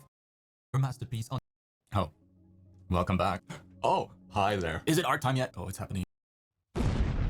Sorry, Oh, hi. I'm Mark with some highlights here, and you want everything to be custom brushes. So when you open up any painting, something like this, some highlights, instead you use a hard brush. Well, when it comes to time to paint in, then you want to use, right? So maybe you're trying to draw a sphere with some highlights here, and you want everything to be nice and soft and smooth. Then you want to use a soft brush. If you don't, and instead you use a hard brush, well, when it comes to time to paint in the highlights, you'll get a lot of brush strokes that you'll have to fight to get rid of all of this. So just a lot more work. Now it can give a cool look to it, and I highly recommend that you experiment with all this stuff. But if you have good amount of control over your pen, good amount of dexterity, this is going to be a little bit more challenging to do. So for that reason, I highly recommend for best result that you use a soft brush. Otherwise, you'll be left to do what I'm doing right now and like control picking, kind of like the in-between color, painting a little bit more of that very, very softly. then selecting another kind of in-between color and going about it this way, refining with time and patience, and then maybe by the time you get old, you'll be done. Now, those are the brushes that I recommended to use right off the bat. But let's say you've been playing around with this a little bit more, and then you keep hearing me say that I'm offering my custom brushes for free, and you're like, maybe I want to try those. Well, first of all, you can find a link to them in the top right corner of the screen right here, and I'll put a link down in the description below as well. Let's say you download them and you want to try them out. Brushes that I've made personally for my own needs. First of all, of course, you'll need to download them, and then from here, once downloaded in Photoshop, you go ahead and select your brush. So B, press B or go here and click it, and then you can right click, and this is going to load up all your brushes, all your default brushes if you haven't added any custom ones yet. And then from there, you just got to click on the little gear icon here. All the brushes that Studio Paint or Procreate, you're also able to download those brushes, and apparently. But yeah, there. If digital art is something that you've discovered to help, make sure that you subscribe. I do love the universalness of brushes between programs. That's really nice. The like button, it's the law. So did it help? Let me know. And I say universalness, but what I mean is that I feel like Photoshop made a bunch of shit and other programs are like, we want to use their brushes too, and then just copied it. Feel free to leave it down below as well. So when I was learning the basics, there were four brushes. There was the hard edge, the soft edge, the pencil, and something else. Oh, and opacity on sensitivity. So there was a soft edge, which was width based on pressure. And then there was a soft edge that was opacity based on pressure. And then there was the pencil and then the hard edge, which was also. So soft and hard edges are probably just like the default stuff for like shading and stuff. Yeah. Oh, welcome back. All right, this is gonna be the last video I watch until I actually start doing things, because like I was kind of looking not so much for an informational course, but something very tangible that I could do. Hi there. Is it art time yet? Oh, it's happening again, isn't it? Oh no. Oh, hi, I'm Mark. I used to be a senior artist at Blizzard Entertainment, and now I teach art for a living. In this week's episode of my weekly series that I've been calling it's a Blizzard. Interesting. I'm going to show you how to properly Soft edge is kind of hard because you have been doing it wrong. Well, maybe not. Studying is important, but how well you study is a million times more important. Literally. This is in session. Pay attention and pay the class fee of either 1 like or 1 sub. If you don't, your mom will hear about this.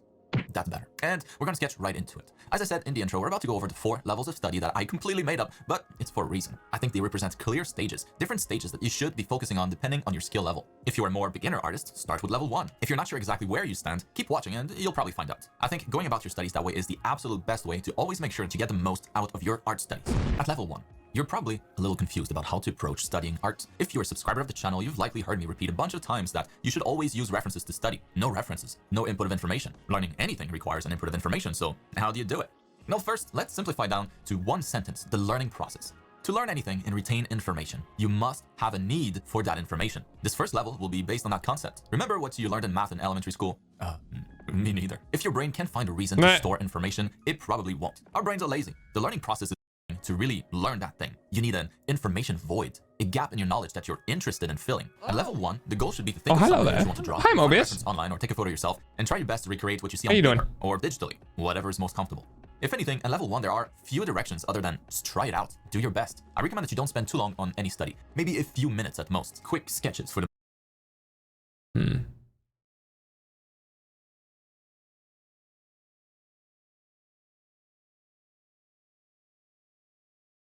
Yeah, this is not what I'm looking for. Looky, Mobius is here. Hi, Mobius. How are you? Happy, everyone. Let me go to my video that I was looking at. It was rada.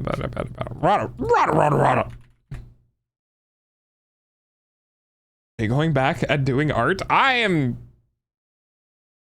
gonna do a thing. I'm gonna do a thing. It's mostly experimentation. It's mostly doodling. It's not really hardcore. I don't know how much I'm going to want to actively practice on stream versus off stream when I can get really into it. But the one that I liked was this particular video. 2 to 5 minutes is a good.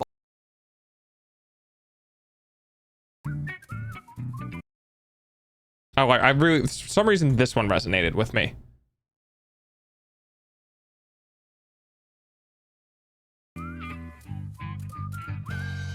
industry.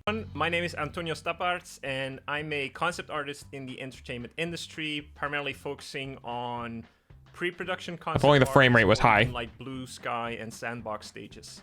Next to that, I run my own online today, primarily about structure in your drawing and painting. Why is it webcams have the lowest fucking frame rate ever? Aspect of being an artist.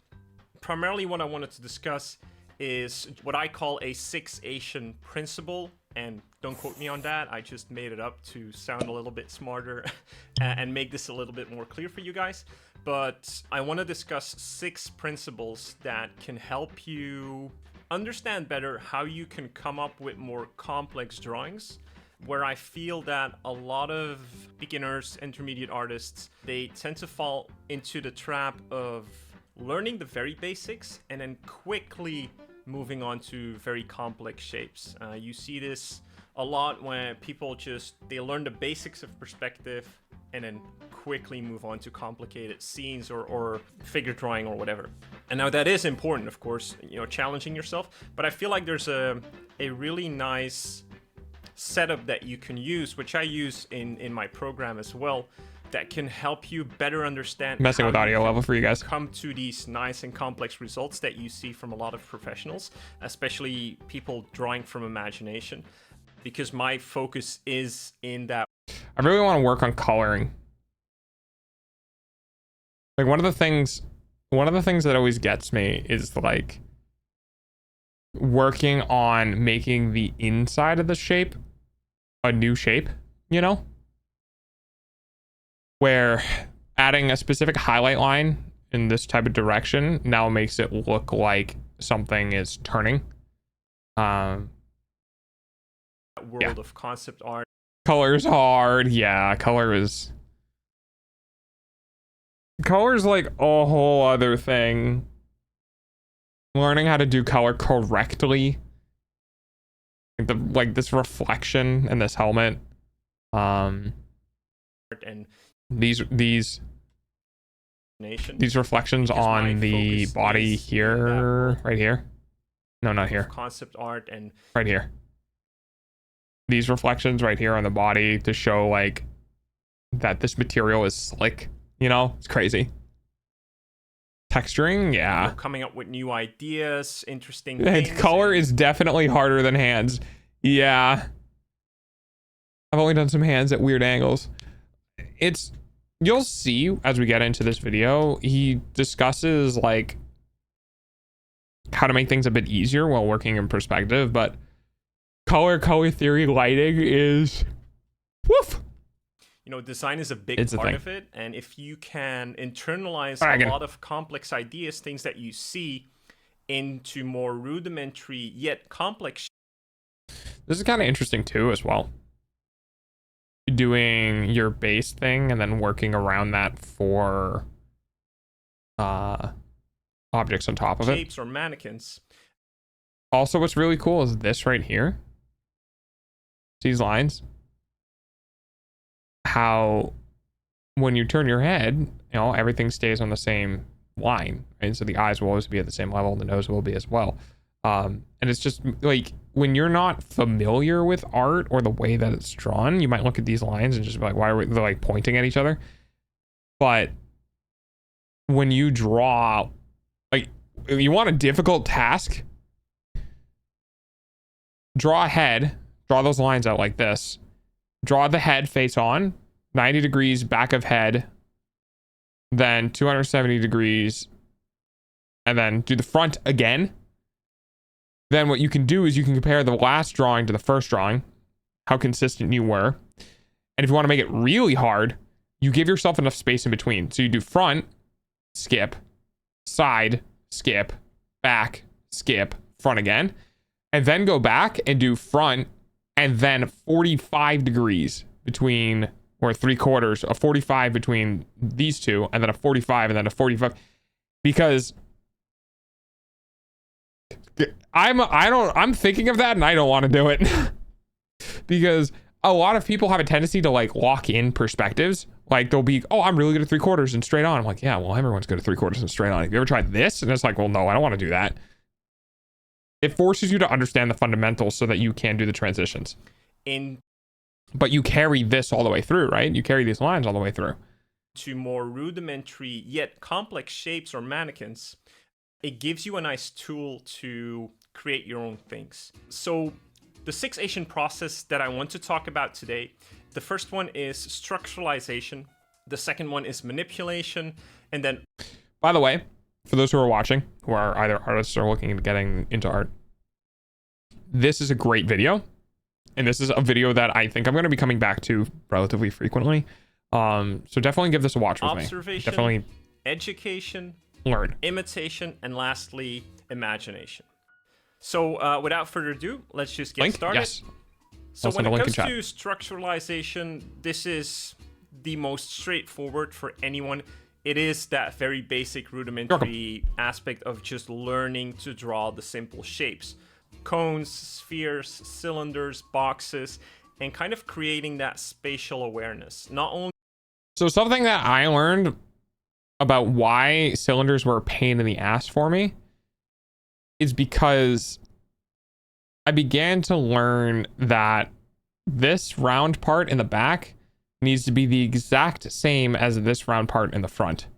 This round part in the bottom needs to be the exact same as this one. Like as perspective changes, as distance changes, it's not the same.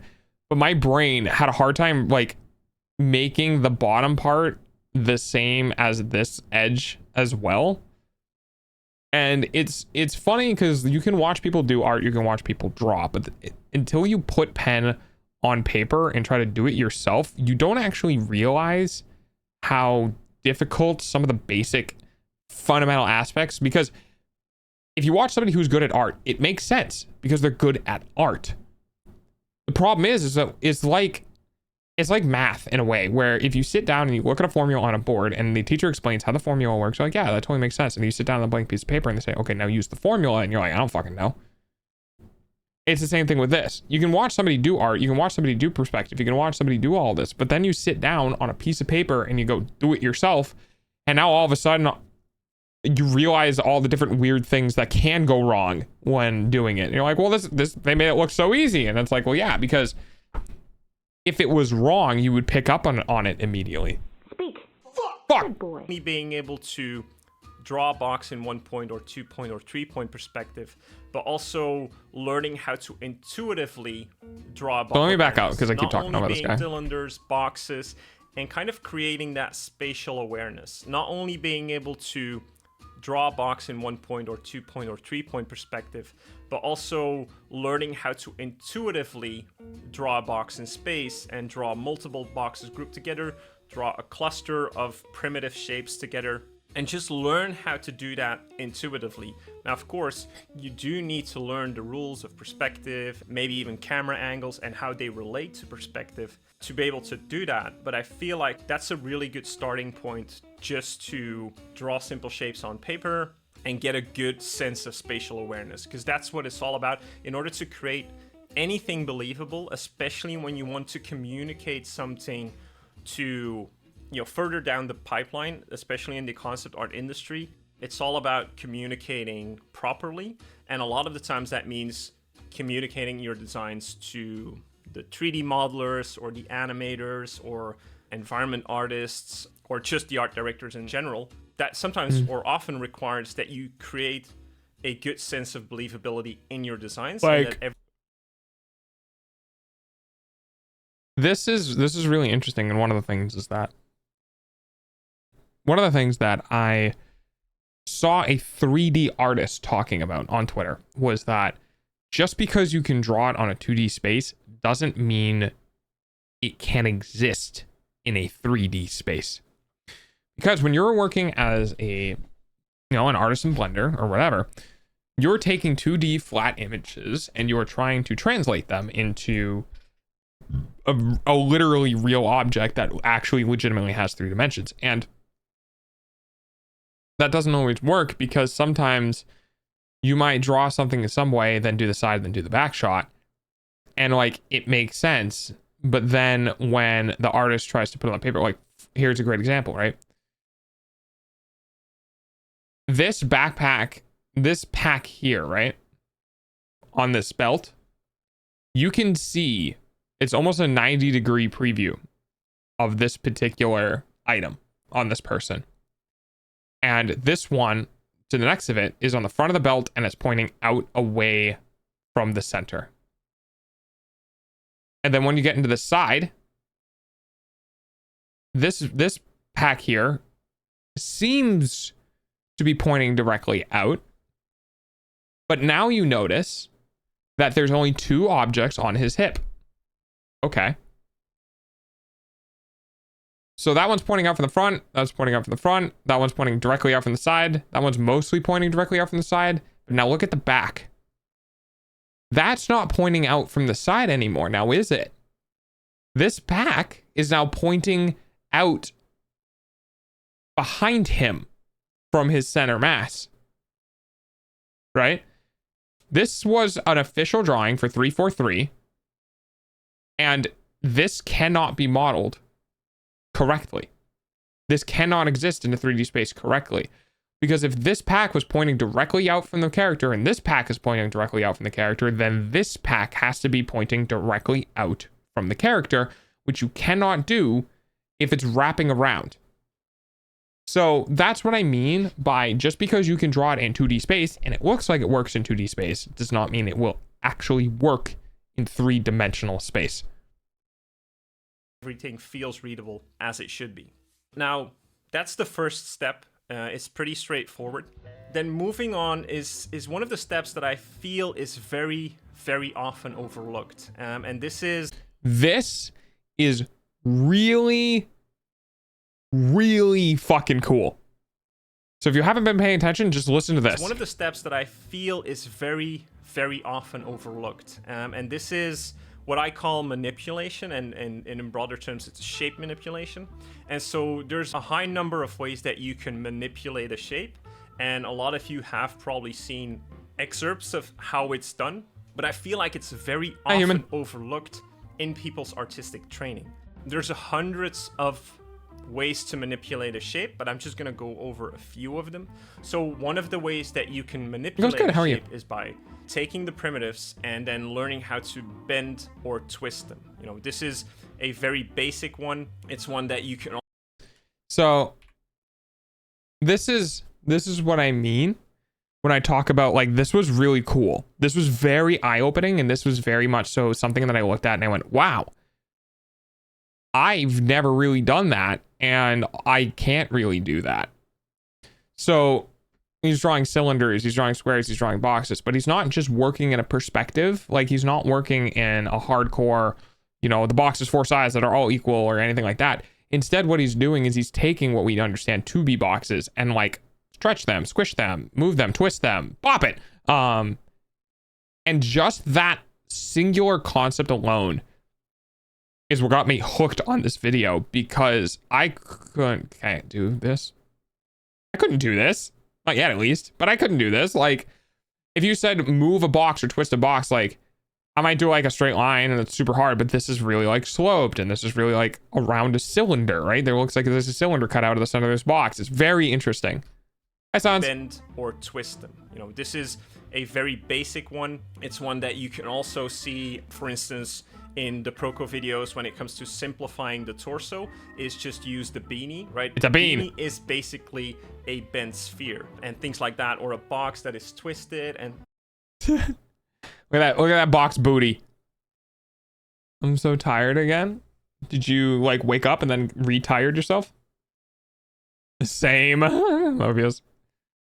But yeah, so like this is just a box that's manipulated. Like, you know, there's a big box up here and another box down here, and there's the middle part, but yeah. If you can already learn to manipulate simple shapes, you'll have a much easier time to then come up with more complex shapes. I see, so I feel that you can really take a step-by-step approach in this process. I want to look up something.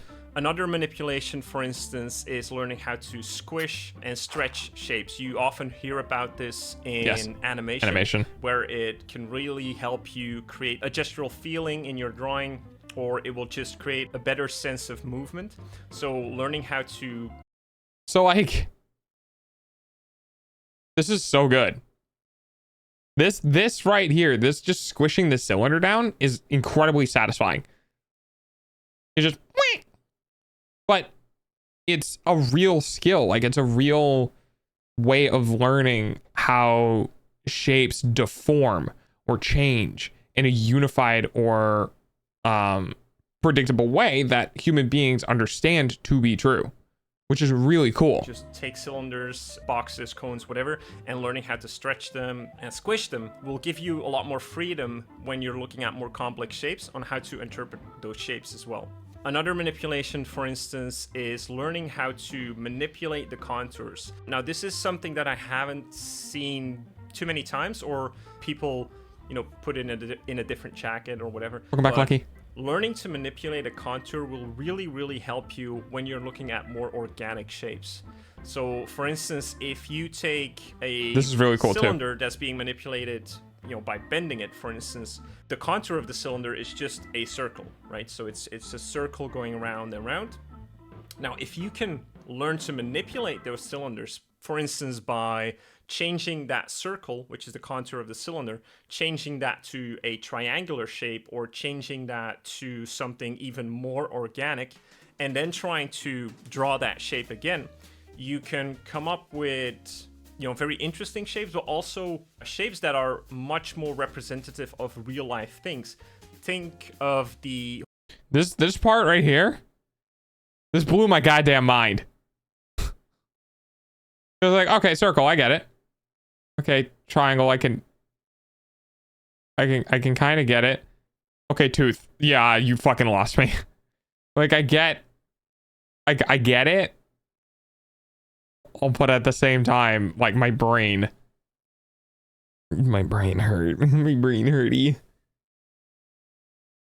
Oh, good night, Lucky. Have a good sleep. Horns of a ram or a goat, for instance.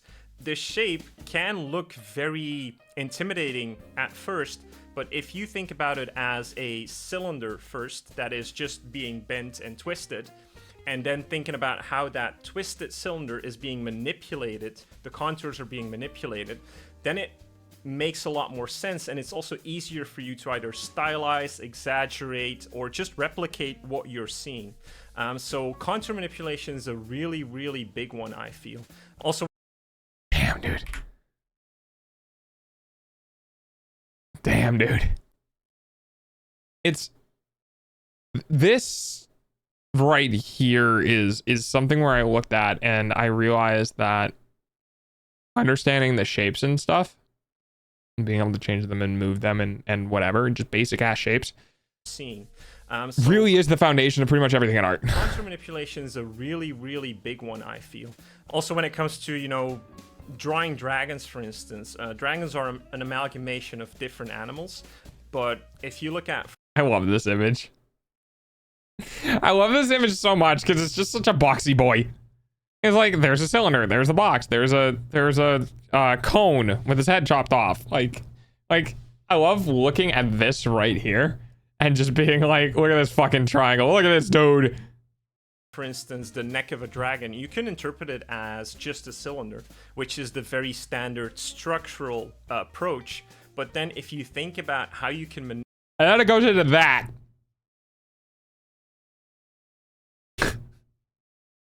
Like, it's all there. It all translates. Like, we see it. We see the legs, you know, we see the shoulders, we see the back, the wings.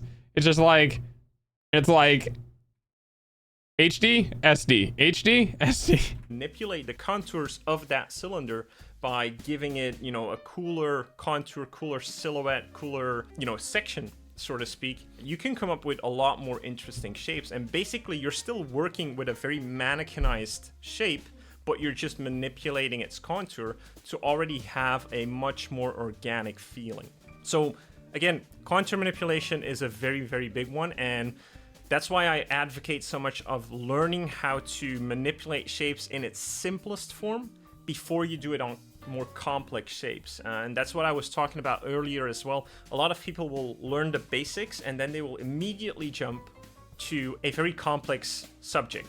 Whereas if you first jump from the simple shapes to making those simple shapes more complex, that will help you understand Right, though. the more complex subjects that you'll be looking at later. This is a lot nice. better. Oh, I'm glad. And then lastly, I think another really cool shape manipulation is the manipulation of edges, and that's primarily when it comes to boxes and cylinders. So, Boxes and you know, rounding off edges. Oh, right, yeah. Beveling edges, things that you also see in 3D, for instance.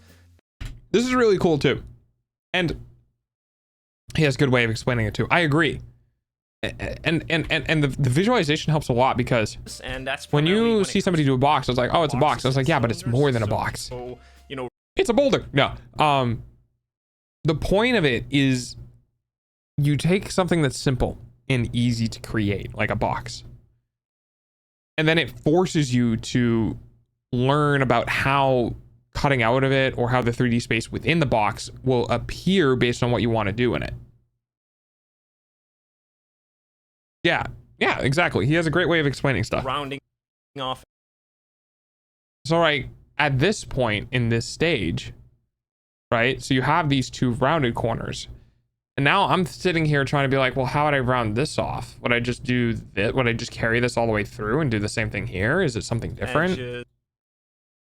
And it kind of is. Like, it's rounded off, but it's not just rounded off. When it's rounded off and it comes down, it means that line right here, this straight line, like there's a point when this straight line has to become a curve.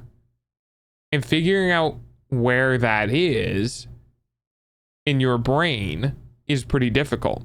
Like, it's the same curve that's here. It's just, where does it stop? Does it stop here and come over? Does it stop here and come over? In the middle somewhere? Or beveling edges, things that you also see in 3D, for instance. This is also really cool. If you can start to learn this on a basic or simple basic shapes, it will be a lot easier for you to understand more complex shapes. And here's making like the suitcase, like the steel like suitcases things. Especially in hard surface subjects. For instance, if you can learn how to round off the corners of a box, you will have a better or an easier time understanding. Like this one's pretty good too. Corners of, right? Because he's drawing this shape within the box itself, but like this could be the whole shape, and everything else could be empty air. A box, you will have a better or an easier flight time case. Yeah, that's what they're called. How hard surface things like mech designs are being created, because basically it is the same principle. It's just a little bit more advanced when it comes to the way they round off that boxes and the degree in which they do it, or, you know, the asymmetry in which they do. I think my favorite thing about looking at VTuber models and be like, no furry, no mechs, is because people hate perspective work. Because that's what mechs and furries are, especially the nose. It's all perspective work. I would always just make quick sketches in Fusion 360 when I wanted the sketch an idea out, but honestly, learning art might just be better. Do it to create Fair. more interesting shapes, but again, Fair. the principles Art's are just very exact. Having the drive to learn art is really hard because it's not something that you need. No one technically needs to know how to do art. No one technically needs to know how to, like, for dogs, you know, only payment using your eyeballs. Play a guitar. Art is so purely based off of desire and not need that it can be really hard to continue to do it. It can be really hard to stay motivated to do it. Things that are like, oh, I want to learn how to cook because I literally eat food every day. It's not an option. I have to do it in order to live. Hi, John. I was never enclosed in the first place. Not much. We're just kind of sitting here, chilling out, learning a little bit about art and stuff. As dog eventually gets into learning how to do art and stepping forward into it. It's just taking a primitive shape Sniffy sniff. and then rounding out the corners or subtracting and adding new shapes that are still, you know, have rounded edges or whatever, or feel a little bit more organic to create that interesting shape. And I think that if you can... So the video that we're currently watching, just for those who don't know what's going on, it's kind of an instructional... It's like... It's meant to instill general ideas for artists to be able to learn from. You can look at a complex shape like that, which I teach a lot of my students, is look at It's still kind of funny that Super Love takes away the snow. Thank you, Mobius. Try to analyze. So this is really cool too, right? Like when you're looking at it, like you guys can recognize what this is. This is obviously a humanoid of some kind because your eyes can see it. Like your eyes know that these are legs, this is a feet, like, but all of these shapes are very simple shapes. Now, there's a bit of foreshortening coming on here because of the perspective, right? The arms go back and up, but we're not seeing the very side, so this gets like squished down. In the head and the boxes and the round cylindrical torso, and like everything kind of makes sense. It's very simplistic, but it's important to be able to identify these shapes because then you can start working within them to make the details, so to speak. Yeah, like I just ended up throwing myself at a guitar for a few years, eventually got it. Art not like that? Art is very similar to that. I also play guitar. I have a guitar behind me. I haven't really had time to practice given my life situation, but I also threw myself at guitar for months and years, and it was something that was a labor of love for myself because I liked hearing it, I liked knowing the outcome, I liked listening to it. But art is a little bit different because a guitar is instantaneous feedback, right? When you strike a string, you hear the string, it's instant. Art is a little bit different because art is more of a waiting game. You can start creating things and adding details and adding details and adding details, but you don't get the quote satisfaction. You don't get that I can play this until the end of the piece when it's done. Oh God, yeah. I know the PlayStation 4, PlayStation 5 robot game. I can't remember. Astro Boy. What you're actually looking at, like what's being manipulated, not just birds. I want to draw crows. We have a little paddle feet. Look at that, see? Like when you're breaking it down into cylinders and all that sort of stuff, like you see how he draws his feet for the birds, that like these are paddles. Which obviously they should be, right? Because that's just what the feet are. They're a big plane with 3 points, you know? And you can work the perspective out early to make sure that the feet's, the crow's claw sizes are big enough. And same thing here too in the upper left. Like, all these shapes are relatively simple, but these pieces and identifying how these need to be created in some way is still hard. Just blindly Edge. Rip. copy what you see, try to understand what you see. I think that's a really crucial part because when it comes to anatomy or the human figure. Should I wait for ads? We'll wait for ads. We'll wait for ads. I can't wait to play my 3DS, dude. I'm so excited. I know, like, man, I don't know. I feel like a kid again, you know? I have a new handheld console that I can play, and like I can charge and I can be a vegetable in bed. And hide away from the world. You know, I have this 3DS and it just makes me feel like a kid. Like I wanna make a pillow fort and get hot chocolate and fucking tendies and shit and hide in my pillow fort and play my 3DS. I miss getting to feel like a kid, dude. I do. I miss it. One day I'll be able to be able to be an adult in my own space and do the same thing. I was summoned by the word pillow fort. Yeah, that's fair. Yeah, that's fair. I need like a kid day, you know? I think every adult should have a kid day. Like a day of the week where maybe it's on the weekend or whatever, or like a day in the month, but every day there should be a day where an adult literally just gonna be like, fuck it, I don't want to be an adult anymore. I want to go eat terrible food. I want to go binge out on ice cream. I want to go hurt myself with the amount of sugar I'm about to consume. Okay, so maybe once a month. But I feel like every adult should have a day where they can just say, screw responsibilities. I want to go enjoy myself like I would when I was a child. because I feel like too many adults have lost the whimsy and the perspective of what it was like to have simple things. And just being able to be like, yeah, I'm gonna buy an entire pack of Skittles and just eat all of the goddamn Skittles. Yeah, are you gonna regret it afterwards because your stomach hates you? You know, maybe. But no one can tell you no. You know, if you were, it's kind of funny because if you're a kid in an adult body, when I was younger, you want to know what I thought about when I was younger? I was like, when I grow up, I'm going to buy like 3 tubs of ice cream and eat all of the ice cream and no one's going to be able to stop me. And then I grew up and I went, I mean, yeah, I can technically do that, but I'm going to be in so much pain after.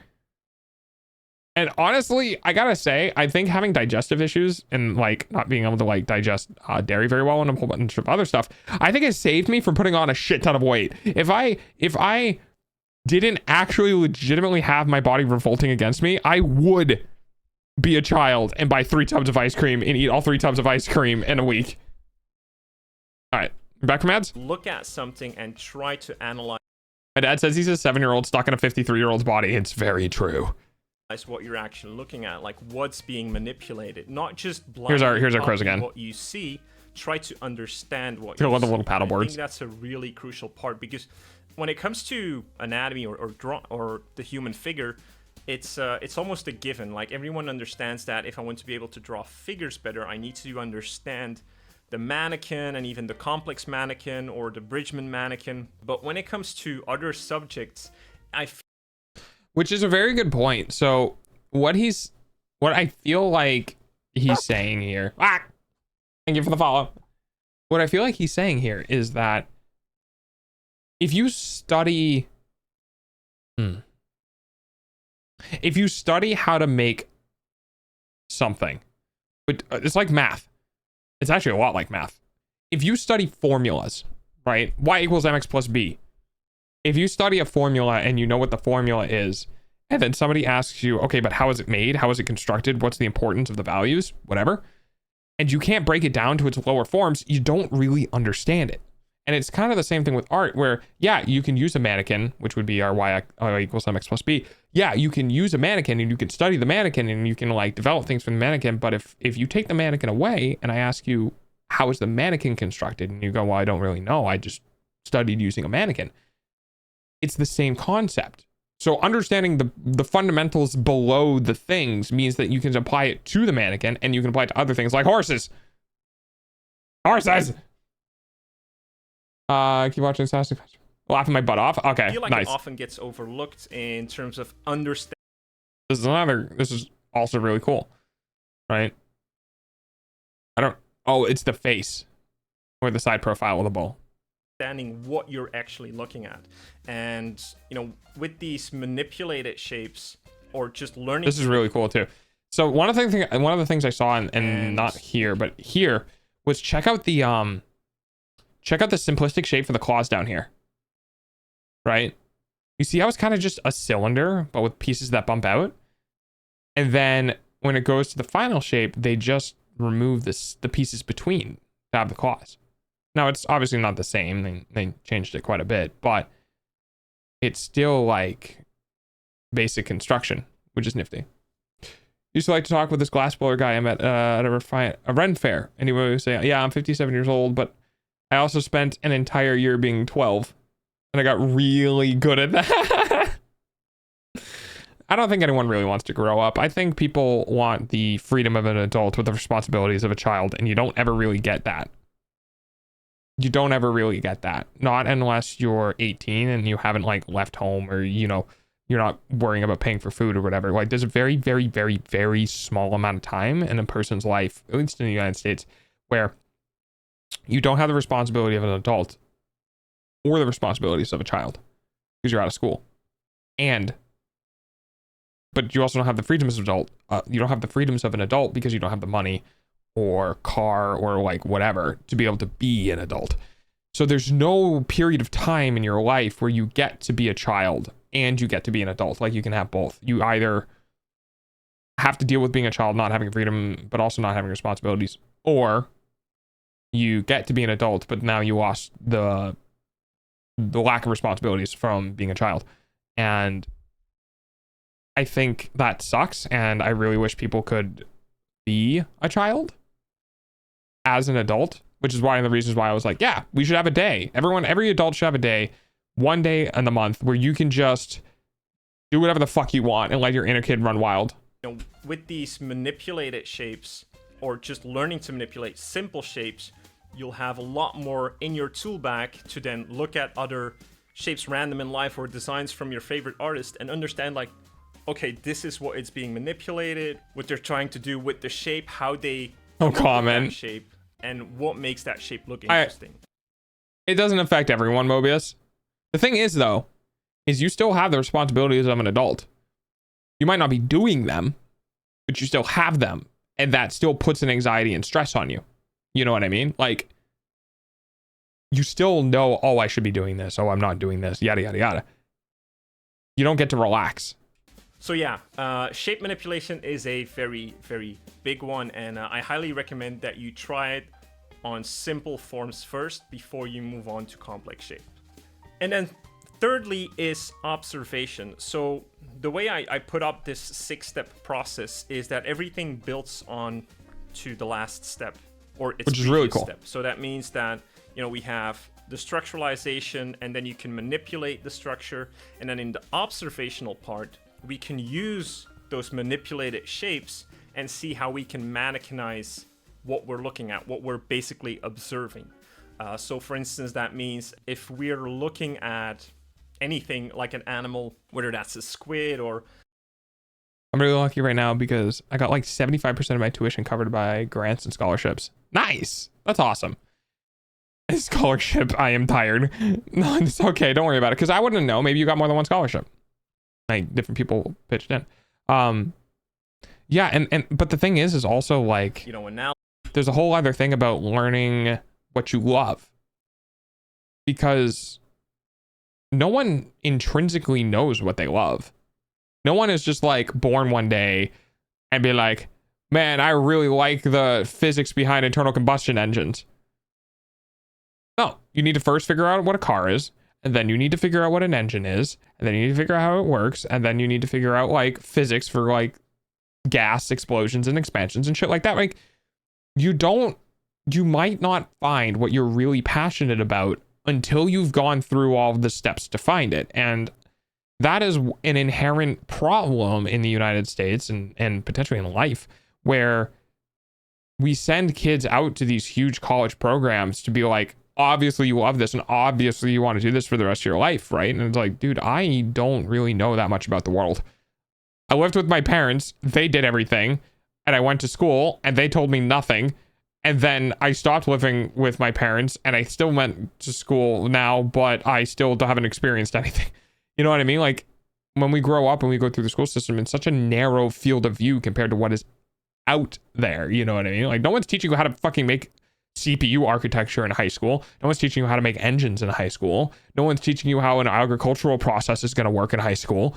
Like, they might cover the hyper basics of it, but they don't get into it as a job perspective. They just kind of generically teach you and move on. Like, there's nothing in school that prepares you for finding and holding a job. It just gives you basic information. So, alligator or even a human being, we don't necessarily already need to understand everything about what we're looking at. So that means that we don't need to first... Sorry, I completely lost track of what he was talking about. You know, we have the structuralization, and then you can manipulate the structure. And then in the observational part, we can use those manipulated shapes and see how we can mannequinize what we're looking at, what we're basically observing. I'm going for a forensic lab, but at the same time, I have no clue if I'm actually going to enjoy it. Yeah. And you know what? Most people are on that boat. Most people don't know if the thing they go to college for is going to be the thing that they are going to do for the rest of their life and enjoy. And that's one of the reasons why it's hard for people, because they've already committed to it. It's already been bought. It's already been purchased. And if they don't finish it now, then all that money goes to waste. It's tough. Hey, buddy pick. Hi there, buddy, chum, pal, friend, fella, brother, amigo, home slice, bread, slice, dog. There you go. You eventually got to the right one. You're lucky if you get vocational skills in high school. From what I hear, they're just killing off most of those electives. Yeah, no, exactly. And the thing is like, how do I know I want to do these things in life? I mean, there are people who don't even know specific jobs exist. Like, if it's not public facing, the public doesn't know it exists, which is obviously going to include every person who's under the age of 18, right? Like, there are some jobs that like, oh yeah, that makes sense. I never would have thought about that, but that makes sense. So how do people know that they want to do that job? It's so yeah, for instance, that means if we're looking at anything like an animal, whether that's a squid or, you know, an alligator or even a human being, we don't necessarily already need to understand everything about what we're looking at. So that means that we don't need to first educate ourselves about the anatomy or what makes up that subject. We can just simply observe what we see, and through our spatial awareness that we got from the structuralization, from, you know, our knowledge of perspective and organic forms and form manipulation, we can sort of already come up with something that resembles what we're looking at. And I think the crucial thing about this is that it gives you so much more power when it comes to making things from imagination, because it's virtually impossible to remember everything when it comes to technical detail. And very true. The temptation to discover something amazing and then get the CIA award for excellence in journalism. There was oh god, I think Boyce was here talking about, and I don't remember this specifically, so Boyce, so I'm gonna remove them from the equation. I remember seeing a conversation about somebody who was making literally hundreds of thousands of dollars a year, and they basically didn't do anything. And the job was niche, but important. And no one knew it existed. So no one was applying for it. And the person who was working there was doing a good enough job that the company didn't need to replace them. So there was no one filling the job sector because no one knew it existed. There was no need to replace the person in the job sector, and the person in the job didn't want to get replaced because they were basically doing nothing but getting a shit ton of money for it. Things like that exist, but they're very, very niche and they're very, very hidden.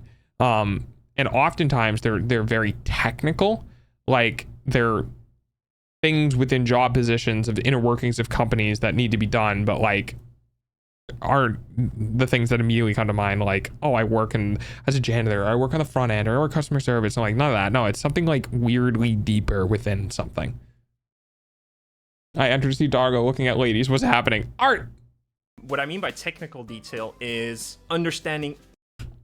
I love this. I just want to draw this. I just want to draw more lizard boys. It's just like all the anatomy of every animal, or even human anatomy. You know, human anatomy is very complex, and you need to be very interested in it in order to remember everything. But if you can mannequinize the things that you see, and even not just make a very simple mannequin, but also make complex mannequins with manipulated shapes.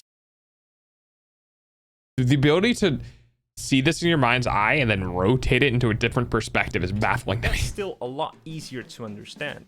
And I think the stereotype of, well, you don't want to end up as a garbage collector, do you? And then you find out that really, quote, undesirable jobs make more than the teachers do. Yeah, exactly. You don't want to be a garbage collector, do you? And it's like, why the fuck not? What do you mean? Why wouldn't I want to be a garbage collector? I don't have to talk to people. I get to ride on the back of, you know, a machine and just pick stuff up and throw it in the back and hop back on, and it's really simple and super job security because it's really obscure and people don't want to do it because of people like you, and you know, you work a very routine schedule. There's no overtime. You don't ever need to worry about your boss coming down and like telling you to do overtime. It's very simple, well-paying, standard job. And then you realize that being a garbage collector is actually kind of fucking dope because you're not rolling around in trash. Sure, you might break something, but that's not your job to pick it up. Like if you were to pick up a trash, you know, when it breaks, then you just leave it there. It's not your trash. You don't need to pick it up. The person who put it out needs to put it back into their bin and use something stronger. Like being a garbage collector is fucking dope. It's dope. And you get holidays off and shit. And like, you know what I mean? It's hard to have that perspective as a kid. Honestly, I think I'm happy to just have to go and enter data from tests and never interact with anyone. Yeah. Yeah, interaction jobs are tough. A great example of this is an artist like Kim Young-ji, where I don't believe that all he does is no intrinsic. I don't believe that all he does is oh, there it is. No intrinsically know the anatomy of every subject, but he does very much understand the complex manipulated mannequin of the subjects that he studies. And so that gives him the power to then just, draw every subject in different angles from any, in any perspective. So what he's basically saying here is stop trying to study the details of a specific object and start trying to study what makes up the object. Stop trying to do faces based on mannequin work and start doing faces based on how they're constructed from simplistic objects. And that level, that level of detailing might be different between people, and it might not be what everyone wants to do, but power over the simple shapes. This work is insane. There's so much going on here. Ooh. Which he can manipulate in space. And so when it comes to observation, we're gonna continue because there was a thing. Is to just look at, a multitude of reference, Look, it's an especially octopus. things you want to specialize in, but also things that So the beautiful thing about this is like, when we first started this video and he was talking about how everything has basic shapes and then manipulating those shapes, guys, these are all cylinders. These are all just cylinders. Except for the thing in the middle and the head. Head's more like a weird oblong, sphere. But these are all cylinders. Comfort zone, because so if you can draw cylinders, learning to draw things outside of your comfort zone, you can draw an octopus. Will very, very much help. You know what I mean? If you can dodge a ball, you can dodge things that. If you can dodge a wrench, you can dodge a ball. Again, looking at a lot of reference and then trying to mannequinize that reference using more complex shapes, and you can start off with a very basic shape, but then try to learn how to make a more complicated mannequin on those simple forms, right? So again, that's step 1 and step 2. You look at the reference, you kind of. Now that being said, this still needs a level of education and understanding to know the proportions of things. Because you notice like proportion control does not exist in any of these examples. Like it's not telling you, well, compare this to that and make sure this isn't bigger than that. That doesn't exist. All of this is coming out of just, I know how proportions work and I can put it on paper. That is clearly a basketball that contains the octopus's brain. That reference is made up of. And yeah, honestly, I love art. I'm just unsure if any investment I make into chasing it is going to pay off. Like how I've already tested my ability for quantitative data. I'm a data guy myself. I used to work in software engineering on front ends of like HVACs and stuff and doing data analysis on them. When it comes to artistic things, do it for yourself. Always do it for yourself. And if you find that you don't really enjoy doing it or you're not having fun with it and you're just doing it for yourself, then it might not be something you want to do. And that's okay. But if it's something you see yourself returning to, coming back to, and doing, maybe it's worth trying to get over the hump. Maybe it's worth trying to do it enough for yourself that you feel like you're starting to get things out of it. But you can't really chase stuff like this trying to have a goal in mind, because you're always going to be like, I'm so far away from the goal. I'm this far away from the goal. I haven't made progress towards the goal, yada, yada, yada. When you do it for yourself, you don't really have a deadline. You don't really have anything set. You're just like progressing at your own rate, and that will more naturally happen. Yeah, it's tough, because if you do something with a goal in mind and you reach that goal, what's going to keep you in it? If you're like, well, I only learned how to be a good programmer because I wanted to make a calculator app. I was like, okay, you made the calculator app. Congratulations. Now what? You're like, I don't know. It's like, what do you mean? I don't know. I just wanted to make the calculator app. It's kind of the same thing. I want to learn how to play a song on a guitar, so I learned how to play the song. All right, now what? Like, I don't know. I learned how to play the song. So you end up in a situation where some people are people are different.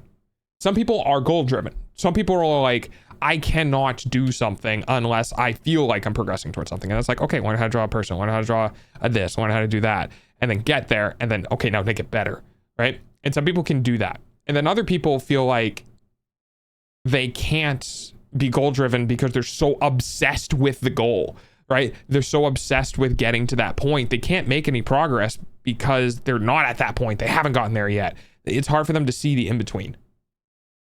So sometimes you need a mixture of both. You need to be able to see the in-between and your own progression and enjoying it for the sake of enjoying it, but also having a road to follow down so you can get somewhere and you're not lost.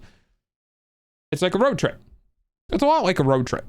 Of course you want to go where the road trip ends. Like, I'm going to take a road trip to an amusement park, or I'm going to take a road trip to across the country to, I don't know, a water park. If your primary focus is, I want to go play at this amusement park, or I want to go to this water park, then the next fucking 3 days of drive are going to be miserable because you're ignoring everything on the path. You're ignoring everything on the road. You are just fucking 80 miles an hour cruise control on a highway going to the amusement park. I want to go to the water park. I want to go to the water park. And you can't stop thinking about the water park. And then you finally get to the water park and you're like, yeah.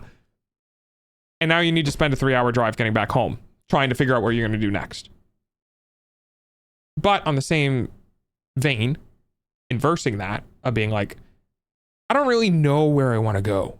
I want to go drive. I want to go enjoy the drive, right? So you go out and you go have fun and you enjoy the drive and you enjoy the progress and the side roads and the sightseeing and all that sort of stuff. And then one day you stop and you're like, did I really even do anything? I mean, I went places, but did I do anything specific? Did I achieve something? Have I visited this many water parks? Have I done this many things? And you won't be able to quantify what you've done because you've never had a goal in mind. So to some degree, you kind of need to balance that out for your own personal preference. This is not something that is going to be like universal for everyone. Some people don't give a shit about learning anything. They just want to go to the water park and they want to go home, and they want to go to a different water park and they want to go home, and then like that's what they do. And some other people never have a specific point they want to get to. They purely enjoy just driving around aimlessly and never worry about achievements. Some people need a mix of the two. They don't go as far to the water park. They go a little closer, but then they set up little like stops along the way of like, hey, this restaurant looks really cool. I'm going to go eat there, right? It depends on what you want to get out of it and how it works specifically for you. And sometimes that's really hard. Like, it's really hard to know yourself. Thank you for the follow. It's really hard to know yourself because you might not be familiar with yourself. And I know that's weird to say, and we're kind of getting into the like psychology theoretical things, but if you've never really taken time to be like, do I actually enjoy this? Do I actually not like this? If you've never given up your biases to yourself and what you do or don't like, and actually hyper analyze yourself in a negative and positive light, you won't understand how you want to pursue things. If you're sitting down and you're working on art and you're just like, I love doodling, I love sketching, I don't want to finish anything, I just want to sketch. You might be the type of person who's just like doesn't ever finish a project, but you're really, really good at getting ideas across. You're like, I can fucking storyboard the shit in back. Like, the art isn't going to be amazing. The art isn't going to be super detailed, but the lines and like the camera control and like the perspective and like all the other stuff is really good, but it's just not finished, right? And sometimes somebody might be like, but that doesn't feel good because I don't complete anything. But if that's what you like doing, that's what you like doing. And sometimes it's hard to just let that go, like let that negative, I'm not as good as other people because I can't do this, and let it go and just do what you enjoy. Because at the end of the day, what do you want to do art for? Do you want to do it because you want a sense of accomplishment? Because you can be like, I used to be this bad and now I'm this good. Is that what you're doing art for? Well, in that case, yeah, you need to sit down, you need to practice, and you need to do all the shit you don't like doing in order to get objectively better. But if you're like, I want to do it for fun, and it's like, then what's your fun? Is it telling a story? Is it making memes? Like, what is it that is fun to you? And then go do that. And understanding that, understanding what you like and understanding what you want to pursue is something that comes down to a self-reflection. So, yeah, anyone can do art, but where you want to take it and how you want to do it is so personal that no one can really tell you what to do. You have to find your own path. Like, I found that I really enjoyed the concept of manipulating shapes and doing basic shapes because it makes everything else easier for me. So that's what I'm going to work with first, but that might not be what you want to do. Everyone is different, and art is such an expressive thing, and it's such a hard, like, internal brain processing thing that all of our human beings, we're all going to be a little different, and some people are going to be a lot different. So anyway, that's my rant on that. We're going to go back to the video now. And then you try to figure out what's in step 2. You look at the reference, you kind of... And what would that be, Mobius? Try to figure out what simple shapes that reference is made up of, and then you try to figure out where those simple shapes are being manipulated. Is there some form of contour manipulation going on? Is there some addition or subtraction? Are some of the simple shapes being twisted or bent? You know, all these things, or is it a combination of those, of course? All these things can help you understand that subject better. You know, if you have a good understanding of what you're looking at, then you can go into the next step, which is education. So with education, this is exactly what the word implies, is that we're trying to educate ourselves about the things we really want to know more. Knights, furry, power armor, and power armor and characters in general are in a combination of the fur. 4. Yeah, so stuff like that, you would be working in like persons, people specifically, and how people are proportioned and how people are sized and the differences between them. Power armor is a little bit different because then you start getting into mech work and perspective work. But when it comes to like night furries and those sort of things, characters, they share a lot. Character models, they share a lot between them. But the mecha stuff is very perspective heavy, which is why people don't really do it. More about. And that's also a thing with these 6 steps is so that this is pretty cool too. Go from a broad sense to a more narrow sense, meaning that from step 1, step 2, step 3. Power armor is still at its core person based. It's not like it's not. So let me explain what I mean by that. Power armor at its core is atomically shaped like a person. But when we get into the details, this is a panel, this is a panel, this is a panel, this is a panel, this is a panel, this is a panel, this is a rounded panel, this is a face shape that no human being has. Like, you know, this is a square and this is another square, and then like it's by its very nature non-organic because it's steel. It's managed in a way of perspective that cannot change because that's just the material type. So yes, it is human shaped, but it is not on the surface a human being, right? So it's not gonna have the nice curves of a forearm. You're not gonna see the dainty lines of a leg.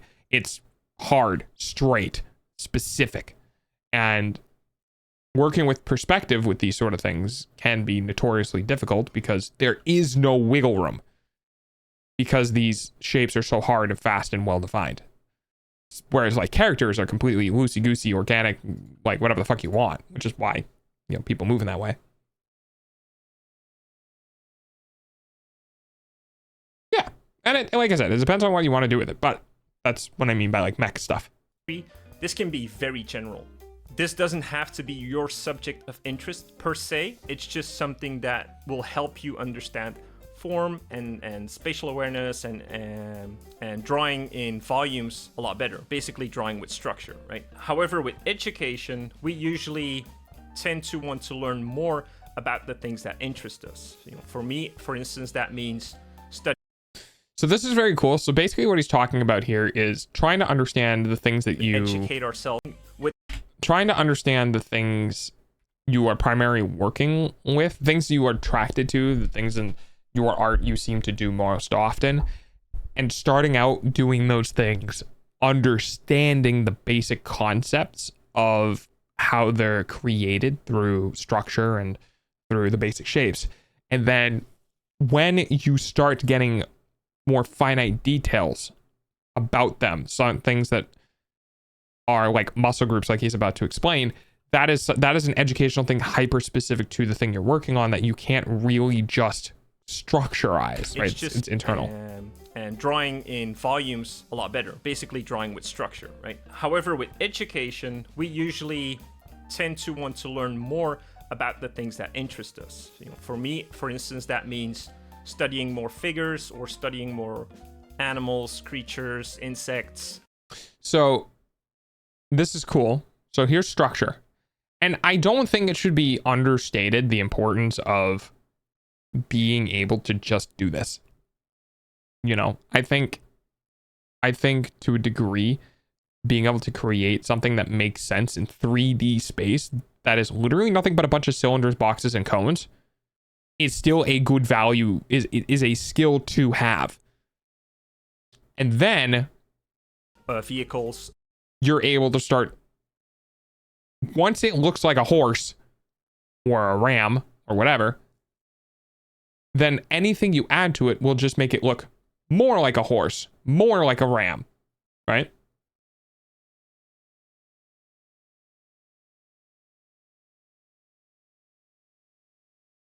As someone who's legitimately tried to also make armor models for machining, it's more of trying to conceptualize how looks are going to interact with physical capabilities, which I concede is very similar to the study of physiology and anatomy of humans, but in the same way, it's not really something you can standardize, like physiology from armor to armor, or at least that's what I found when I was working on robotics. I mean, yeah, it makes sense. It makes sense. It's just, when we're looking at it on the extreme surface level. On the extreme surface level, which is just trying to break down what your eyeballs see into shapes. And when you look at power armor and you're like squinting your eyes and you remove all of the color and you remove all of the detail and you remove everything, it's all a bunch of very specific boxes and spots. They're all very hard lines. They can be curved. You can have curved things, even in metal, but they're all very non-organic. And that by itself is something that is different than the study of an education, or the study of an organic structure. Are they shared? Well, yeah, because it goes on the organic structure. But when it comes to high-level drawing, they're different. Things like that.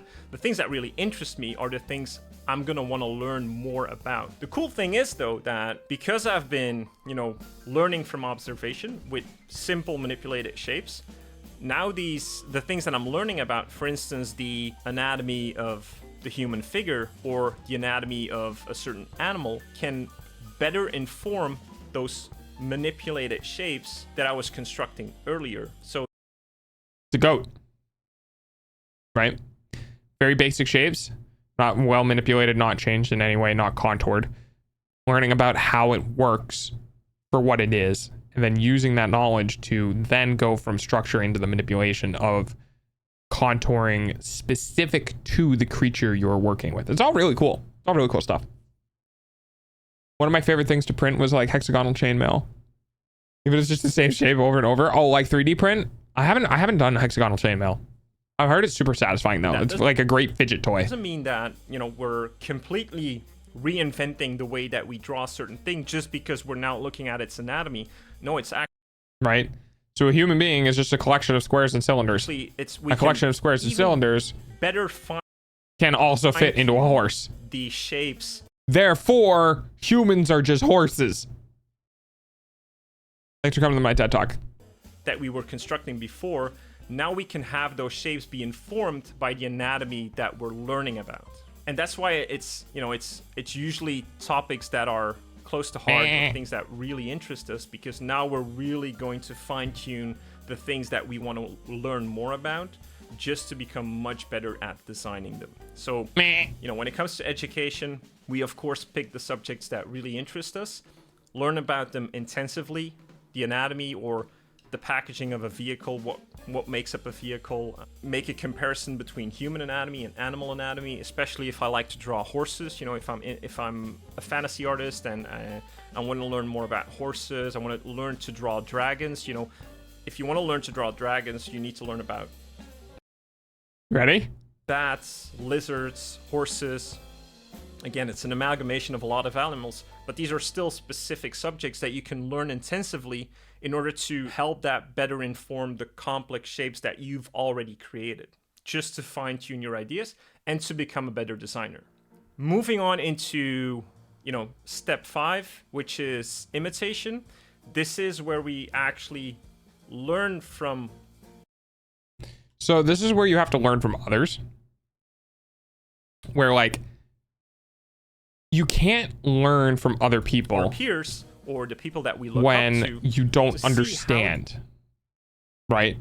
Like how can you learn programming when you don't, from another human being? Like how can you take the concept of what this person is doing in their software structure, like the programming structure, and apply that to yourself when you don't even understand the underlying concepts of it?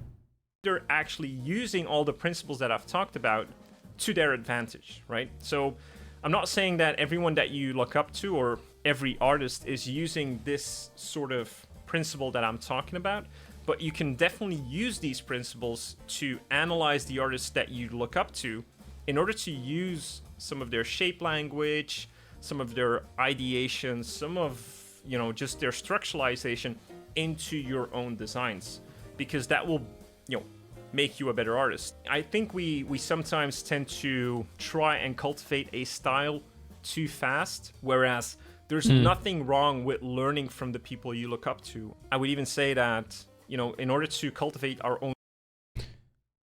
It's something that a lot of artists talk about, but not a lot of people explain, is that your style isn't yours. Unless you're like amazing, which is very, very, very rare. Most of the time, everyone's style is just a homogenization of the things they've drawn before from the people they looked up, because you want your creation to look similar to the creation from someone else. And in doing so, you get the idea of how that space works. Now, the only thing you don't have a style in is real life drawing, because you can't, because it's real life. Style. The style is real life. We need to have an accumulation of people we look up to, and we need to have imitated those artists. Of course, we're not going to imitate one artist, because then we're just going to be a copycat of that artist. But if we can analyze all the artists that we look up to, and we can, you know, pick a little bit of his. And you're just like, how did they do that face? How did they do that horn? How did they shade? How did they do the lighting? What colors did they use? What contrast did they use? Yada, yada, yada. Her design, or, you know, the way they draw anatomy, or the way they design certain vehicles, dragons, or whatever. You can still analyze those, you know, the structure and the shape manipulation that they're using, and use that to your own advantage, and use that into your own designs. And then finally, we arrive at the last step, which is, of course, imagination. So as I said before, once we've gone through all the steps, and we also imitated, or, you know, analyzed and studied our favorite artists, we can now try and come up with our own designs. Now, that doesn't mean that you cannot come up with your own designs without looking at other artists, or, you know, even going through this process, but it will definitely help you or inform you to create better designs. So when you've cultivated a vast library of mannequins with more complex shapes, manipulated shapes, and you create better. Dude, it is crazy how fast he does this. You already watched this. When you've cultivated a vast library of. That is cold. Just doing this general shape. There's the head. There's the torso. There's the second torso. All right, there's the bottom. There's the legs. Second leg. Ear. Horn idea. Arms. Arm. Like, this is super readable. I know it might be hard to see because white screen and faint, like faint colors. But like, and then they go into going over it. Like they came up with the idea so fast. And you've studied the artist, you've observed things from. One of the things that I have noticed as well, though, that I don't know, that's gonna take me a while to actually like feel like I need to do, is when they start actually like skewing. Here, watch this. You ready? So right here, I actually like this. I don't like that the head got bigger. I don't know. But they'll do that, right? And then they'll work on the body, and I'll be like, that head's too big. And then they'll do this, where they kind of push it out a little bit. The artist you've observed. I tried napping. How'd that go? Do you know how you have really realistic sketches of Mayan temples that look like pages but aren't from old explorers? I think so. Things from life, from reference. You've educated yourself about anything that interests you. How you doing, bud? This can all come together, and you can create your own designs using all the knowledge that you've cultivated. Look it up after this. Okay. So I think the most It's a important tool. Oh, it's one of those things where there's a pencil on either side and a bar in between. But no, probably not. here is to just.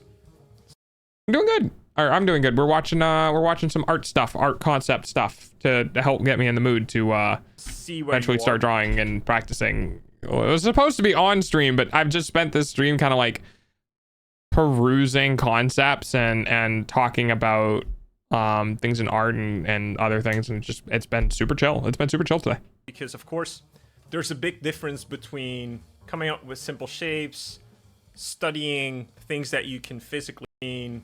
Oh, they took the horn out. Yeah, that nose ring does not look good. Yeah, it looks better without. Physically see, and even studying other artists than it is to create something from scratch, right? It's that old saying of the fear of the blank canvas, which is of course it's very true. But now that you have all this, which is of course it's very true. But now that I'm not sure if I prefer. Yeah, that makes sense. you have all of these things in your tool bag. Oh yeah, that's super fun. It'd be awesome to see you try and really draw something on stream sometime. Oh, it'll happen. It'll happen. I didn't get this just for myself. This is definitely something that will happen on stream at some point. How far you It's going to be a long journey, though. can take this. The other thing Let's that I also wanna, auto-version. Thanks, mention Mike. when it comes to drawing things Auto-version from is better. imagination, or at least from things that we know or from memory. It's not that straightforward process of going through structure, then observation, education, and imitation. It's very much a intuitive process, education, and imitation. Did everything get blue washed? Interesting. It's very much a intuitive The process. blue light. So it also needs. That's fucking weird. So again, this deals with color theory and lighting and stuff like that, where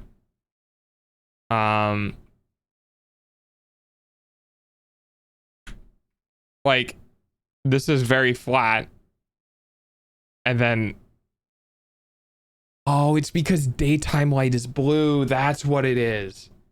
Yeah, so fun fact, for those who are not aware, when the sun goes over in the sky from the horizon to the top to the next horizon, the amount of color of light that reaches your eyeball actually changes. So the more atmosphere you have between you and the sun, the more likely it is for higher energy lights to be scattered, right? That's why sunrises are reds and oranges and yellows and stuff like that. It's because all the blue light hits the atmosphere and just scatters and we don't see it.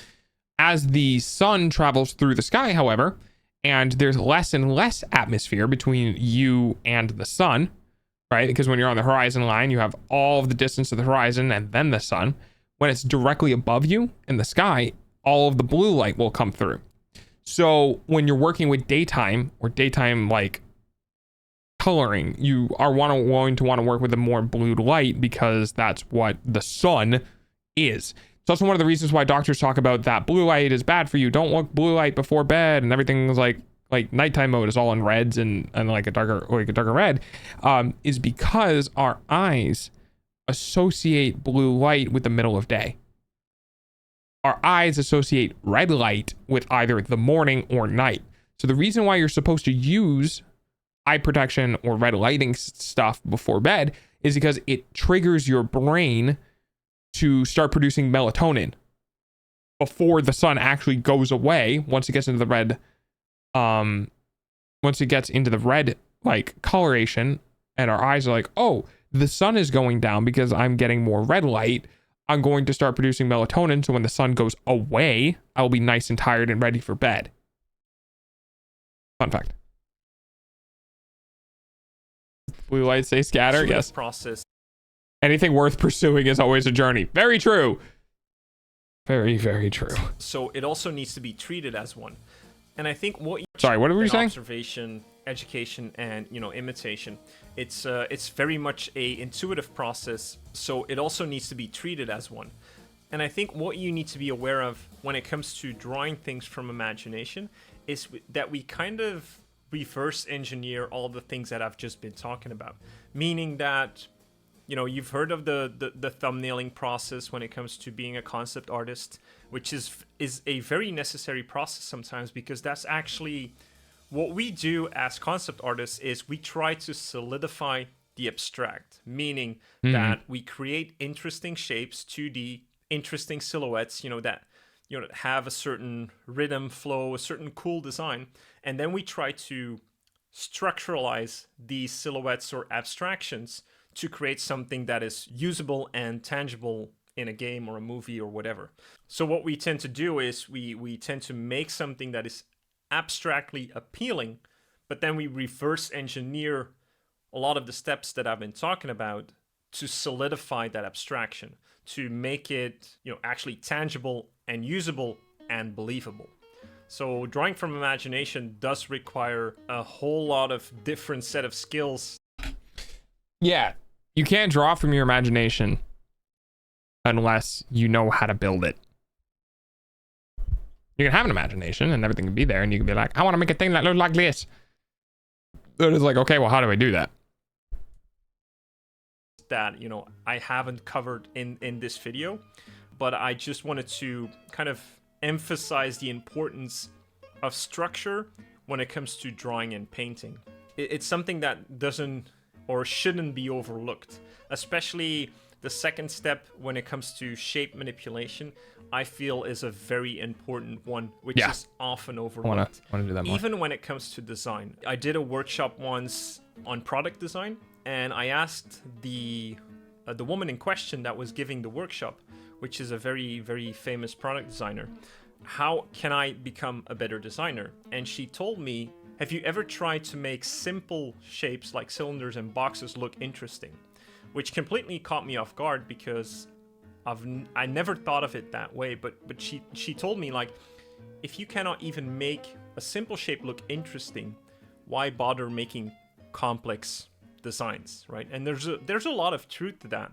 And I think if you try to first learn to draw the simple shapes, the structure, learn to create spatial awareness, learn about the different perspectives, and things like that, but then try to manipulate those simple shapes with the things that I've been talking about and a lot of other things that other artists have already mentioned in the past. Just wait. Is that a fucking space Viking? I was just nodding along, going with the video, and then I saw this, which was a gash in the helmet liner that went into the flesh. And I was like, that's really cool. That's a really cool detail of like two things affected by the same thing, right? And then I was like, wait, why does he have a helmet liner? Wait, is that an astronaut suit? And then it flipped over and I went back and I'm like, why the fuck does a Viking have an astronaut suit? And then I looked at this one and I was like, holy shit, Space Viking. Rocket Stone, brother. Deep Rock Galactic, yeah. That's so funny. It's so weird to kind of see the tools we wield as humans having like a gap between them. Because I'm picturing like, oh yeah, you just have a shield in space and an axe in space and a fucking dagger in space. And like, that's fine. That all makes sense. Like, you know, it's not organic. It doesn't need to live. But the concept of having that and like everything else about the human is underneath the spacesuit is just weird. It's just weird to me. A lot of other things that other artists have already Fucking mentioned space in the Vikings. past, just to be able to focus Goblin Mafia. on the task at hand. And if you can, I love this. So one of the things I would talked about when I was like, I want to work with Epipy was I loved his ability to just move between like styles. And what I mean by that is like, look at this fucker's nose, dude. Look at this dude's nose. It's massive. It's a massive nose. Like if you were working on an art piece and you were working on this and you were drawing this guy's face, where's his chin? Kind of here, right? It's kind of like this line, like this is the jaw, but he's got weight to him. You know, he's kind of thick. So like you got extra fat around the jawline. So now the jaw disappears and you're like, you got these tiny little eyes and it's just this honking fucking nose. And it takes skill to pull something off like this and not have it appear out of place, right? Because like, yeah, he's got a big nose, but for a goblin, like, that's fine. That makes sense. That's not like weird. It's the characterization of it that, you know, the same distance between the eyes and the nose, the center of the middle of the nose, and then the nose and the mouth and the mouth and the chin, like the proportions all make sense. So it doesn't pull you away or pull you out of like into uncanny valley or whatever. And it's just, that's really cool. That's really cool. I'm going to bed now. Good night. Oh, good night, Brandy. to be able to focus on the task at hand. And if you can create that convincingly, then you'll have a lot more confidence moving into more complex subjects like humans, character designs, creature designs, you know, drawing animals, even drawing from life. If you want to be a fine artist that wants to learn how to paint horses, right? It still very much pays off to know the more complex mannequins and be able to do things from imagination, even if you're using reference. Sometimes when you're using reference, you're still looking at a 2D image. So if you can analyze a reference and understand its more complex shapes and maybe, you know, mannequinize it in your head, it will become easier to then paint at or, you know, alter certain things that you don't want to see in your final painting. I think Jeffrey Watts famously said once, try to manipulate your reference and not be manipulated by your reference. And I think that's a great quote because it actually means that you need to understand the subjects that you're drawing or painting instead of being manipulated by what you see.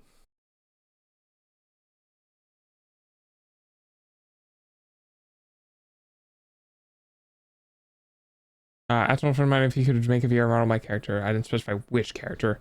So you think they were talking about my Louis Sona and not my Fursona. Luckily, I have them both on the same reference sheet.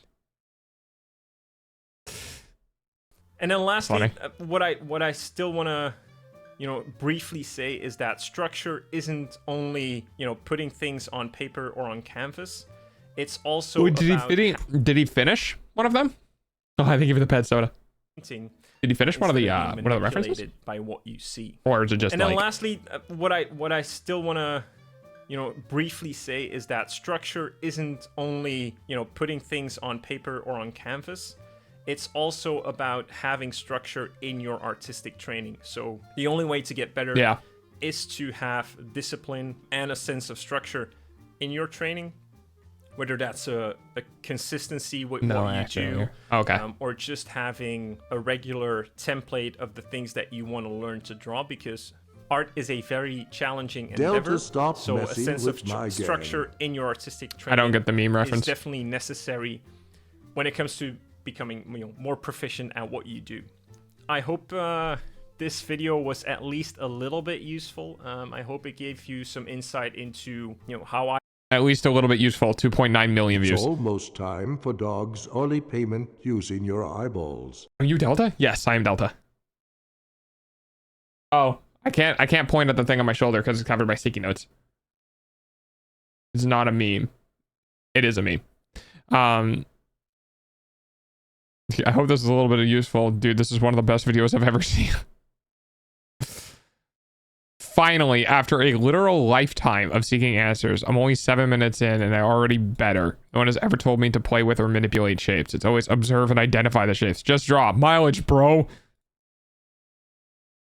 Yeah, this video is great. One more follower?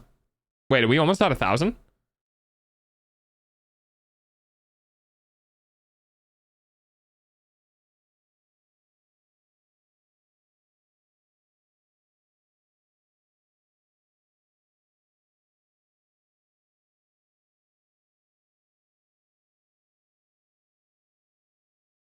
Hi, Prana. Are you new? Follow. No, Prana's a follower. Prana's already a follower.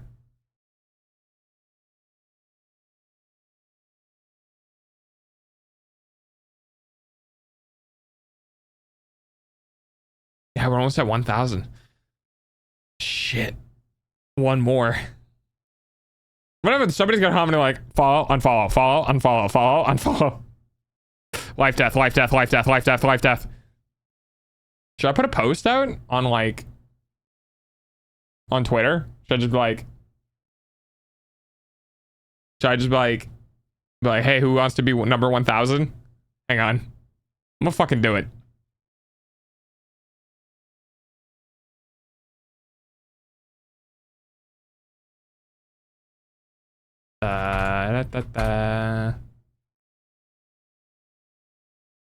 Ow, go away.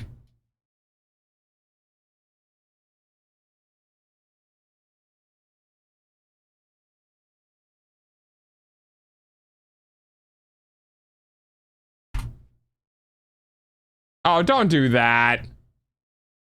I'm gonna ban that account. If I get a follow from your alt account, I'm banning it.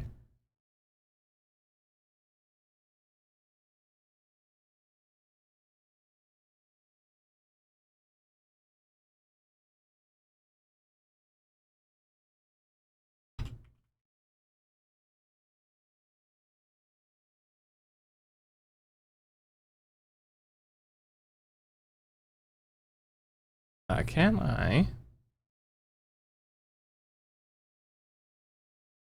There we go.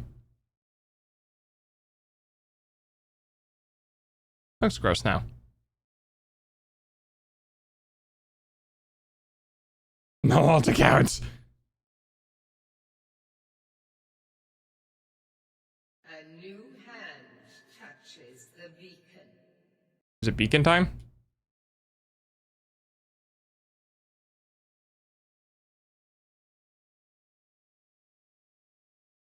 There we go. All right. Oh, wrong one. There you go.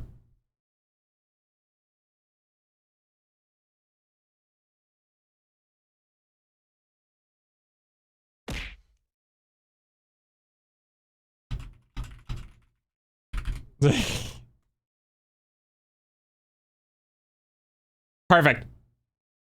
Now we wait. In the meantime, we also play audio. There we go.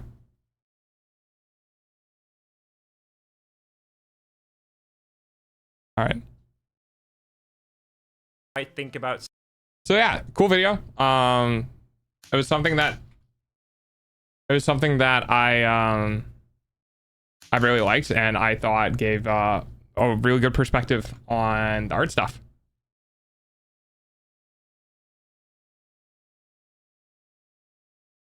Let's see. And that's a like. That's a like. That's a like. That's a repost. That's a like. All right. Thanks.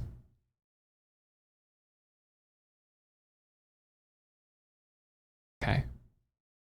Oh, and they follow me. Oh, nice. What? Stop it. I'm looking at Twitter. I'm just kidding. Twitter doesn't exist anymore. It's still Twitter in my heart, but. Nice throw. Well.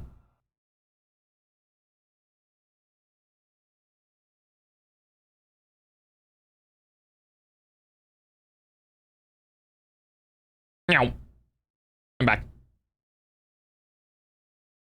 By the way, I will not be waiting for number 1000. If it happens when I'm offline, it happens when I'm offline. I got 12 more minutes because I want to get that clock to 29, and then we're probably gonna call stream.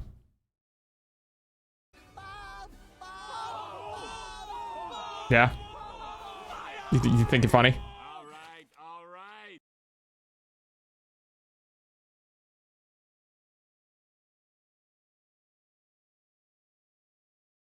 Kind of love Twitch because I don't have turbo. Let me put this. I'm gonna put this over here. Ads suck, I know. Your eyeballs, Eyeballs pay for dogs' food, though. though. Thanks for paying for my food. I appreciate it. There you go. All right, sorry, I was just moving stuff. I waited on 9 eds to send that. Yeah. I wish I could do something about ads, guys. Honestly, if I had the option, I just wouldn't run ads on my channel. But unfortunately,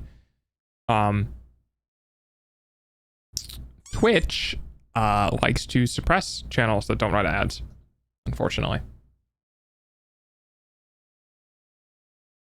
You get banned so fucking fast. I go insane without 100% keyboard. Yeah, I don't use any of it. I have page up, page down, and delete. I don't have like tilde or whatever, so I don't really know. Okay, all right, bye.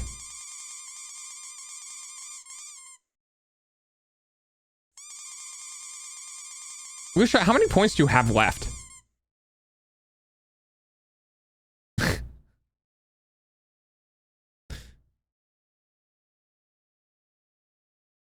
Ooh, wait, I love the song. I'm gonna crank this. I'm cranking this up. Hang on, where's my audio? There it is. 4,000? You used 70,000 points in like a week? Ow. Is that what clock tower is? Yeah, you're right. It is clock towers beneath the sea. Yeah. Hat in time. Yeah. I like the... Oh, I didn't like this one. Okay. Well, I don't do now. There was also like, there was another one too. It was like underwater. It was like scootering or something like that.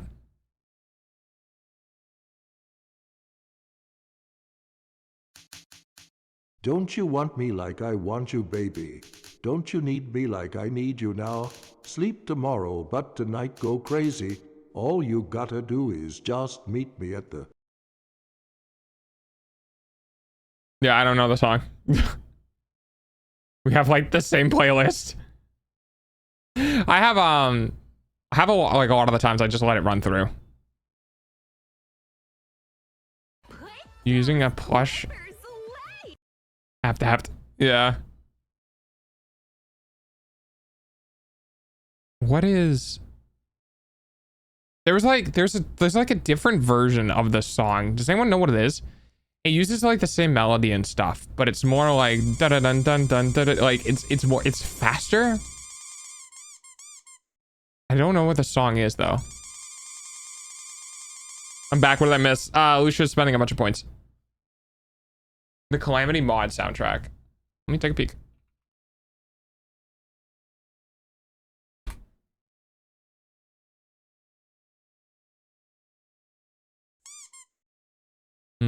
I'm not familiar with it.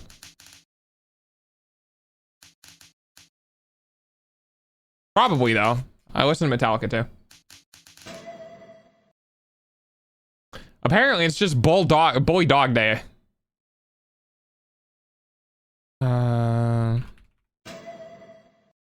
Clock towers.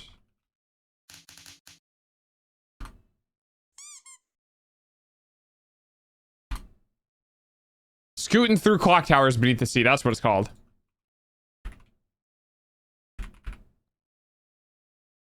This one. I think this is it.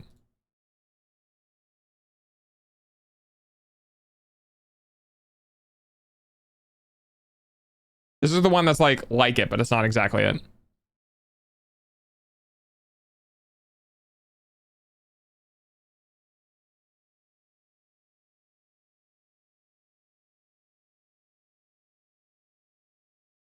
It's like, I recognize this, but I know there's like a faster version of it.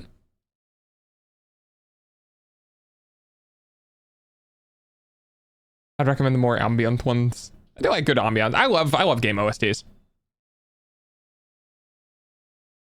I can't hear it anyway. Oh, I'm sorry. Would you like me to fix that?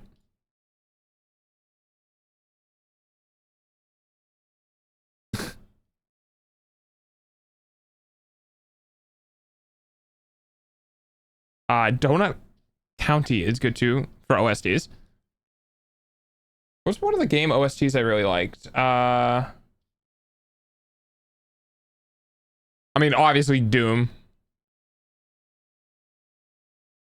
You know, honestly, Heathen Talk, I didn't really care for a lot of the Skyrim songs. Like, some of the Skyrim OST is good, is memorable, but a good amount of it just like never left a mark on me. What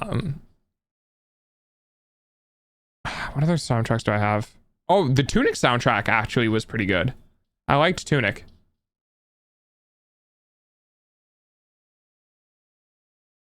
Is that actually a thing, Lucia?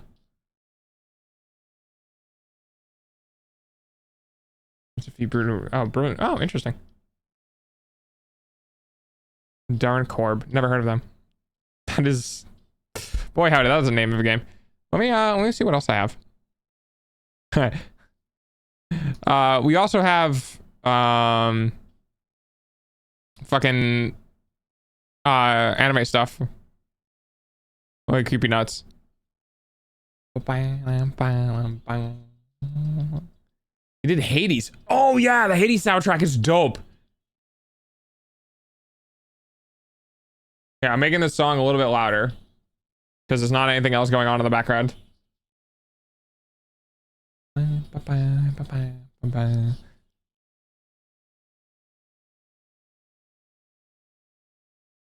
Wake up in the morning like bleep. Grab my glasses, I'm out the door, I'm gonna hit this city.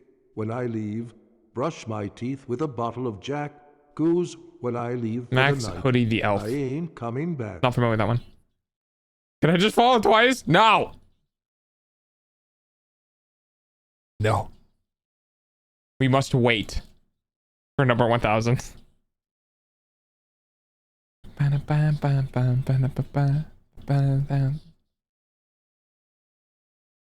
Yeah, don't look that up, Delta. Please don't. All right.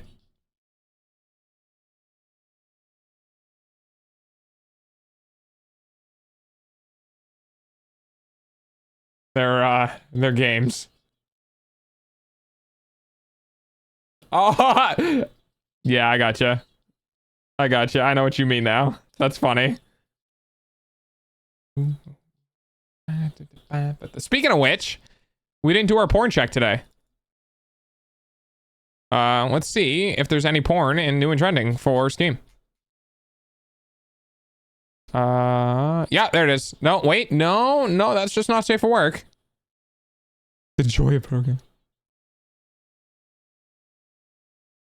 Oh, holy shit. Guys. There's no porn in the game section. There's not safe for work, which is pretty damn close. But yeah, in the new and trending, I don't see any porn this time. That's crazy. Yeah, that's crazy. What? Impossible. I'm checking. For me, there's not. I have Mika and the Witch's Mountain, Ender Magnolia, Dokapon, None Shall Intrude, Lonely Mountains, Cinnamon Rising, Idun, Joy of Programming, None Holy, which is like, I think technically not porn. I think. And then we have Tales of Graces.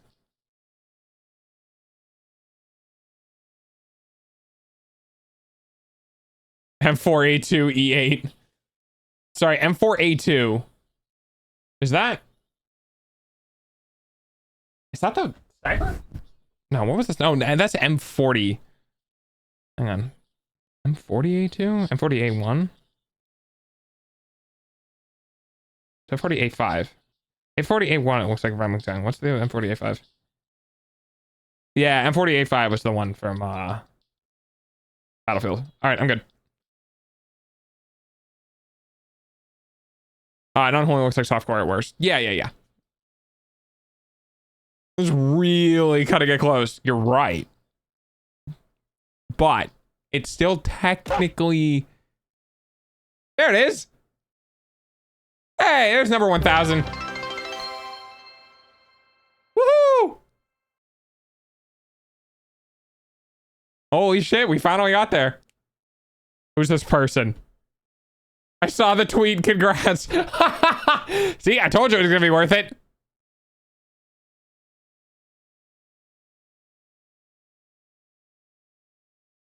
I knew it was gonna be worth it. Oh, there's the like. Did you go so fast to my profile to, oh yeah, sorry, this is a personal thing that I have. Did you go over to my profile so fucking fast you didn't even like the post? I rushed to that link. That's so funny. That's so funny. Indie game dev. Let's go. I had a new feature, find a massive issue with an older feature. Hi, I'm an ex-software engineer. I know how that feels. One of my D&D players. Hi, I'm also running a D&D thing. What else are we just... Yeah, fun times. A dystopian robot girlfriend also has a different OST. I think he's an alt. I don't think so, no.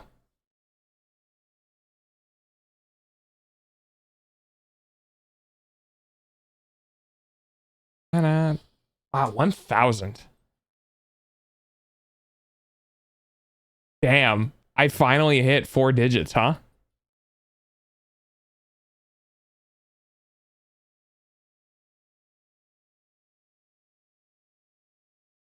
That's kind of wild. Like, I think it just hit me.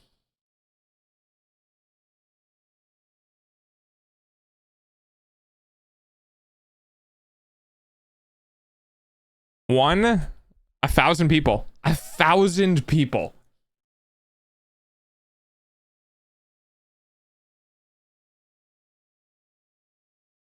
Oh, fuck. Now I gotta figure out what I... Wait. I'm double what I had when I did my 500... When I did my 500 follower post and I wrote everyone down in the book. Which, by the way, I'm still doing. I will get around to updating. Actually, probably tomorrow. I'll probably do that on stream tomorrow. We'll update the book with everyone else who followed. I thought I had followed on Twitch a while ago, but I guess I forgot to. Hey, fair enough. I was there before he hit 1K. Well, technically everyone was here before I hit 1K. The only weird one is Byte, but technically speaking was here before I hit 1K because they were the 1K, so. I was there before he hit 1K. Yeah, Mobius, you were around, what? Like under 100? Yeah. Yeah, Mobius was here before I even had 100 followers. I did it though. I hit 1,000 followers in a year. Actually less than a year. What are we at? We're going on 9 months now or 8 months? 9 months, right? What stream number is this? 266. It's 270? 3 times 9? Yeah, we got it under 9 months. Is your capture cave sensitive? I swear I'm human. What's your age? Are you over 18 or under 18? I can give you stuff.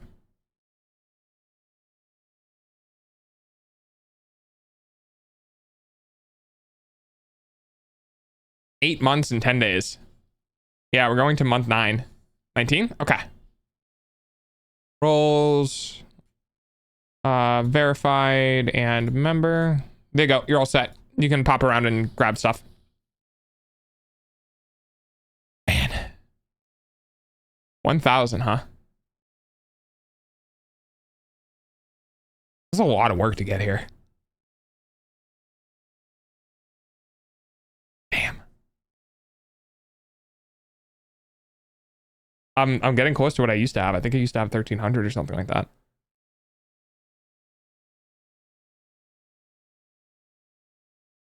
Man, it's wild.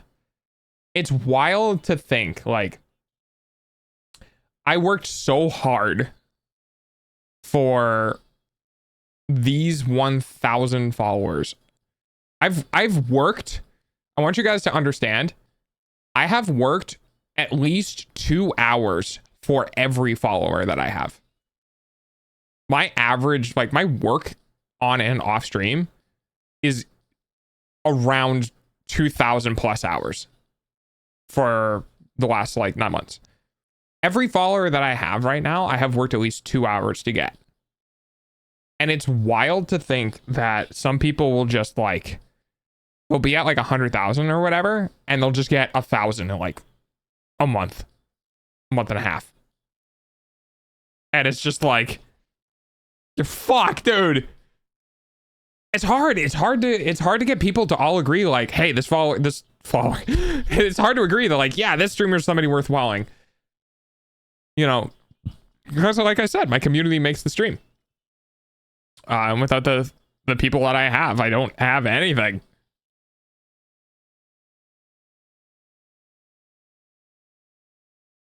Honestly, it's been really nice. So you've earned it. Yeah, I'm glad you've enjoyed it.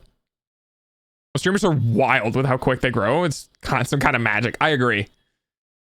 Some I mean, some like female VTuber models, you don't even need to do anything. You just post slightly risque drawings of your model on Twitter and just be like, I'm debuting, I'll be live on this account in a couple of months, and then you'll just have 500. And it's just like, man, I'm just a dog. I'm trying, but man, I'm just a dog. I'm working for everything. At least no one can tell me I didn't work for my followers. No one can tell me I cheated for it. No one can tell me, oh, you joined in Oregon, like you got everything paid for you, or oh, you're just getting it, all these followers based off of like the model appearance. No, motherfucker, I worked for this shit. I worked so hard for this shit. Male VTuber debuff. Yeah, that's fair. But I still say there's a huge untapped viewership for male VTubers, specifically because I feel like a lot of people see VTubing as that side of VTubing. You know what I mean? Like the big titty screaming girls. Nothing wrong with them, by the way. I'm not trying to cast shade. I'm just saying the most uplifted thing in a demographic is going to be what it's perceived as. But that doesn't have to be what it is. Like it doesn't need to be that. It's only that just because that's what it started as. So I want to be the VTuber. I want to be the VTuber that's like other people who don't care about that or don't want to watch that or whatever. I want to be the VTuber those people can go to. We have plenty of room, but there is a stigma.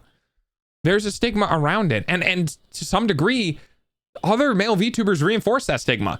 Like there are other male VTubers whose voices are like down here and they run that type of model and you know what I mean? And there's other male VTubers who are like, no offense to Kenji, but crackheads. Lots of crackheads. Crackhead energy, I should say. They're not actually crackheads. But there's a lot of crackhead energy out there that people also don't vibe with. There's a huge range of people that don't have anyone big in the space to go to, and I kind of want to I want to fill that hole. God damn, I want to fill that hole. Because I feel like that's what I have to offer this space. That's my thing. To be honest, I also did until I actually tried interacting, and now I love the silly PNGs that live in my boot. That's cute. I like that. Oh, Horiyama? Oh, I love Horiyama. Yeah, I love Horiyama. I want to watch it again. I haven't seen it in a bit, but I have so many animes to watch. This is, if anyone's ever curious, this is the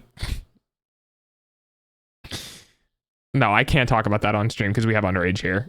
This is a song I found off a website that is adult only. And it was a drawn thing of a kobold. It's about as far as with that as I can get. Horiyama's Peak. I really like Horiyama. I really like Dangers in My Heart though. It's less narrative, like there's less like story development, I guess, but the characters are really good. Characters are really good.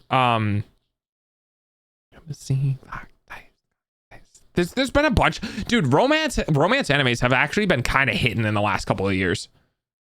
Holy shit! I found a typo on Wikipedia. It's proof that we are all humans.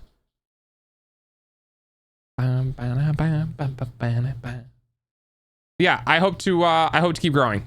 I hope to be supported by those who are looking for a home that just doesn't quite fit with all the other VTubers out there. I want to be a little different. I'm a dog. Of course I'm different. I'm hyperactive, but calm, but you know. Yeah. What do we got here? Darling of the Franks. I loved this song. It's so good. 2 minutes? Okay. But yeah. Yeah. I'm dog. And I want to, I've always been the type of person who's like, well, not always. I'm the type of person now who is not concerned about being a main character anymore. I'm more concerned about building spaces and communities and being supportive of others than I am now about trying to be on center stage. I think it's more important to make others welcome in a space, make others feel like they have somewhere to go, than it is to try to put myself in a spotlight and be the biggest VTuber or anything like that. I think it's been more beneficial for me now to be like, I'm here with everyone else. I'm not any better than anyone else here. You know what I mean? At the time, I just noticed the second typo. Oh God, what is it? There's no second parentheses. Ha! Well, I wonder if it was recently edited.